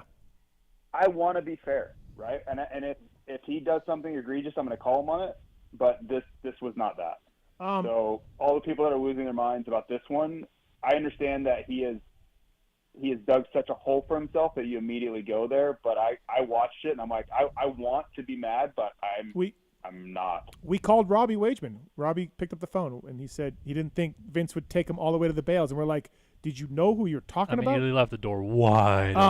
But, JT, on the news of things that we don't agree on, my buddy Will Hahn here, my great friend, my cherished dear friend, Will Hahn. This seems weird. I don't know where we're going with this. He agreed with me that KP, gassed it into Brees. He did. No, I said he did the same. My whole point was he was trying to get to the outside. That's what I thought. Yeah, he was thinking that Brees was going to carry that line around the outside like the first two guys did. So he was racing to get to that point, and he would have probably made some sort of contact out there anyway. But when Brees cut up the inside, it got really bad really fast. So it was obviously a bad move by KP, but I truly don't believe it was like, I'm going to kill this guy right here. I don't think that was what was trying to happen there. I feel like he move a million times. I feel like he was like, I'm not going to try to kill this guy here, but Kill here I go. anyway. Yeah, here I go. Like brace for impact. Yeah, because I don't feel like he. Yeah, I feel like he could have slowed down. It didn't go well. No, but I do believe when KP was in the air and he's planning that move out, he's thinking Brees is going to the berm.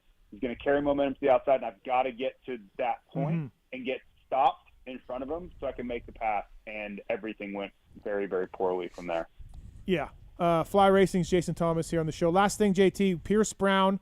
I got his old bicycle. Rode it today for the first time. It's great. Will, you've worked with Pierce before. Yep. For a long time. Now he's at Star, of course. JT, I'll start with you. We saw Vegas. I kind of think that's just a one-off. I'm not going to make any things from Vegas SMX, but good job for Pierce.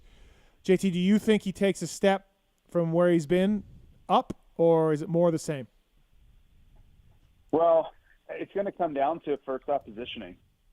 The kid is extremely talented, and if he can put himself in better positions, then he has a chance. Now, the question is, when he does that, can he win? I don't know. But when you start 10th and you have to fight your way forward every single time, it's tough. It's real. Like, he is not better than the rest of the guys enough to do that every single time. So if the starts get cleaned up and he truly believes he should be up there on the starts and he executes the starts, then the rest, anything past that, I think is possible. I don't know Pierce that well, but he seems like a nice, thoughtful, kind sort of person. Yep. And sometimes those people that star don't work out. Yeah, but luckily. So are you worried about that, Will? No. No, you're not worried about the atmosphere? He's got thick enough skin. Like, he's a tough kid. Okay. He's been raised to be a tough kid. And, like, obviously, I mean, he's been through a lot in his career, but in general as a whole, like, I am a believer in it is one thing to think you can win, but to be able to do it, then you actually believe in yourself a little bit more. Do I think it'll equate into more? It kind of sucks it's the last round because you have to stew on that for 4 months. I'm sure he wanted to have a race the next weekend because you start to get momentum. Like, all that shit works like that. Yep. But at the same time, like I said, do I think the motorcycle will help him on the starts? I do. I think they obviously have a great bike. He's a bigger kid for a 250.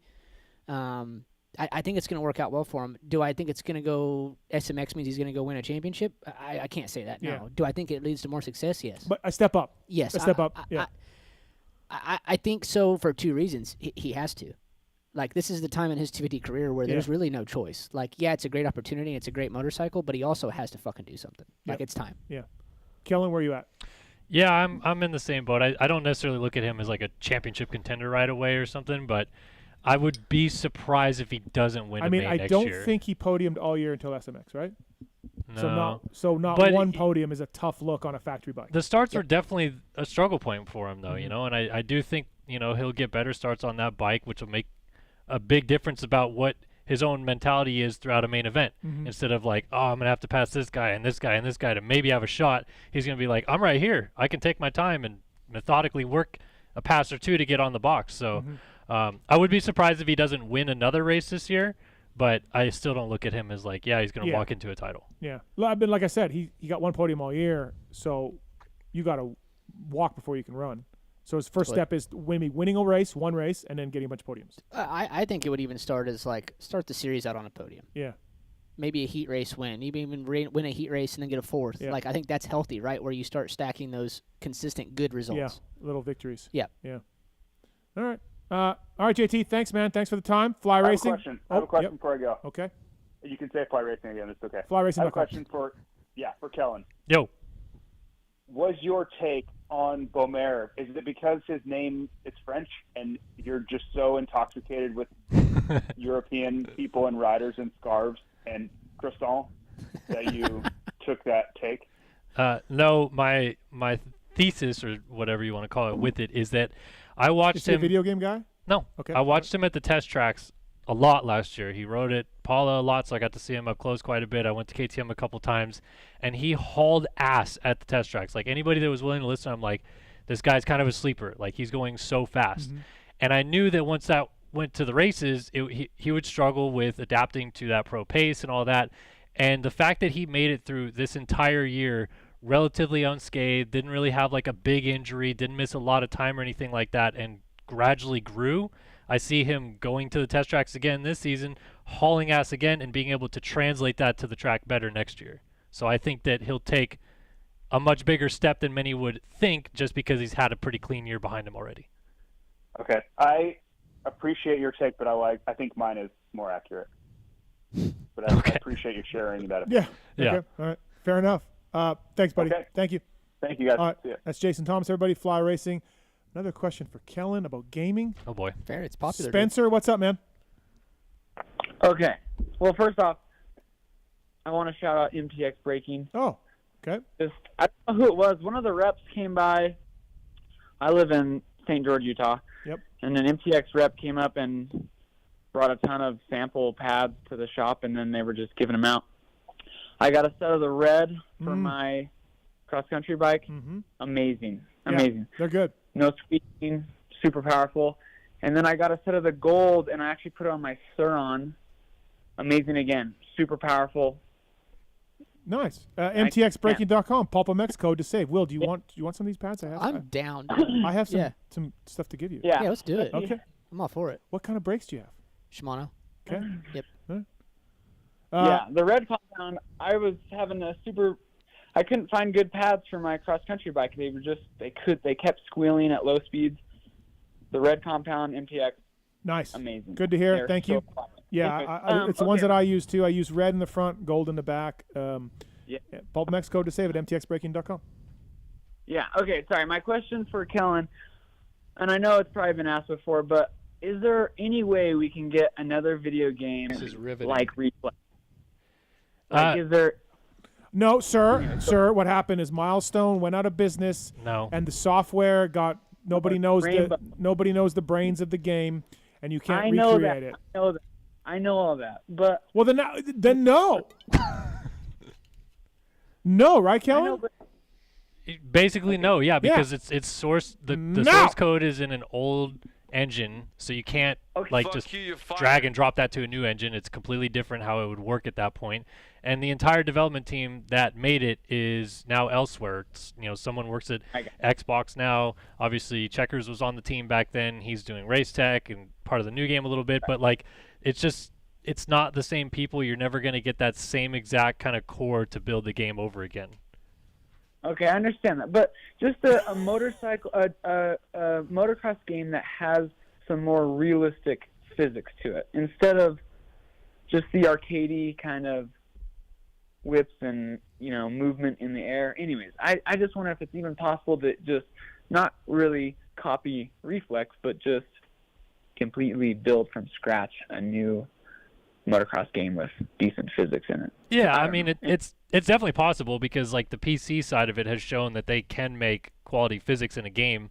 Whether that translates to casual consumers wanting to play it or not, I'm not sure, but that's what the new Motocross the game is going to try to accomplish, to get both sides of the market, make a game that is very simulated and feels realistic to the hardcore players that will love playing it and putting in time and effort into feeling a certain way on it, but also casual players with assists and stuff like that. That's the ultimate problem, right? Is they want to sell enough copies for the casual people to enjoy it and whip it and jump 6 stories high. Yeah. But they also need to appeal to the core people that are like, this is fucking stupid. Yeah. Yeah. I hear. All Okay. right. I have one more quick thought. My question is, do you feel like, and it was kind of piggybacking off of the guy who called earlier about all these old 250 guys not moving up, but do you think it's kind of due to the fact that we've got Roxon, who's approaching 30, Tomac's over 30? Yeah, for sure. Yeah, these guys aren't retiring. Yeah, you're totally They're right. not retiring. No. What do you think is causing them? Is it just money? Or do you think the bucks? It's money and they're still fast, so why hang it up? Why stop? The But just- I Villapoto don't think Dungy thing was really rare. I mean, it wasn't rare in the Yeah. 90s, in the 80s, but it was rare for our time. If you look at, Right. Well, I mean, other than Jet and maybe Carmichael. Hunter, we haven't had a new, 250 guy move up, and I guess Chase too, but really come through and. I guess so other than Jet's Jet, the- Hunter, and Chase, we haven't had 250 guys move up? Okay. Right. Like and literally the now last they're 3 just. champions? Do you feel like it's almost not selfish? I mean, I love to see these guys, go at it, and I love Tomac and Anderson and Barsha, but it's just like they're almost overstaying their welcome. No, I don't know. Well, Maybe we're not. going to have Mookie, Barsha, Anderson, Tomac. They're near the end. Let me ask you, though, out of the 250 crop that's available right now, Let me ask you to pull your mic a little closer. you replace those guys or they stop, whose is adequate? Who fills Kenny's spot right now? I know. I know. Well, that's I my mean, question. Like that, none of those guys are going to move up to be Kenny right now. Deegs is a can't miss, but other than that, Yes, what I mean. Yeah. Like any that are on the radar that we Right. just spoke about, like you can tell me that he can fill Kenny's shoes. It's not going to happen. No. So if Yeah. you're Kenny, No. no one's Why? filling your shoes. No, Keep not racing. at this point. No. Yeah. Yeah. All right. Thanks, buddy. Thanks for calling. Thank you. All right. Thanks. No more video game questions. I'm not. I know, but just no more. If you're listening and you want to call in about video games, we're done. I feel like you're being attacked for no reason. Yeah. No. We're done. It's not Okay. Kellen's fault, but It's your show. thank you. 7 o'clock, 8 o'clock hour brought to you by the folks at Renegade. PulpMX 24 is a code to save with Renegade Race Fuel. They deliver it right to your door. You know who won a championship with Renegade? I do, myself. You Justin fucking won. Brayton. You I fucking did it, won. dude. I did it with Renegade SX4 Plus. There we go. FCR 19. Yep. And Brayton. And Will Hahn. Bogle. And Bogle. Bogle would have won the next year with it. Renegade Race Fuels, everybody. Pour it in. Will fucking Hahn. Races that win, pour it in. That's what we do. Yeah. Poured it in, won. PulpMX 24, they deliver it right to your door, buddy. Right to your door. PulpMX 24 is a code to save with that. All right, X-Brand goggle tear-offs. Let's do this. It's time. It's the X-Brand Tear-Off segment. 15-second rapid-fire Q&A. Rapid fire. X-Brand goggles. Pulp 2024 is a code to save with X-Brand. Lucid goggles, fantastic. Quick change lens and great graphics, great colors, all of that. I get so many compliments on the X-Brand goggles when I rock them. I've been wearing purple lately. And Lots of purple. I'm kind of feeling it. The bike setup, too, is nice. Yeah, I got a good look. I do. It I looks don't want to good. toot my own horn, but It looks blue, sharp. Purple Alpine Star boots and It's purple. put together well. Thank you. Thank you very much. I appreciate that. These questions are submitted by Corey Moser. Who? Don't Okay. know. All right. 30 seconds. Rapid fire. Here we go. All right, first question for Steve. Who or what has been the biggest help in your fitness journey? Bicycles. Yeah. The thing about the fitness journey that people talk about, you may not believe this looking at some old photos, but back in the day when I was a 4-time Manitoba champion, missed the 5th by 2 points, I loved the mountain bike. I had a Marin. No, you guys never heard of it? No. Really? Oh, Is super that Canadian? popular. No. I was going to ask It's a that. NorCal. It's a NorCal brand, Northern California. Okay, anyways. I had a Marin, and I had rock shocks on it, and I put bars on it. Like, I liked the mountain bike. I bicycled a lot. I would not so much take it, because where I lived wasn't very hilly, so it wasn't like a great, but I'd love to bicycle. So when I was looking to lose weight, getting an e-bike, well, first I got a Scott bike. Knowles hooked me up with a Scott, and that was a lot of work. Didn't have any cyst on it. Well, and fair. And when you're trying to get back into it, it's, Yeah, it's not super appealing, right? No, it was definitely like fuck my life. Yep. But then I got the Levo, and I'm like, holy shit. And so when people ask me about, hey, I go back to like, hey, I used to like the bicycle, like when I was a racer. So you got to really like bicycling. Yep. And so that's my point. Like, people are like, oh, I got to e-bike and lose weight like you did. Well, yeah, but I enjoy the workout. And if you don't enjoy the workout, you won't do it. Well, and that's the thing is, right, like the biggest question I even get now is like, want to be fit or whatever, but like what people forget to realize is it's consistency over anything, right? Like there's no magic pill. There's no 2-week plan that's going to get you fit. It's consistency over built up time, period. Yeah. Yeah. And so, I'm into bicycling. I bicycle a lot. You see my Strava. I like the shit out of it. Yeah. And it's because I enjoy it. You're not going to – so find the thing that you enjoy, whether it's skipping rope or bicycling or beating off. Not a lot of calories burnt, but like whatever. Well, it depends. You bite your lip hard enough, you can burn a couple cows, dude. Whatever you enjoy, find that and do that repetitively over a period of time. And you'll see results. You'll see results. I promise. But I will combat that with there is a point to do stuff that you don't like. Like attack it full force and go after something that you don't necessarily enjoy as much. Embrace the suffering. I know it's difficult, Yeah. but your brain does different things when you achieve something that you really don't want to do. The ice bath in the morning, like you and I were talking about, certain things that you can check off that you truly don't want to do and you do, the brain reacts differently to that. Yeah. Well, okay. So, for me, I guess that might be road biking. Totally. I never road biked in my life. Yep. And then I'm getting bored of mountain biking a little bit. Trails. So perfect once a week. So it fires up. So I was like, let's try road biking, and like outside of the danger of getting hit by a car, it's been, Well, then you go back to mountain biking, and then it's cool again. Yeah. It makes it fun. Yeah. Totally. Hey, man, you beaten off? Great time for that. Or that. Yeah. All right. More than 30 seconds. Yeah, a little bit. Sorry. All right, for Will, what should Steve do to increase his gains? Maybe a little bit of VO2 here and there, switch up the rides. I feel like we stay very consistent. I think you're like myself, like where it's like, I would say, like you repeat the same things, correct? Or am I wrong? Routes? Yes. Or no, just even like a ride. Like, do you have a planned ride? No. You just ride. You soul ride. Yeah. I soul ride. The next step to that would be now that you're in that position to where now you're efficient, I would say it would be upping the challenging part of it. Like whether that's some intervals here and there, little stuff like that. You sound like Westling. What's the truth? He wanted me to do intervals. What's wrong with intervals? How do you do intervals on a mountain bike when it's up and down in my hills? Like, I can't do intervals. You give yourself times to beat and stuff. Literally, an interval is up a hill most of the time. So you would go to the bottom of your hill, you would go as hard as you can to the top, and then you would repeat those. And just turn around and come back down? Yes. Oh. About 2 minutes of rest between, depending on what you're doing. Sounds too boring. But I will say that, like, the road biking that I got more into around November caused me to lose weight because it's just consistent heart rate. Steady right? aerobic. Yeah. And my talking about your body getting used to something, my body was so used to mountain biking, heart rates up and down. And then as soon as I got on the road bike, within like a month of road biking, I noticed the difference. Well, totally. And I was like, oh, this is just a shock to the body of like doing something different. And it's always different. I think it's very misconstrued, like of how people view it as well. Like,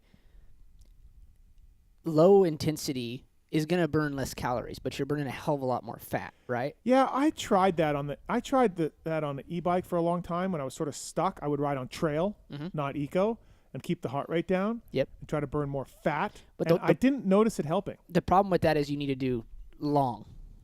Yeah, I got a life. I got work to do. Well, like I said, I get up early. I squeeze it in. Get up early. That's another thing. Like, dude, this bicycling is really taking up a lot of my life. It does, unfortunately. Dude, being fit's hard, dude. The Greek god body that I have That's what I'm is saying. not easy. It's not. This is not just sculpted on accident. No, it's not. I get it. Fuck me, man. Sometimes I'm like, God damn, I got to do a podcast. I know. A conference call. I got a Zoom call. And if you skip it, you feel guilty. Yeah. It's just that's how we get wired. It'd be like Kellen, just be in shape and don't do anything. No, I run. You don't run. Absolutely. No. Okay. All right, next question. I've never heard you talk once about running, and then all of a sudden you're a runner. Sorry, bro. I don't really just like go out and hey, so you know what? I ran today. I don't. Are you on Strava? Yeah, but I keep it all kind of private. Oh, here we go. Okay. All right. For Kellen, we already mentioned one, but who else is quote unquote flying at the test track? Honestly, this year I have no idea because I've been kind of out of the game. I just had a son a month ago, so yeah, no clue. And honestly, all of them.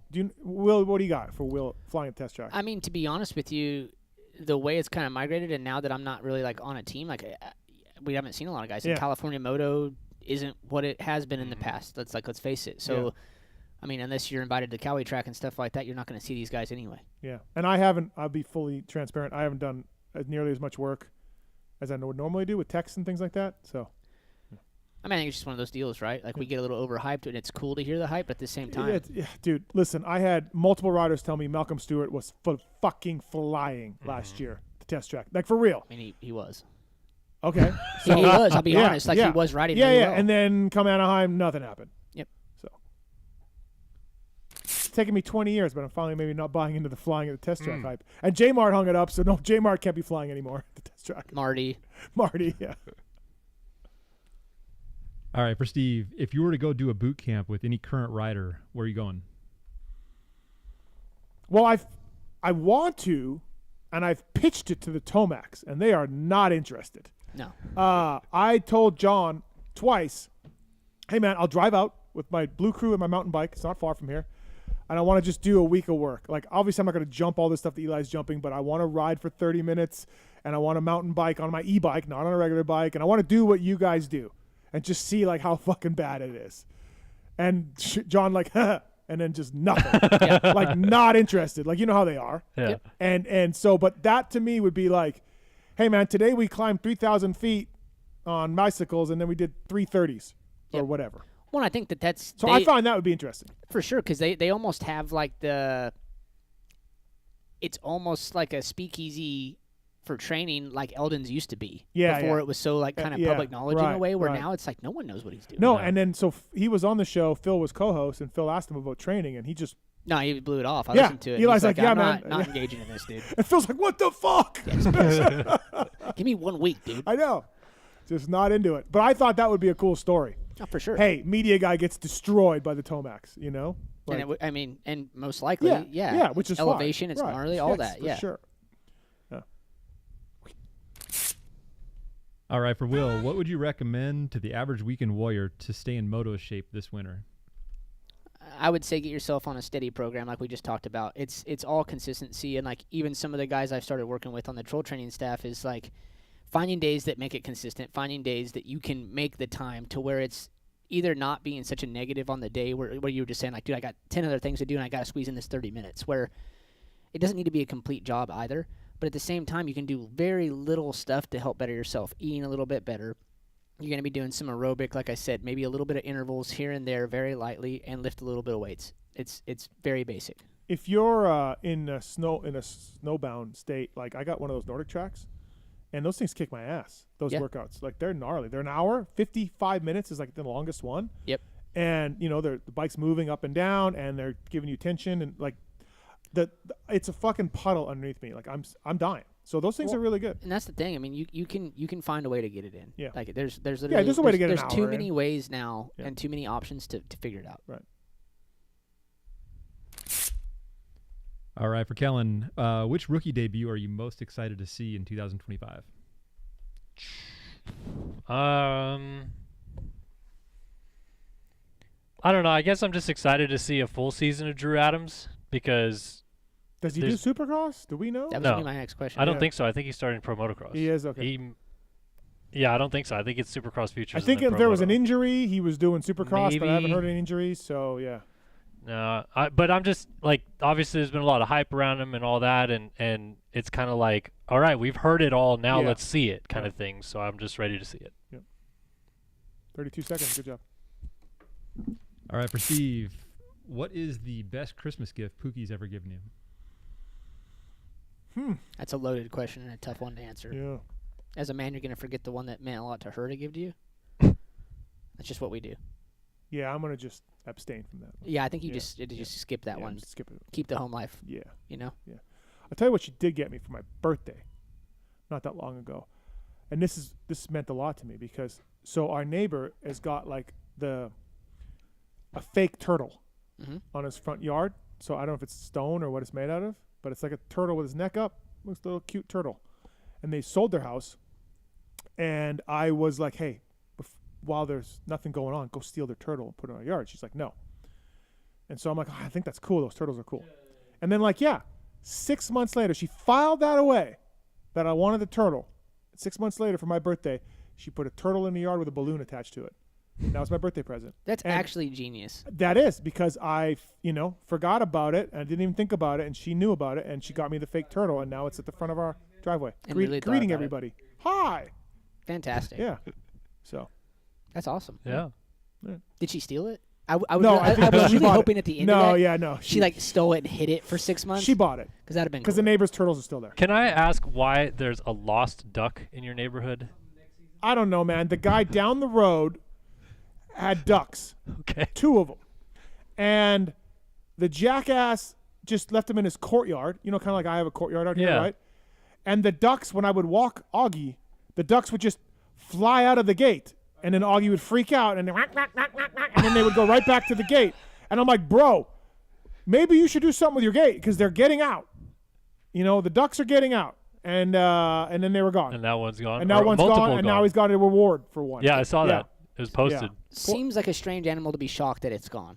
Yeah, Right? totally. And they were getting in and out of his gate, and I don't know. Can you even have a duck? Like, can you keep a duck as a pet? I really don't. Didn't we already go over this with Marks? Didn't they have a duck?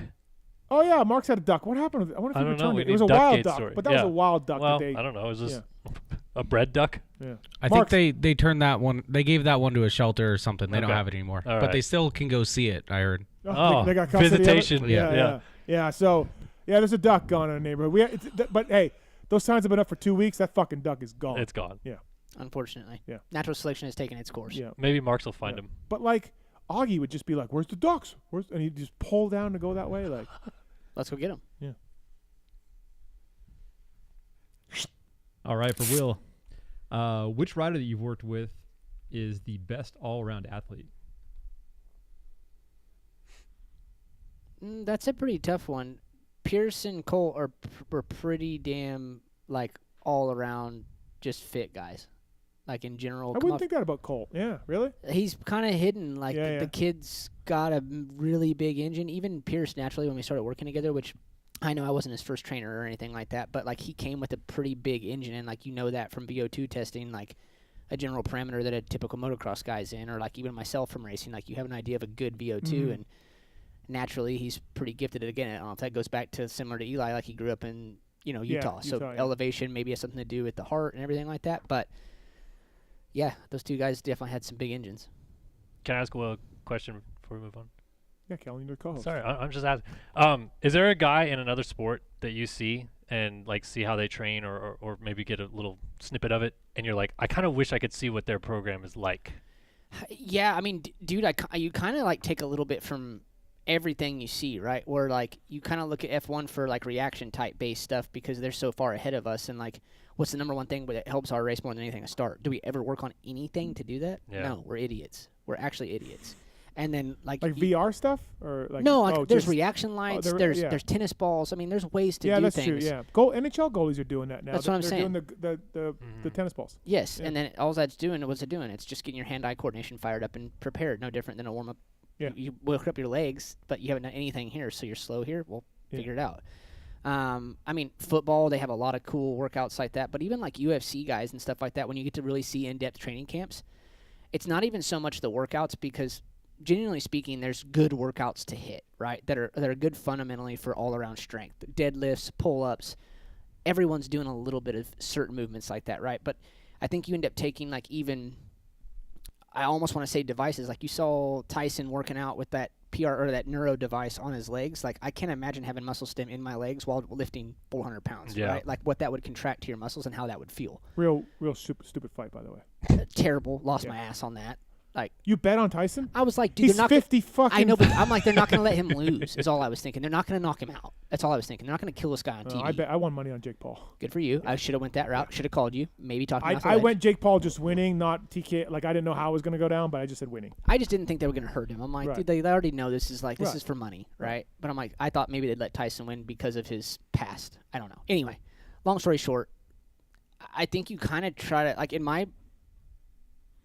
It's almost everything that I fixate to. Like your phone's obviously listening to everything, but now on my Explorer feed, it's all working out. It's all stuff like that. So and chicks. Kinda, not really. Like it's not that bad. Like, dude, I'm married. My life's boring, dude. Like, and I couldn't be happier about it. But it's.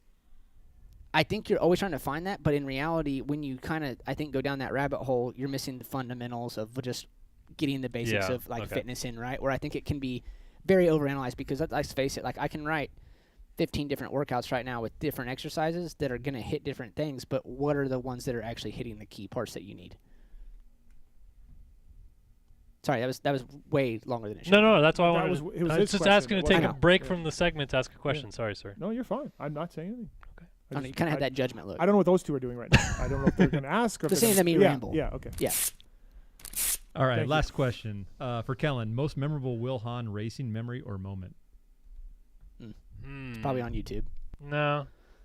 I mean, like, I was in the stadium when the whole thing happened in Vegas, and I saw your crash, and then still winning the championship, and, I mean, you won a title. I know it's kind of cliche to say it's his most memorable moment, but, like, the whole build-up throughout the day of seeing the crash and then seeing him in the main event, and then, you know, Marv's doing this out front, and where's Will at? Like, it was chaos, so it's definitely stuck in my mind. And thank you. If you remember the re-raceables we did where Marv they went to each other and wished each other good luck before the main. Oh, yeah? Classy Marv. It was so weird, though. Like, that whole weekend, everyone was trying to build a rivalry that just wasn't there. And I'm like, we don't hate each other. Yeah. Like, we literally it's don't. Marv. Yeah, and, like, I'm like, we don't. Right. Like, are you going to take him out? I'm like, no. No. I'm like, what? No. X-Brand Gargoteros. Thanks to the folks at X-Brand. Pulp 2024 is the code to save. Great goggles, great company, great brand. Thank you to those guys. Kellen Brauer brought to you by Decal Works, by the way. Will's brought to you by Renthal. DecalMX.com. Promo code PulpMX24 to get 20% off. Decal Works, #1 for many reasons. Red Bull, KTM, Husqvarna Off-Road. Great company, great guys. Sean and Ron and the guys doing good things at Decal Works, and official graphic company of those Kiefers as well. And I want to thank the folks at Cherubies USA. Check them out, Bike Builder on their website. Great company, great plastic. You guys use them at GasGas, I believe. I believe so. Cherubies and at Cherubies USA.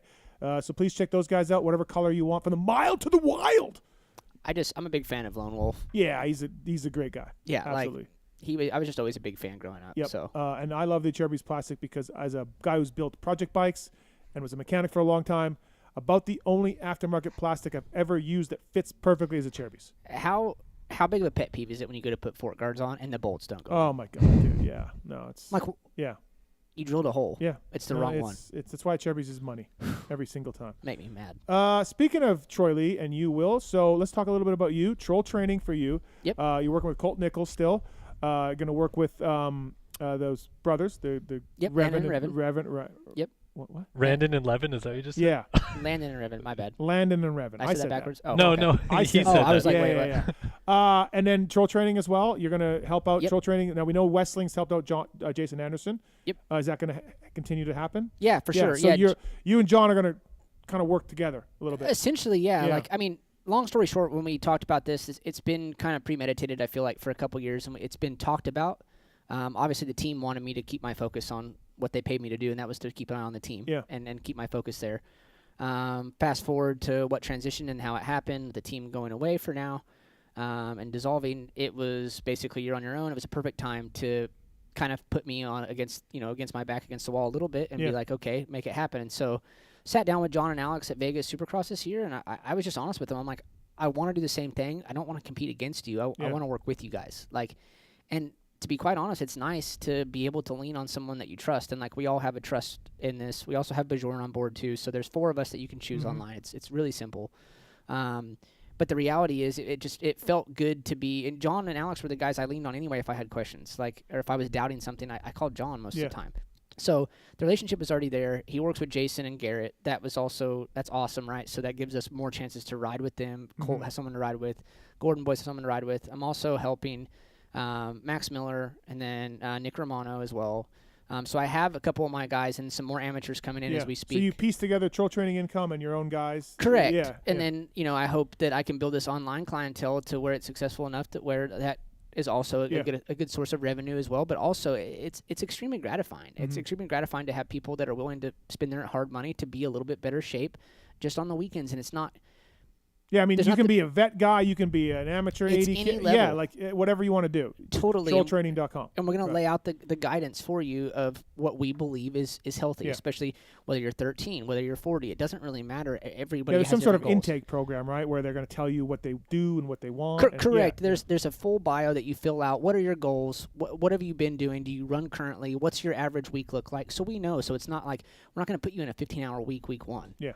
It's going to be eased in correctly. Figure out your weights. Here's the workouts. It's all got videos. It's so streamlined now, and it's actually really damn cool to be a part of. So do you have a fair amount of online troll training guys already? I know you're fairly new still. But I want to say I'm up to 8 or 9. Yeah, so it's pretty damn good considering I feel like I would call this the off season of amateur motocross. Yep. After Loretta's Mini O's, people were selling bikes, getting new bikes, new everything, Christmas, families, everything like that, right?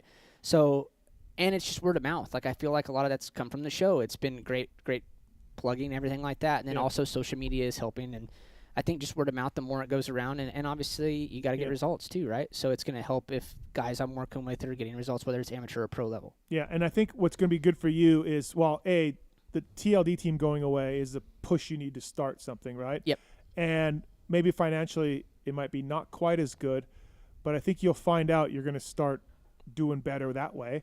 And then I think the cherry on top is, like you talked about with me, John Westling can go and look after Colt Nichols one weekend. You can stay home, and you can look after Jason Anderson, and then you can show up and help out Jason and Colt Nichols and your other guys. Whoever, Max Miller and these guys, and that'll be a nice, better balance for you of work and home life. And so that's awesome. And it's not like I'm going to help Jason to hopefully, hey, dude, you should work with me. You're all on the same team. Exactly. Right? It's all for the same goal at the end of the day, and if he had to stay home, I'd be more than happy, and vice versa. I know he'd do it for me. So, and then obviously you got Alex on board too, which is just an awesome dude.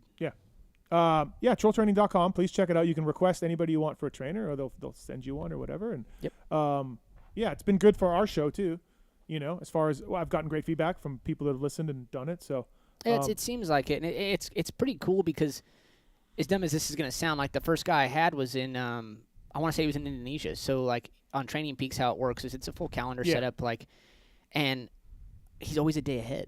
So at the beginning, I didn't get his file right away that showed where he was from and his whole goals and everything like that, right? So then I'm like, I'm like, am I messing something up? Like, I've never had this app mess up, but I'm like, how is he already in Wednesday? And I'm like, this is so weird. Travel. So I'm like, the whole time, like, oh, this makes sense. Yeah, okay, yeah, I'm yeah. a dumbass. Yeah, this is you. Yeah. Literally. Literally.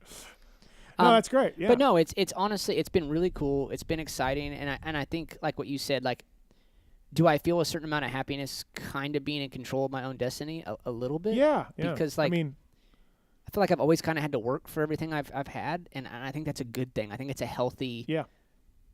Not being complacent, there's something really healthy about that, right? Yeah. Were you, like, if Troy Lee didn't go away, I mean, you'd just stay there and keep rolling it over with Pierce and Ryder or what, you know what I mean, or whoever they hired or whatever, right? I mean, I think so. Like, yeah. if everyone's happy, yeah. Yeah. Like, and if it's a mutual, like, let's keep this rolling, I have no problem with Troy, TK, anybody. Like, it couldn't have ended any better. Troy couldn't have been any more, like, emotional about the decision. It wasn't like he was like, yep. Yeah. Hell yeah, I can't Yeah. wait. Like, he was genuinely They'll disappointed. be back with Ducati. I mean, yes, Yeah. at some level they're going to be back, right? Yeah. Like, Troy races. That's what Troy does. Yeah. He builds fast, or he makes stuff look fast to go fast. Like, that's just what he does. I know he's asked a third-party vendor already to start making Ducati stuff for him. Okay. So I think it's along the way a little bit. Yeah. Well, I hope so. We need it. Yeah. We need. There's never going to be enough teams that this sport is fulfilled, right? Yeah. That people are like, man, we have too many teams, not enough guys. It's never going to happen, right? no. So, like, the more the merrier, and we need Troy in it. Let's face it. Ryder D, what's he doing for training? So he's training back with Joe, his trainer that's in Okay. Newport Beach. He has his own gym down there. And then I believe Davey's helping him on the bike. I could have that wrong, but Okay. I'm pretty sure. So he's riding with Juju. What's he missing? I think just believe. Yeah. At the end of the day, like, he needs to really believe in what he's doing and himself. Period. Yeah.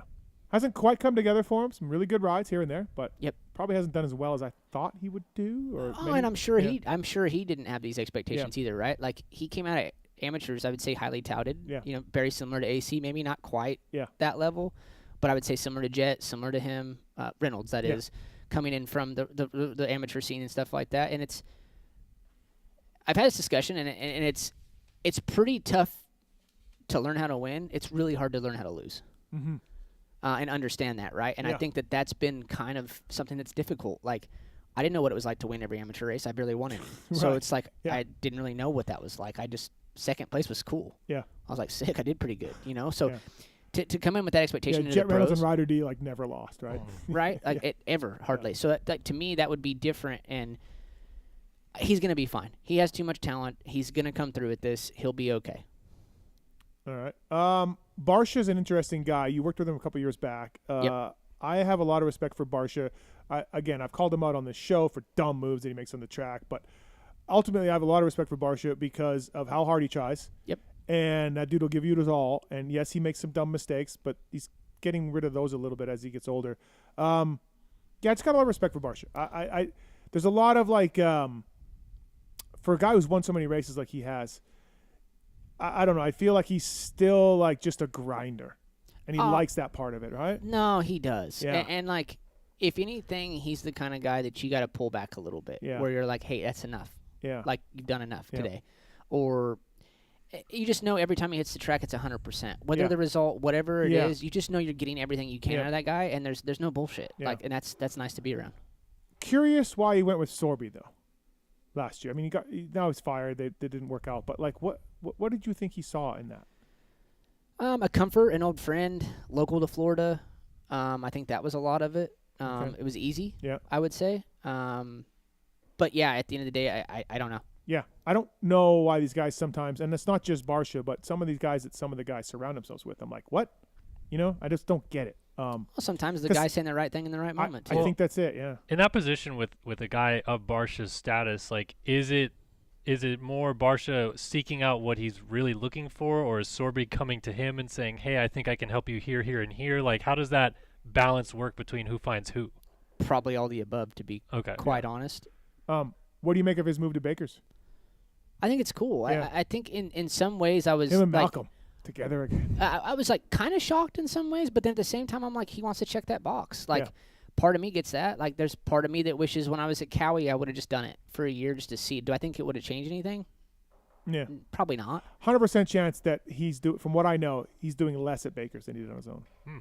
I'll guarantee you. I'll guarantee you. And I would say that program has diluted from the old boot camps. Yeah. Like let's be honest. Yeah. I don't think it's as heavy as it used to be, like pre-Coop or like Coop's first year. Mm-hmm. I think it was like, fuck, this is a lot. Yeah. Like this is a heavy grind. Where I think now it's been dialed back a little bit. Obviously, I have no idea. Yeah. I've never seen a Yeah, program. just- It's just from hearsay Right. and what you kind of hear. Yeah. I do think it's been dialed back a little bit. Is there too much cycling in our sport? I've talked to an old racer, pretty good factory rider. May or may not have won Supercross back in the day. Friend of mine. Schferry? Can't say. Okay. He firmly believes there's too much cycling in the sport. He did a lot of it, but he says these guys now, it's like a Tour de France. Well, and we're all guilty of that, right? Like, Yeah. and to a point of, like, and I've had this discussion with my guys multiple times because it's easy, even when you're doing a fitness test, to be like, what was my power? Like, dude, you don't race a fucking bicycle. Yeah, right. It really doesn't matter. That was his point. We're not racing bicycles. It's a gauge to help your fitness and to give you the proper program to build what we're looking to build, right? Yeah. But it's not end all be all. And if this guy's better power than you, does that really matter? I can almost guarantee you on the bicycle when I was racing, I was probably fitter than I would say 95% of the guys. Mhm. They beat me a Right, lot. Right. So like, Not when you had Renegade, but yeah. No, not that year. Yeah. We poured it in and I won. Yeah. But I look back on that and it's easy to get caught up in the wrong things, right? But like I think as a whole we overtrain. Yeah. Like I even had a discussion with John. Like training for my marathon, I never ran over 15 miles. What does that tell you? Yeah. There's 11 more to go. I never ran more than that, and I ran a PR, and I ran a really good fucking time. Yeah. What does that tell you? Yeah. Like to me, like when I'm doing the training for that, I'm having second guesses coming in, going like, dude, I haven't ran the distance. I haven't ran a marathon in 5 years. Yeah. Like not the full distance. And when I did that, it was just finish. It wasn't for time. I Right. was taking my time, whatever, and it was still like, this is hard. This is really difficult. My body's shutting down. And this one, I cruised. I don't want to sound like that, but it was an easy finish. Yeah. And I'm like, that. All that tells me is we do overtrain, like a lot. Yeah. Yeah, this rider's point, he won a Supercross title too in '97, was like ride your dirt bike more. We race dirt bikes. Ride your dirt bike more. Work on skills. That's where the focus. Work on just work on your skills on a dirt bike. That's what you need to do. But I don't would say just do motos either. But it's also shifting into, and I'm so stoked that Chase has kind of somewhat brought this in to where being stronger is better. Mm-hmm. Yeah. Like being there the whole season's better than being fit for 5 races and snapping your arm because you fell over. Looking like a anorexic like bicycle racer. Yeah. Correct. Yeah. Where I think that's transitioned into the right path for our sport. Like if I look back on my career, I have one regret, and it was no one's fault. It's kind of the trend of how we were training, but then also like trust me, I was asking for more bicycle. Like I wanted it. I felt like, and I wouldn't change it. Because that's also where I got confidence, if that makes any sense. Where I was like, dude, I'm working so hard that like I almost had to have confidence. Right. It's the old Sexton thing. I mean, they say if he can't practice during the week, he freaks out. Well, that's it, right? Because mentally, that's yes. checking that box. Yep. Once again, you're going, I did it. I'm ready. I'm ready. I'm ready. If you don't do it, you don't feel ready. So, like I said, if I changing that, do I have any success? Probably not. But I didn't lift enough. I didn't have enough muscle. And the reality is, when Mike LaRocco kept telling me I'm burning too much muscle on the bicycle, he was right the whole time. The Rock. Like I told him a great story on the way here, dude. I played rock, paper, scissors with him one time. Okay. I threw scissors, he threw rock, and he looked at me in the eyes and said, "You never beat a rock." And he walked off, and I was like, "Wow, wow." You're like, wow. "Fuck yeah!" I'm like, that was the best moment of my life. Right. But going back to that is yes, I do think because it's been it's on Behind the Dream, and every time you go on there, what is everyone doing? They're on their bicycles. Yeah. So that's the only way you can train, dude. Like. I've gotten more fit recently doing a little bit of everything, run, swim, bike, lift, than I've probably been in my entire life. Yeah, no, I think. And it's a mix of everything. You're right. We have moved away from the bicyclists. This was a few years ago that this unnamed rider shared this theory with me. And you're right. In the last couple of years, I do feel we moved away from Tour de France stuff. I agree. And I was a part of that. Don't get me wrong. I was just as guilty, but I also did find confidence in it. Yeah, no, there is that part too, right? Yeah. Trolltraining.com. Check it out. Whether you're an old fat vet rider, whether you're an amateur rider, these guys can help you out. So John, Alex, Will. Let's do it. Check it out. Yeah. Let's hopefully you get some business from this. That'd be awesome. Do we have a pulp discount? Are you going to sign? Yeah, hold on. Wait, we do? Yeah, I think so. Alex sent me one from that email you sent me. Oh. Yeah, because I sent an email. So. Okay, well, you look that up. Firepowerparts.com. Please check it out. Firepower Parts, batteries and chains, privateer proven, and the wide variety of chains and featherweight lithium batteries as well. Ask your local shop for firepowerparts.com. Thank you to those guys. And as well, Rocky Ridge Trucks, bringing you the ultimate off-road vehicle capable of getting down and dirty. Rocky Ridge has a rich history and has been building custom vehicles since '83. They partner with all the big OEMs, Chevy, GMC, Ford. You look good behind a Rocky Ridge truck, by the way. I'd be nice and lifted. Yeah, it'd be great. I could see over the steering wheel fine. Each vehicle is easy financed through your local dealership, and best of all, retains a factory warranty.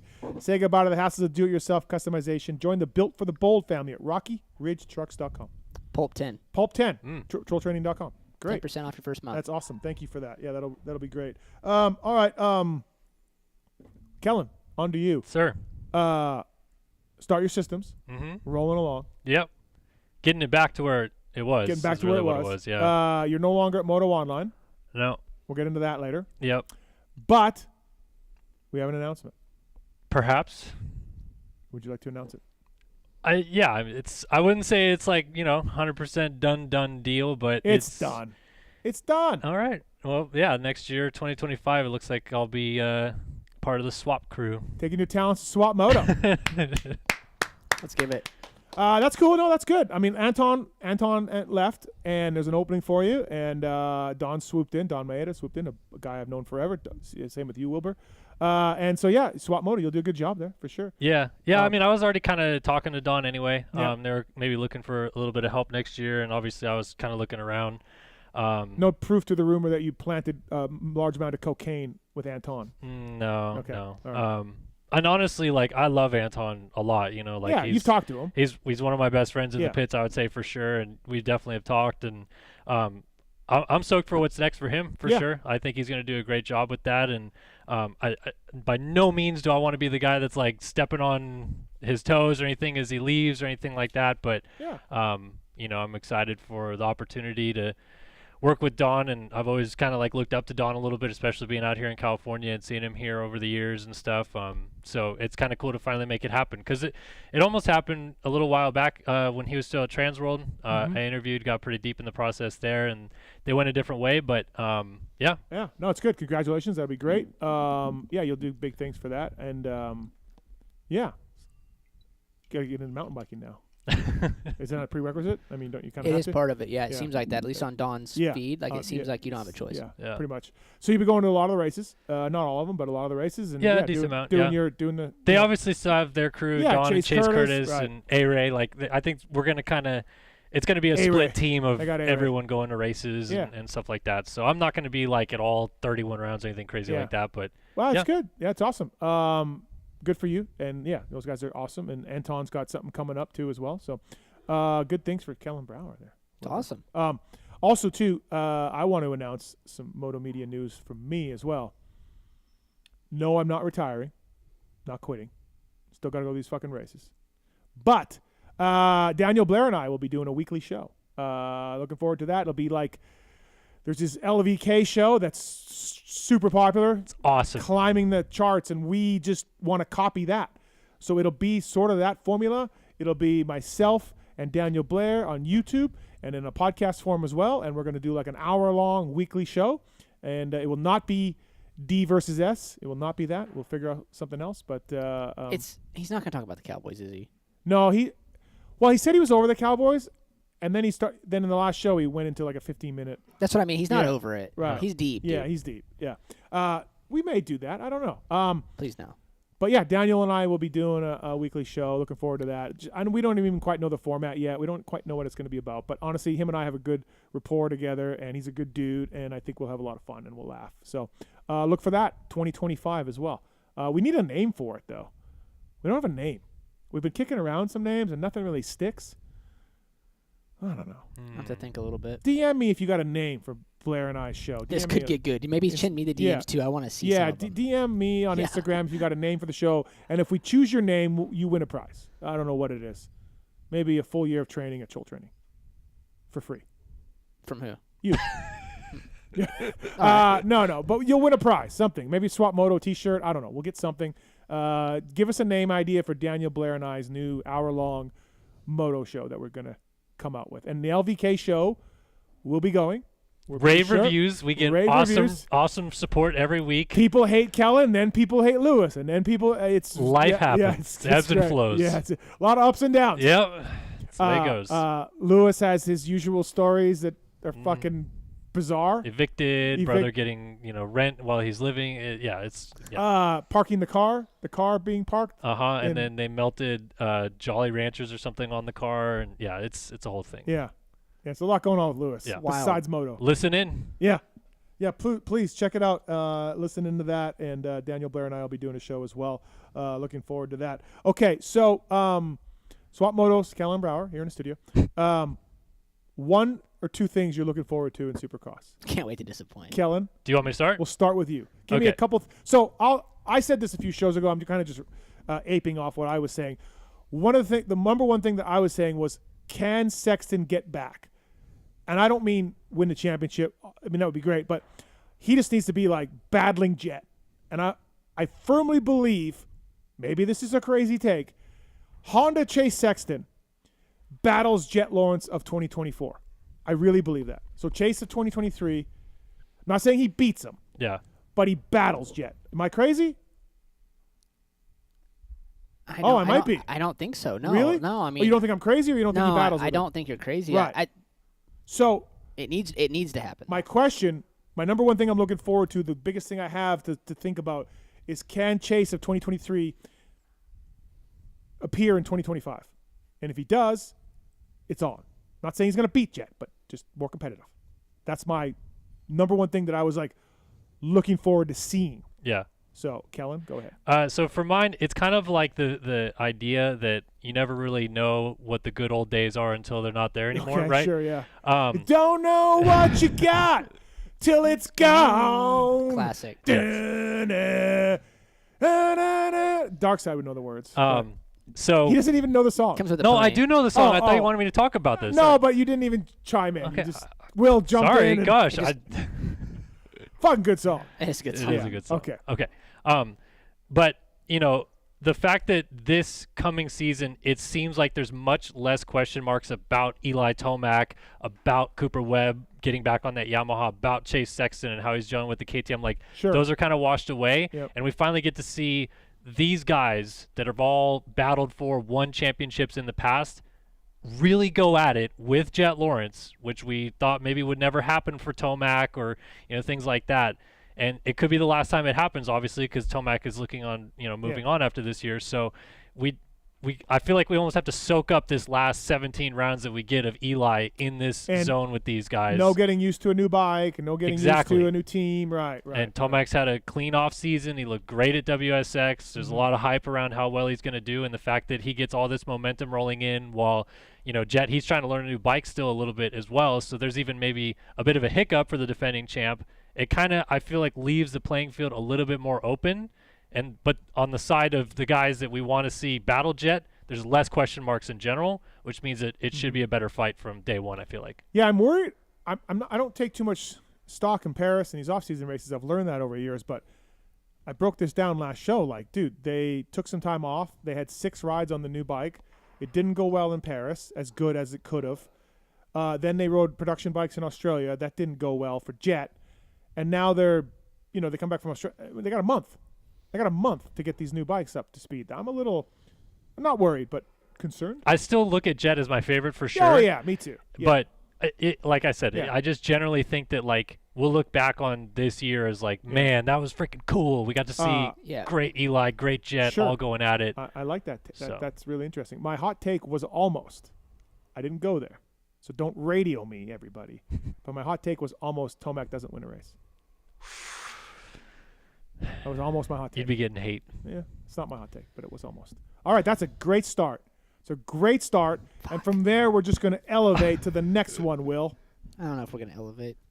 I mean, that was really good. But I also feel like, I was going to say that, but don't you think, like, Tomac was more injury? It wasn't the bike. Like, can we all be honest about that? Like, the Achilles is gnarly.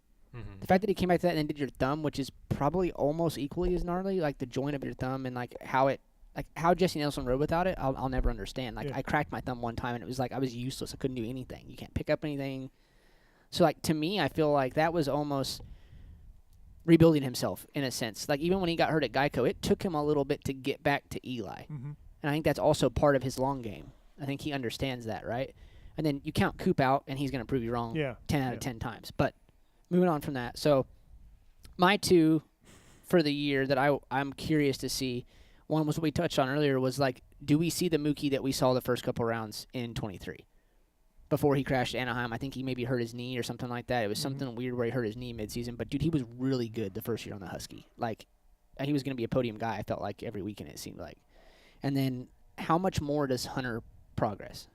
Like, how much more is his progression? Because I really do feel like his season was completely underrated. Like, dude, by the end of the year, he was running with Jet. Those SMXs, he was a threat to win. Like, and if Jet says he wasn't, I think you're lying a little bit. Like, he could have won those at any time. He walked away from Sexton and Tomac, right? So that's if he progresses much more, like, we're starting to talk title with him now. And I just think it's exciting. I think that his whole year was very underrated. Like, not that we didn't talk about him plenty, we all did, but I feel like, as a whole, I feel like he really overachieved. No, he surprised me for sure. Yeah, I've said this before. I just looked at him like Tedesco, AP, Osborne, an older guy who finally won 250s when he was kind of supposed to, and then jumps into 450s, and he's good, but he's not great. That's what I looked at Hunter as. I put him in that box of Tedesco and AP and Osborne and these other guys. I'm just going back to, like, Anaheim won, first turn crash, doesn't make the main, has red plate at the last round of SMX. Yeah. If you tell him that Anaheim won that night, he's probably like, right. Okay. Yeah. No, you're right. I'm looking forward to that. Like, I want to see how much more he can really, just the progression of him, new bike, everything. These are so much better than things downstairs that you talked about before the show. Round one? Yeah. Well, hey, I'm also looking forward to round one. There's new gear, there's new bikes. I don't care how many years I go to Anaheim 1, I cannot wait. Yeah, you're right. Yeah. Yeah, I agree. Kellen, you got another one? Yeah, it's obviously taken a little bit of a hit, but I feel like last year Prado doing the 4 races that he did never was like really like fully in. Like, he came over to like try it, feel it, see what it's like, but ultimately was probably playing it a little bit safe to not get hurt, to be ready for GPs and stuff like that. So I kind of am excited to see what like a full send on a Supercross track version of Jorge Prado is like. And it may end in cartwheels, but it may also be exciting and give us a little bit more action and oomph out of him than we saw just in those 4 races last year. Okay. All right. I would agree, to be honest. Yeah. Like, it's just exciting because you can't tell me that he wasn't told as well, like, hey, go have fun, but also Yeah. get your ass back here and win. Yeah. No, that could be true. Yeah. I'd fly the girls in from L.A., boy. God, I love Jim. Uncle Jim. Cardo Systems, by the way, PulpMX to save. We welcome CardoSystems.com on the show. And I think, like I said, I had these things in my helmet with RV and Weimer and Rory Sullivan at Gold Creek Lodge. It was so much fun. I can only imagine RV in my ear. Yeah. Steve! Wrong way! Ah! You fucking suck. Yeah. Have you ever tried them, Cardo? Have you ever tried it? Dude, it sounds I didn't try so them. good. We had them at our team launch, I believe, with Troy, and we were messing with the riders with them and stuff, but I haven't actually won one. Yeah, they're pretty amazing, man. So they got a JBL sound system in there as well. PulpMX code to save at CardoSystems.com. MotorcycleIndustryJobs.com, job of the week.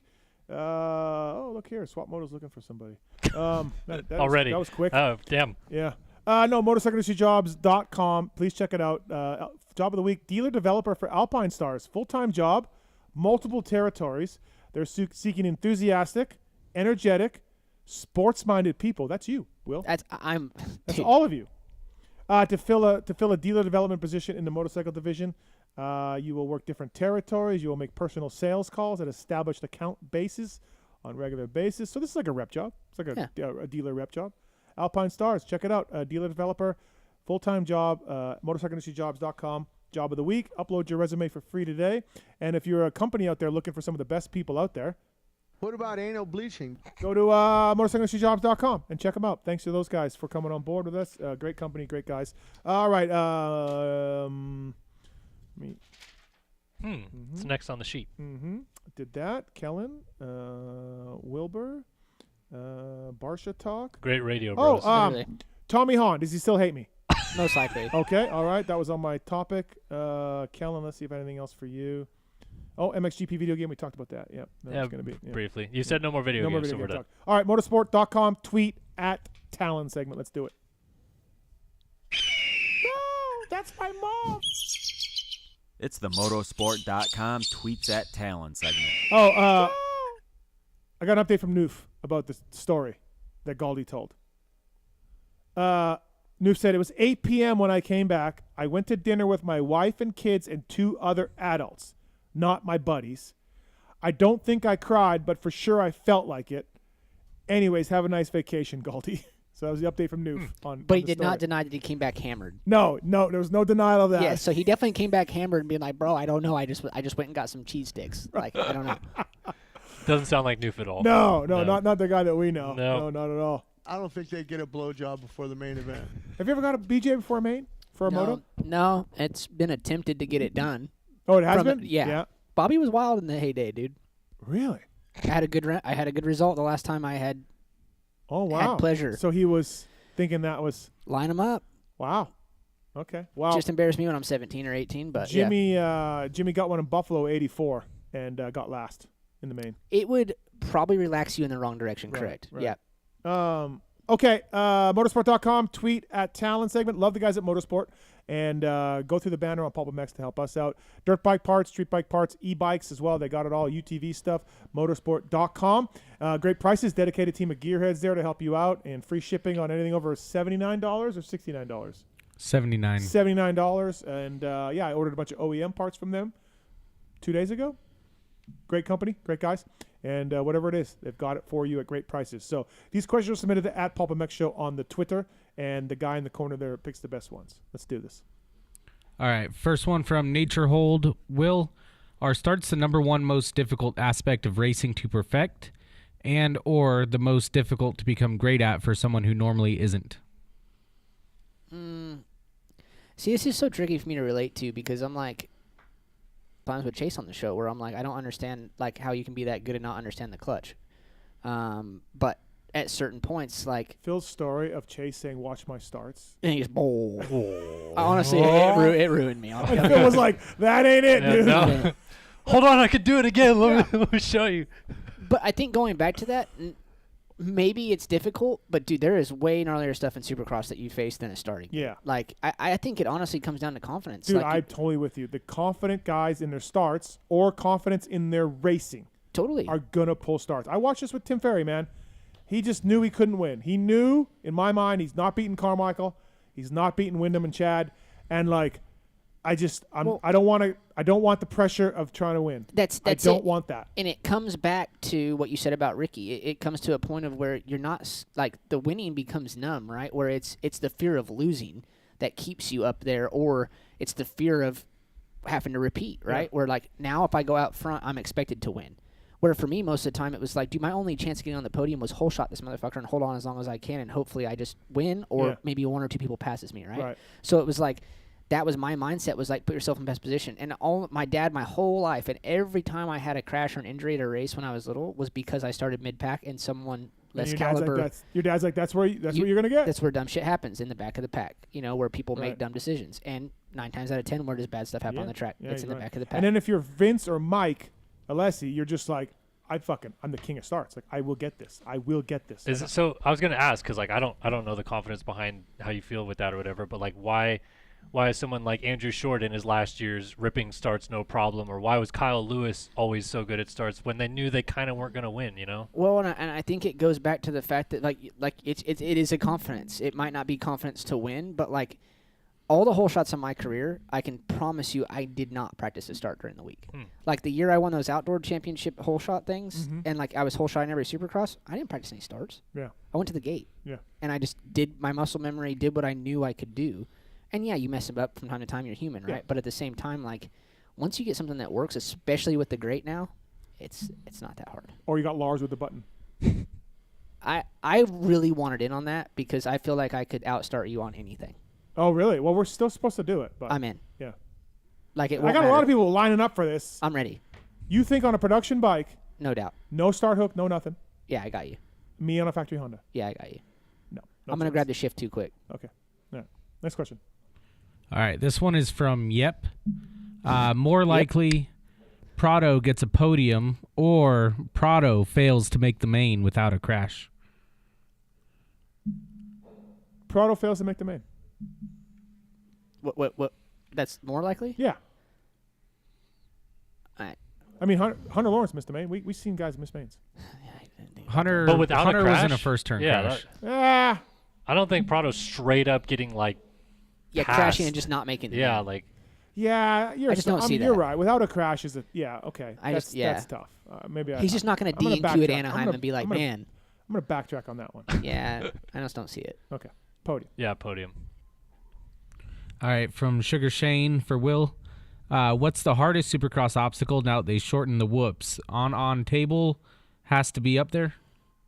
Yeah, but they're not like they used to be either. I mean, dude, there was a year in like 08 or 09 where the second table was like 5 foot taller, and it was just death cross, and dude. Nothing on it. No, there was no lip. There was lip. nothing. You just pulled up as hard as you could, cased, went off, and like, I can remember it. We had them at the test track. There was 3 tabletops, and Martin would lap me during the week, where I'm like, dude, I really don't know. I don't even know why I'm racing Supercross. Like, I really don't even know why I'm here. Wait, is this Cowboy days? No, this was the MDK days. Oh, MDK, yeah. So, like, when he was factory KTM and we were MDK, and, like, there was a track with 3 tables with ons with no lips, and, dude, it was just a miracle when I made it through every lap, when I was just like, dude. And Marty's like, beep, beep, like Perfect. an Ecuadorian rabbit. Perfect, and going so fast. Yeah.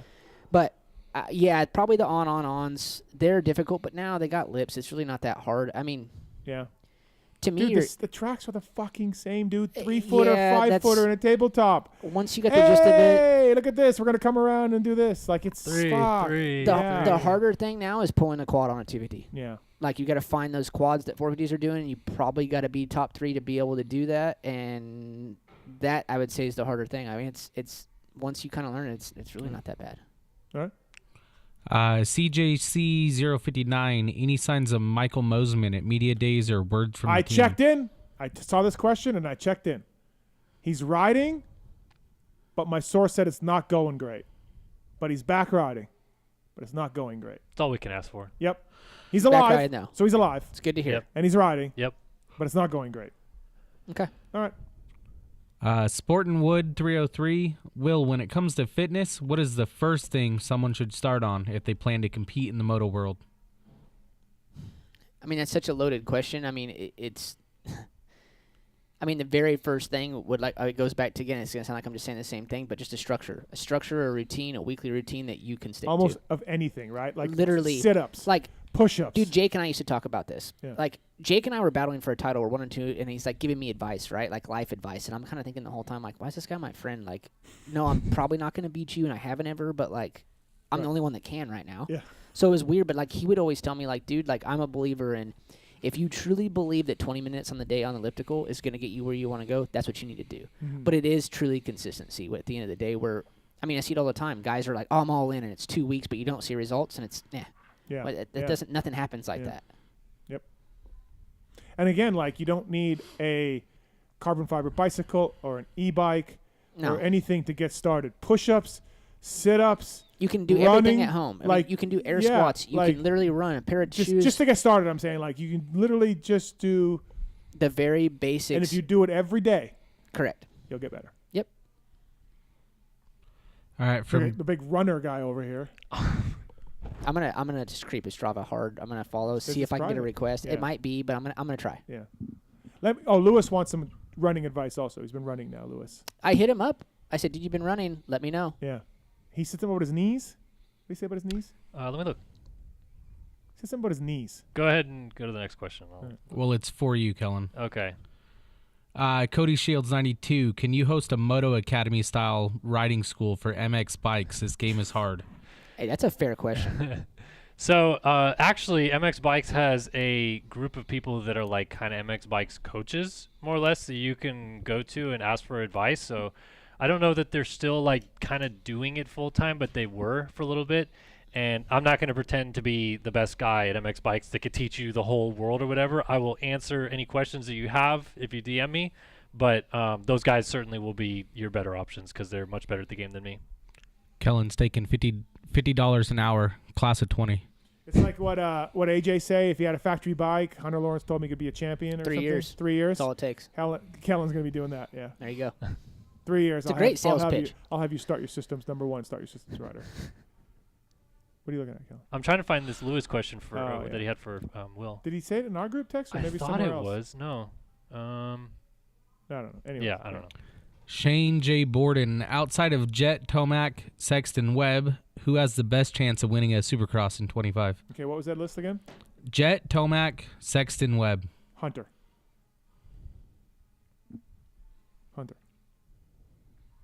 Roxon? Of beating them? No, just winning. Of winning. Right? Of winning? Talon? Just winning, yeah. How many Roxon's won one for how many years in a row? Yeah, true. Well, I guess he had some injuries, yeah.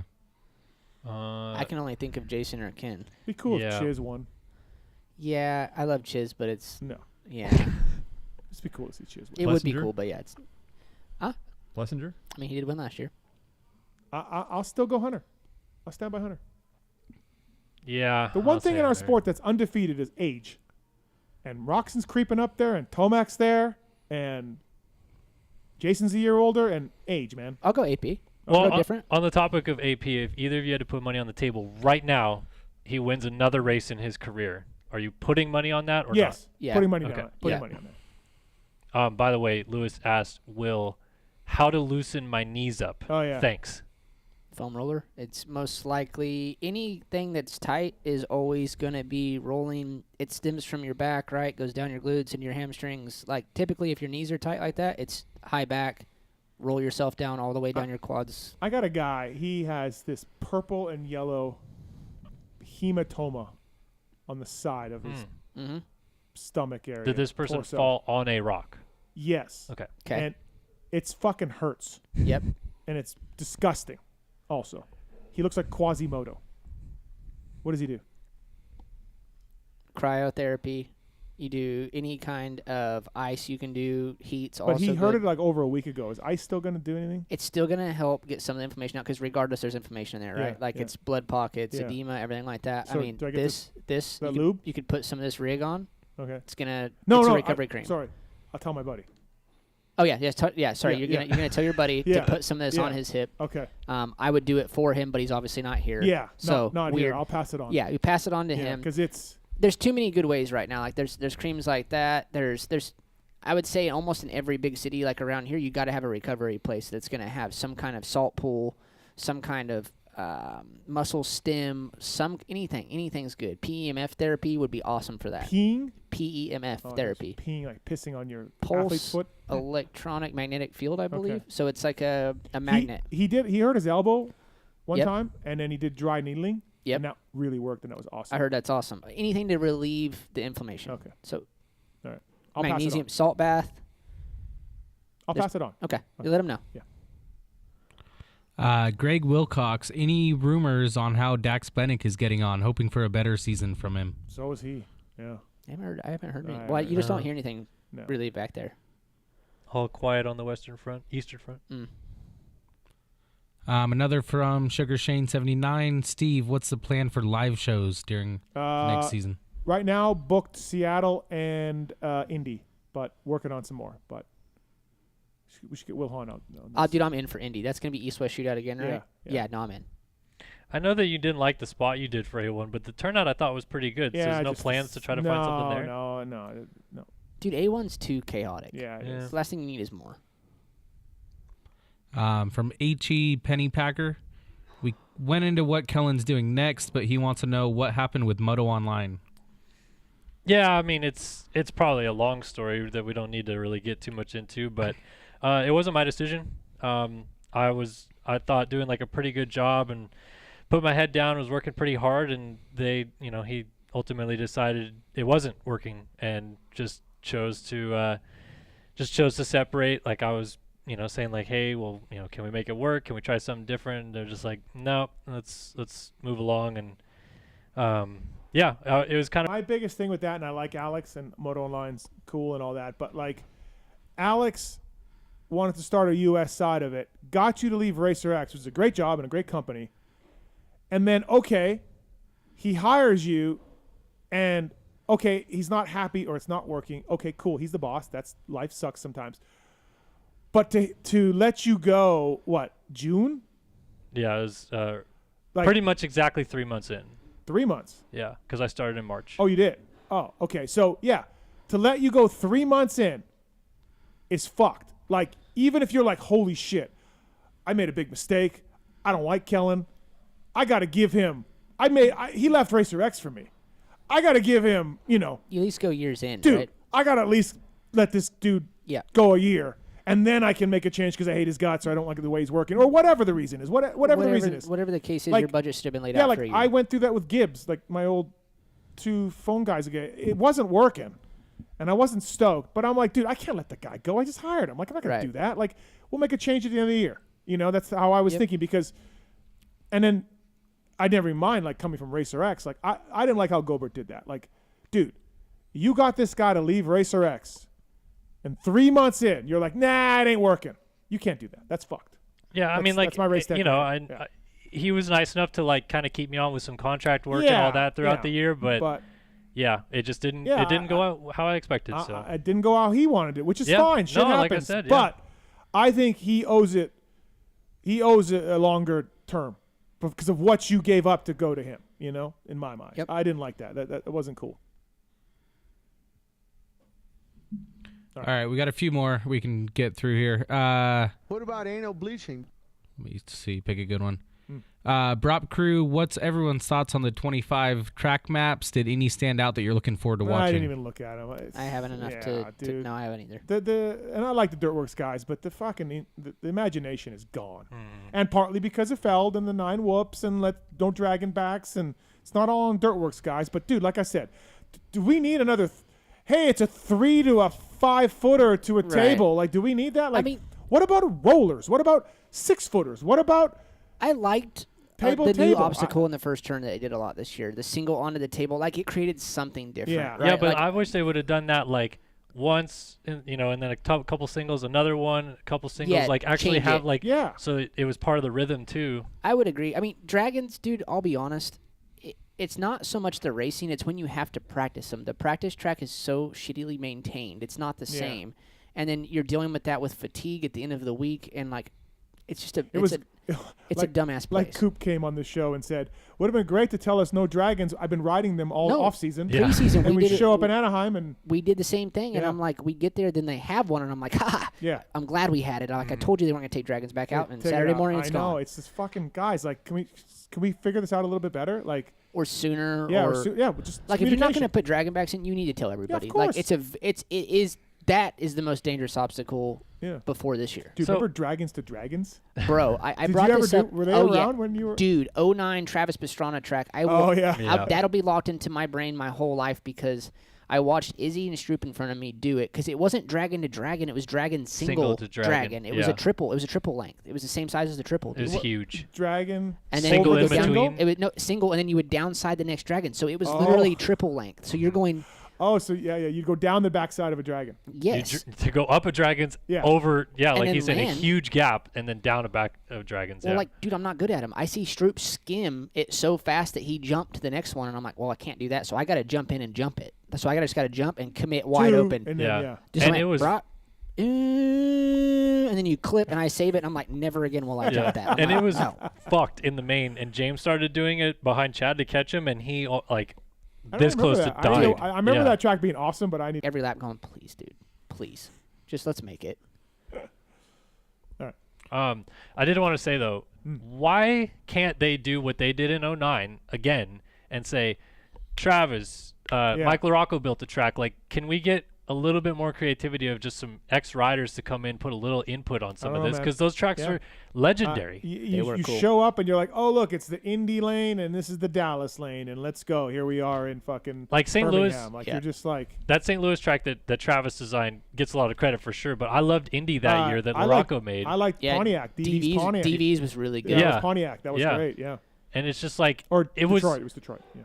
It was pretty much all the same obstacles that are used now, but they varied them and made it busier and different, and the racing was crazy. And it's no secret. Everybody goes to Glendale. They're like, fuck Glendale, because it's wider and bigger and there's more obstacles. Yeah. I mean, there's something said for that for sure. Yeah. Will, don't let concerns about shifts in the market disrupt your long-term financial goals. I won't. Brian Stone can help you out. Edward Jones Financial Advisor. Give him a call. 816-761-4066. Brian Stone was a privateer back in the day. Made a bunch of Grew up events. watching them. What? Grew up watching the brothers. Oh, yeah. Doug and Brian. Yeah, they were Missouri State racers. Good point. Close to me in Kansas. Well, he's now a financial advisor, and he's doing great things. I think he's got all of Dark's money and putting it into Bitcoin. Smart. Yeah. Yep. Dark's probably a millionaire. We don't even know it. Closet pony millionaire. Yeah, he's probably growing a pony back right Yeah, now. right now going. Brian Stone, everybody, member SIPC, Edward Jones, financial advisor. Please check it out, edwardjones.com. Brian Stone's your guy. He's a racer. He knows what to do with your money. All right, last one from Jimmy G, directed towards you, Steve, but anyone who has a story can add to this. Did you ever have a chance to meet Malcolm Smith? Davey Coombs wrote that Malcolm belongs on the motorcycle Mount Rushmore, not just motocross. Do you agree? Never met Malcolm Smith. No. Too bad. Yeah, sad. I mean, great that he lived a full life for sure, but yeah, bummer to see legends go. Yep, pioneer. No! That's horrible. Thanks to the folks at motorsport.com for the tweet at Talon segment. We didn't do the Race Tech rant. I forgot about it. Thanks, Talon, for reminding me, or Nick, whoever, which one of you guys so did. So we're doing it now? Or yeah. Let's get it. Racetech.com. Thanks to those guys for coming on board. Race Tech rant. Kellen and I are kind of the same. Mm-hmm.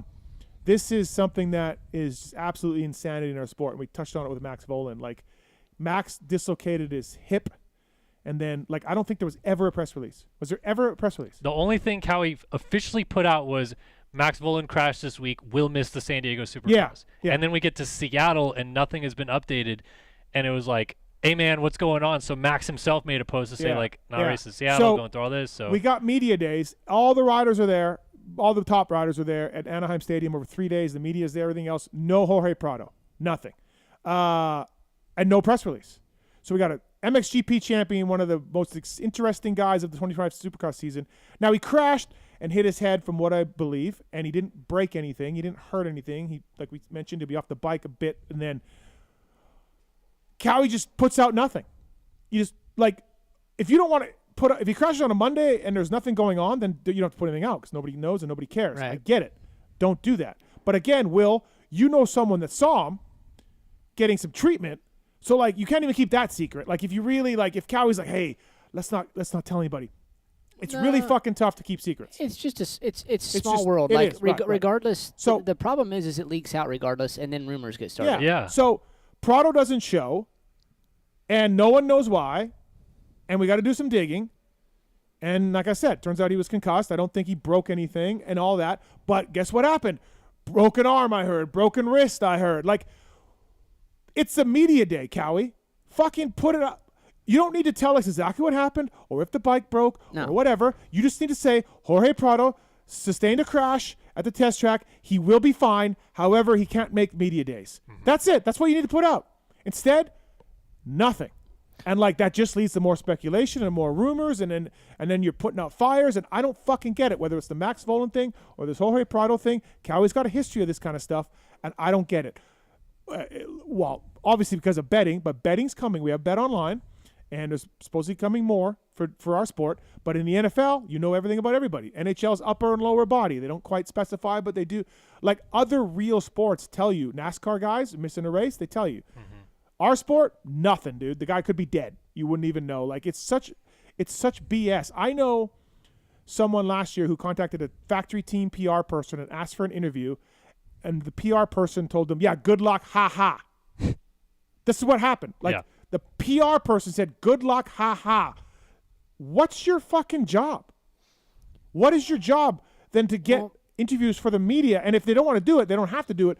But surely you could say, "I'll ask. Let me check on this. I'll get back to you." Yeah, good luck, ha-ha's like a pretty piss poor dude, answer.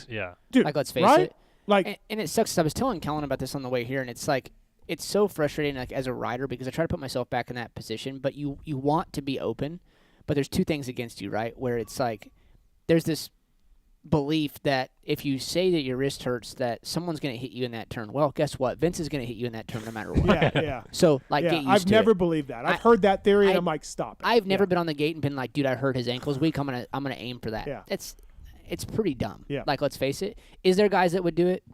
Probably. There's bad people everywhere, right? Yeah. But for the most part, it's not going to happen. The one thing that I worried about was, what was I? I was crash prone. I was injury prone. The last thing I want to do is tell my team I crashed at home this week. So, yeah, there was times we hid things because it's like the more I tell them, hey, I got a concussion this week. Hey, I got a concussion this week. What am I? I'm now a liability. I'm now not likely to get rehired. That's fine, Will, but this doesn't. When Jorge Prado doesn't show up for media days, like you got to say something. What I was getting at is I think that makes it normal. in our sport. Like, even as a team, they want to hide it because they don't want to admit that this guy's hurt again or whatever. And Jorge's an exception, and but it's almost lumped into this, like, we just got to keep it a secret. And it's honestly truly dumb because, like, and even telling him on the way here, the story's a lot cooler when you tell them, like, dude, I don't know how many times I've ridden with, like, injuries with a broken hand. It wasn't just Vegas. I've rode multiple mains with with a broken hand. But the problem is because I was in 10th, it's not worth telling a story about, right? But if people knew I had that broken hand and I got 10th on a 450, they'd be like, holy shit, dude. We would be talking about it, like right. 2014 Anaheim, I endo in the whoops. I crashed that day in practice. I'm able to race the main event. I got 9th. The next weekend I tried to race. I didn't ride all week. I couldn't even ride practice, dude. Like, so the fact that I got to the night was a miracle. It was just adrenaline. Well, I've had riders text me and be like, hey, you didn't hear it from me, but I'm fucking, my arm is fucking black and blue and yellow. And, yes. And then what do? I write in my observations column. I come on the Pulp Show, and I'm like, dude, the guy was hurt, man. Fucking good ride. Yeah. Got 8th. Right. Guy was hurt. I mean, I think you know that what I mean? needs Like, to be what the outlook more. Like, people want to know the story. Like, I want to follow that football player that played through a hurt ankle and just won the fucking game. Like, that's cool. That's hard. That's showing grit. The fact that Prado doesn't show up, and then never mind that we got all these YouTube kooks now, and we got all these nut jobs that don't know anybody. That's my rant. Like, just don't. He doesn't show up for media days. You got to fucking say something. Again, you just got to be like, he's fine. He crashed. Couldn't make media days. Yeah. Thanks for reading. It's just like it just makes our sport look so bush league compared to every other thing that they're trying to be. Like Feld MX Sports, they want this sport to exist in the echelon of NFL and all this stuff like that. You got to start here, man. You got to start making the teams actually do their job. And like, again, getting in our own way a little bit, it pisses me off to no end that this whole Prado thing, we knew was happening for 6 months that he was going to Cowie.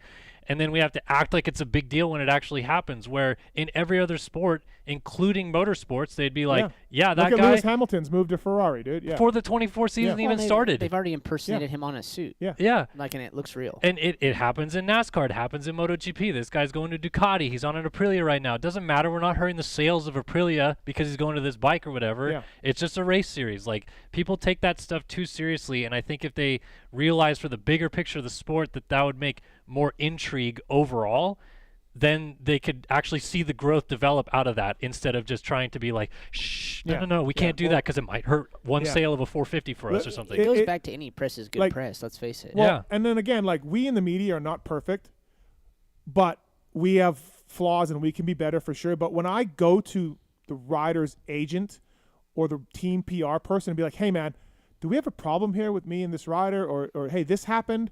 Or this guy said this about me? Like, and like, I'm coming as a guy that's, one of the bigger media guys in the sport, and I'm coming to them being like, as an older person and more mature than said rider, can we hash this out? And I get laughed at or nothing happens, and I'm like, what the fuck are you doing? Like, I'm here in a professional manner trying to get to the bottom of something, and you don't give a fuck. Or the good luck, ha-ha response to a request for an interview. It wasn't me. It was another media guy. Or the, sorry, I can't help you. Yeah, like, I mean, there's been plenty of times that I'm like, hey, man, I'm just looking for an update. And they're like, why are you asking me? And you're the team manager. Who? Yeah. You want me to go, ask the air? And so, again, we're not perfect, but holy fuck, do these teams' PR people and these teams' PR tactics ever make it easy for us to just fucking laugh? Like, and listen, Bet Online guys are here, and if there's more coming in the sport, they're going to have to tighten up your game a little bit, man. That doesn't happen. So, and again, I can't tell me how many times, and I love Sean Brennan and Davey and all these other guys, but we're all unified. We're coming up, Peacock. We're, and then there's things that they just don't give a fuck about, like post-race interviews. Like, they don't care. Yeah. They just don't care. Like, hey, man, we didn't talk to Barsha I don't think Barsha came to one single scrum all year long. No. I mean, but there's quite a few guys that were like that. So, Barsha, a top 10 rider in the world, and I'm not picking on, Anderson was another one, and Barsha. Not one time did we talk to him because he never made the podium, right? I don't think he made a podium this year. No, I think he did. Did he? Once. Okay. I thought it was early. San Diego. San Diego he made it. San Fran. Yeah. Or San Fran? Okay. Anyways, I can't, one podium all year. Yeah. And no one knew how Dustin Barsha was doing. If we want to be serious in the sport, then we got to be serious, and we got to take the marketing, interviews, Serious. And we don't. Well, and I think it just goes back to what we were just saying at the beginning. It just becomes being more honest. Like, that's what the people want to engage with. Yeah. Yeah. No, and for being sure. a little bit more yourself. Yeah. Yeah. No, and the Prado thing, yeah, like you said, we all knew he was going to Cowie and just nothing, dude. Nothing. Yeah, but that purely comes from the team. I know, but that's the problem. But and get here's out the of thing. your own way. Yeah, I don't care. I will, as soon as I find something's locked in, I talk about on the show. I don't care. I do not. I've gotten some pushback, and I'm like, fuck you. Like, I found this out, and my listeners, and this is what gets the sport going. Silly season, rumors, exactly what goes on, how interesting it is. These are things that people want to know. And if I know something for sure, I'm saying it on this show.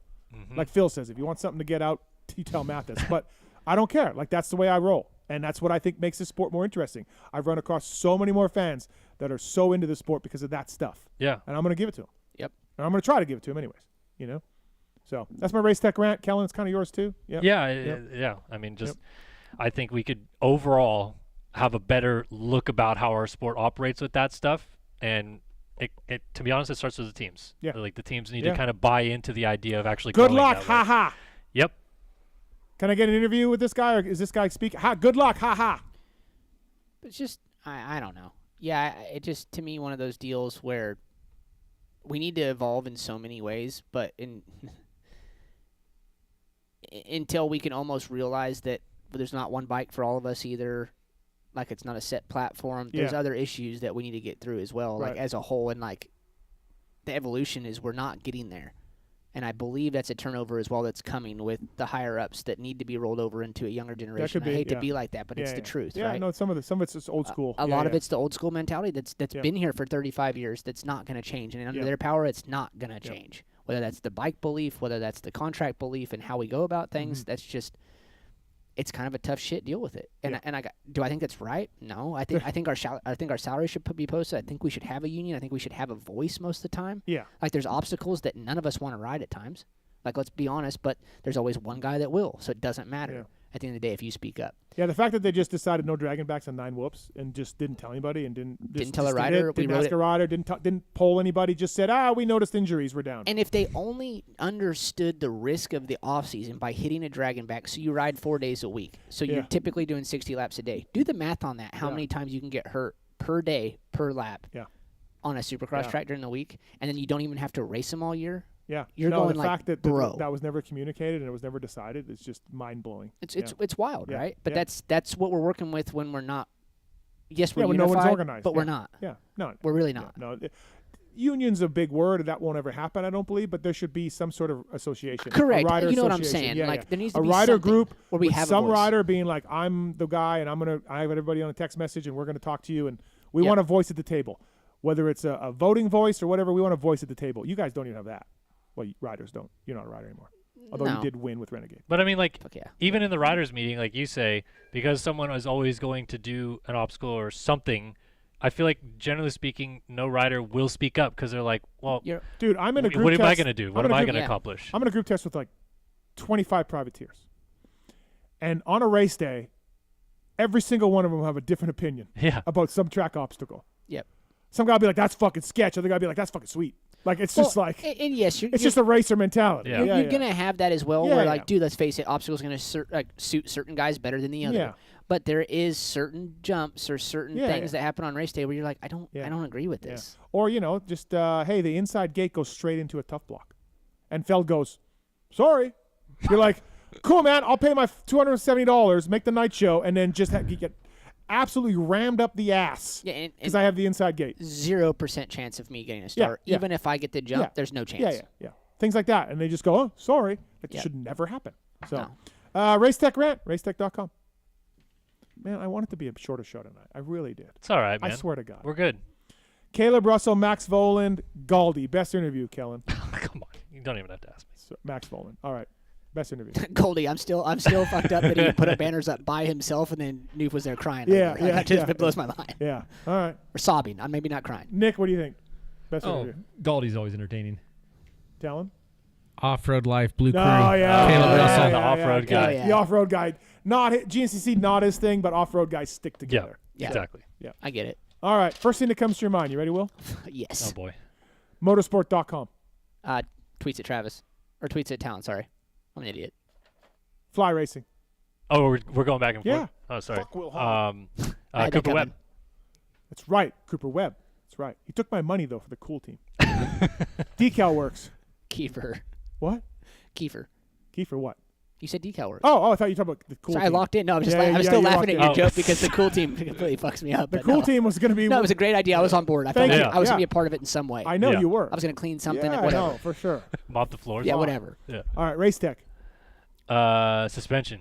X-Brand goggles. Rich Taylor. Renthal. Purple bars. Michelin. Randy Richardson. Cherubies. Vohland. Firepower. Marty. Maxima USA. Etsy one? Pro Filter. Throw it away, put a new one in. There you go. Yeah, come on, Steve. OGO Power Sports. Bags. FMF. Lil D. Guts Racing. Comfort. Renegade Race Fuels. Pour it in and you'll win. Fuck yeah. That felt good. Atlas Neck Brace. My neck brace of choice. Chiz. Car now. Oh, in the news this week. Why? You didn't see that? No. The guy that 2 years ago, I did Car see now that. had got the screwed guy that out of the fucked him bike. over, yeah. Finally spoke out. Told his truth. Oh yeah. 2 Yeah. years later, hey bro, nobody cares. Yeah. Too late. Works Connection. Pro launch start device that you did not use the first year at World Vets. No, I didn't. No. No, not at all. No. And now, so then I used it the last few years, and Kiefer's still irate because I didn't put it down low enough, but I followed the instructions. But he's you got to put it low. He's like, I'm like, sir, I followed the instructions. Like it says right here, 120. Okay, well, all that I care about where the start's better with it. Mixed bag. Pulled like a third one time, and then. That's better. Yes. So better. So that's all that matters. Yeah. All right. MotorcycleIndustryJobs.com. I don't have to look there anymore. Cardo Systems. Tune in and you'll win. Good one. Mm. WUSA. Wheels. Get Data. Dan Truman. Intense Cycles. I want one. Wiseco Piston. Pistons, contingency, stickers on the fork guards. Rocky Ridge Trucks. Lift kits. Factory Chassis Parts. Race cups. We're gonna put engine or start. No, I already ruined it. Engine hangers. Yeah, I ruined it, but I had it. MTX Braking. Stopping power. Troll Training. Once again, pour it in, you'll win. Yep. Ethica. Underwear. Luxon. Pour it in. Great clamps. Yeah. Pour it Yeah, in. that guy's actually really cool. We actually worked with him quite a bit my last year at Star. Oh, you did? I tested quite a bit of clamps when I was still riding, Yep. and he was awesome to work with. Great guy. All right, that's cool. That's the sponsors of the show. Good job, Will. Thanks for coming up. I felt locked in. Last time He's I felt like you back. shit on me, I feel back, dude. Yeah. You're back. Feel great. Because I felt like the team stuff has been dragging you down.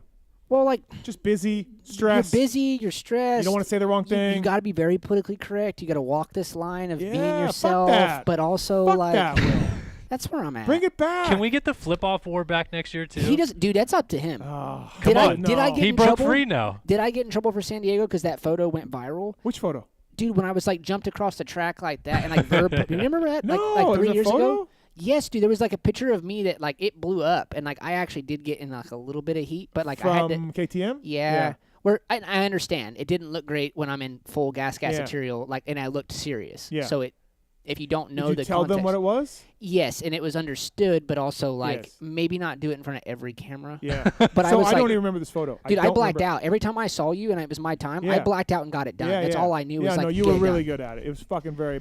Dude, there's some really good stories when we think back on that. Like, Yeah. dude, I literally hid behind wherever the flight attendants check you in to go on the plate. in Oh, the yeah, jet bridge. yeah. I knew it because I saw him on the upgrade list, and I beat him at the connection. So I hid behind there till they boarded 1K United, and I knew he'd be up there. And I'm like, ha ha! I popped out behind it. Like, I'm like, yes. Yeah, dude, it was too much, man. I was walking into the tracks. I knew you got there before me, so I was walking in the track with my backpack. I'd hide. And people are talking to me, and I'm not even listening. I don't even. Where is he? Yeah. Where's he at? And I'm creeping behind the gas truck. Like, people are like, what are you doing, Mathis?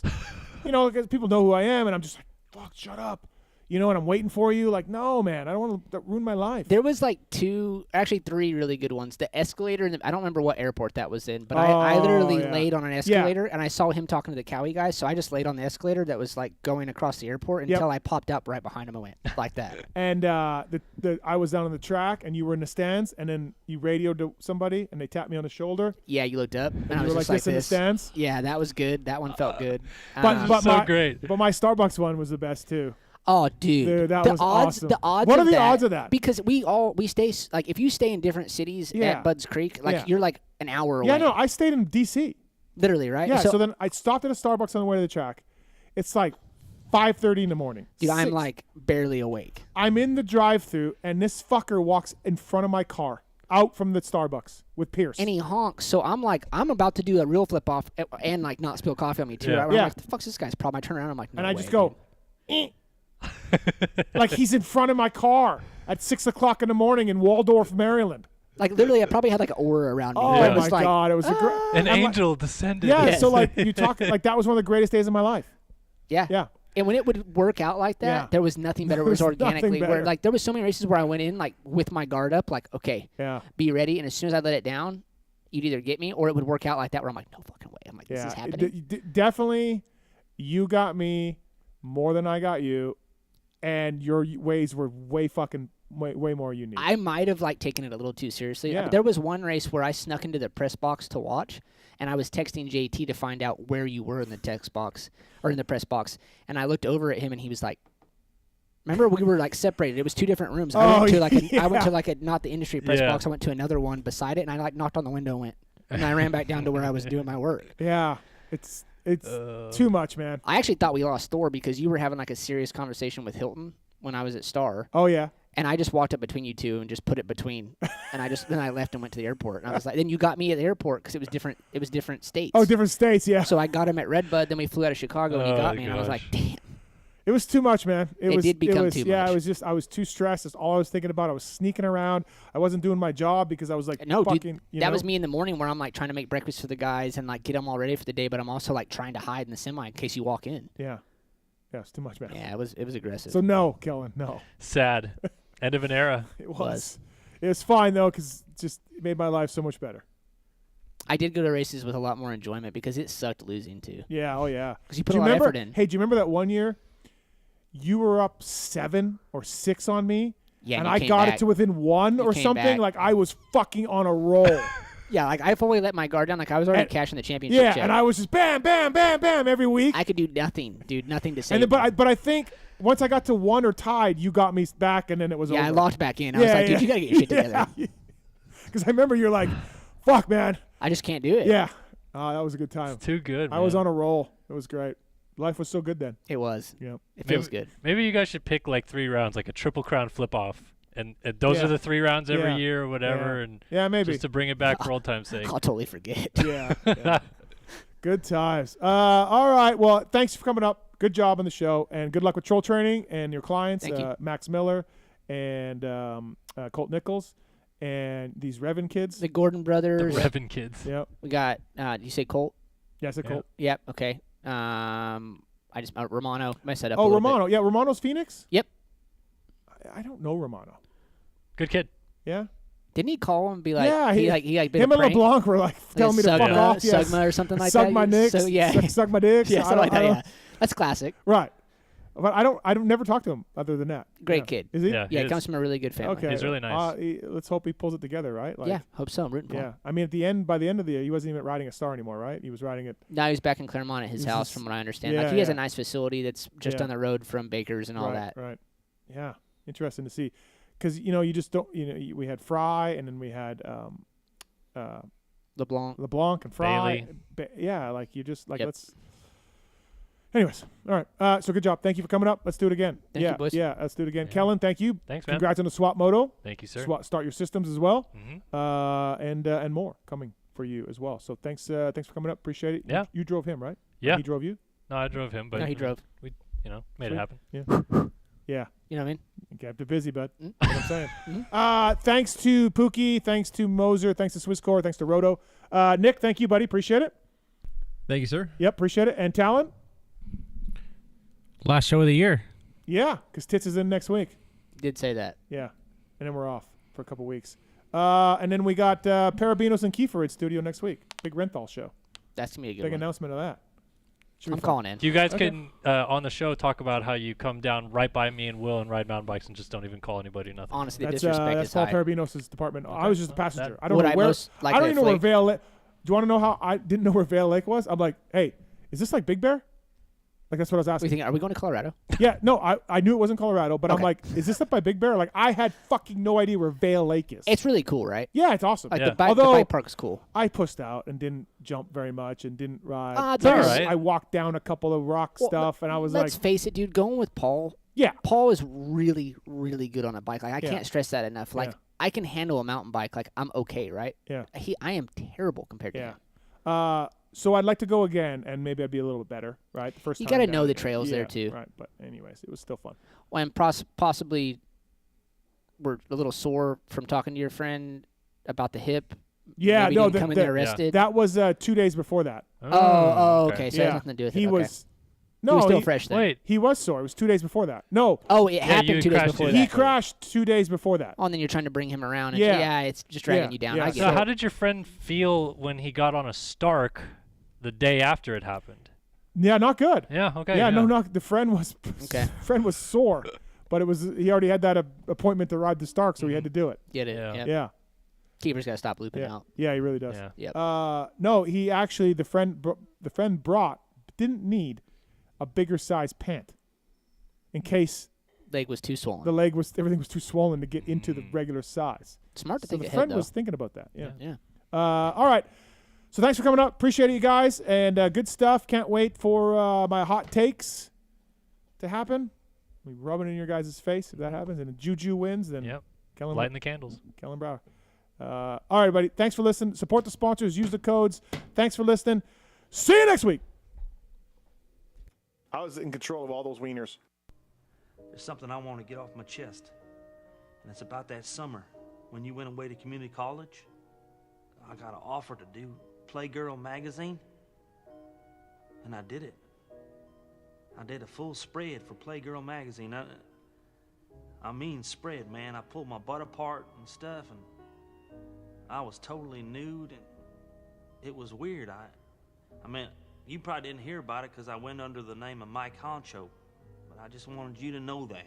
If you could hear me, if it got into your brain somehow, that I spread my butt cheeks as Mike Honcho.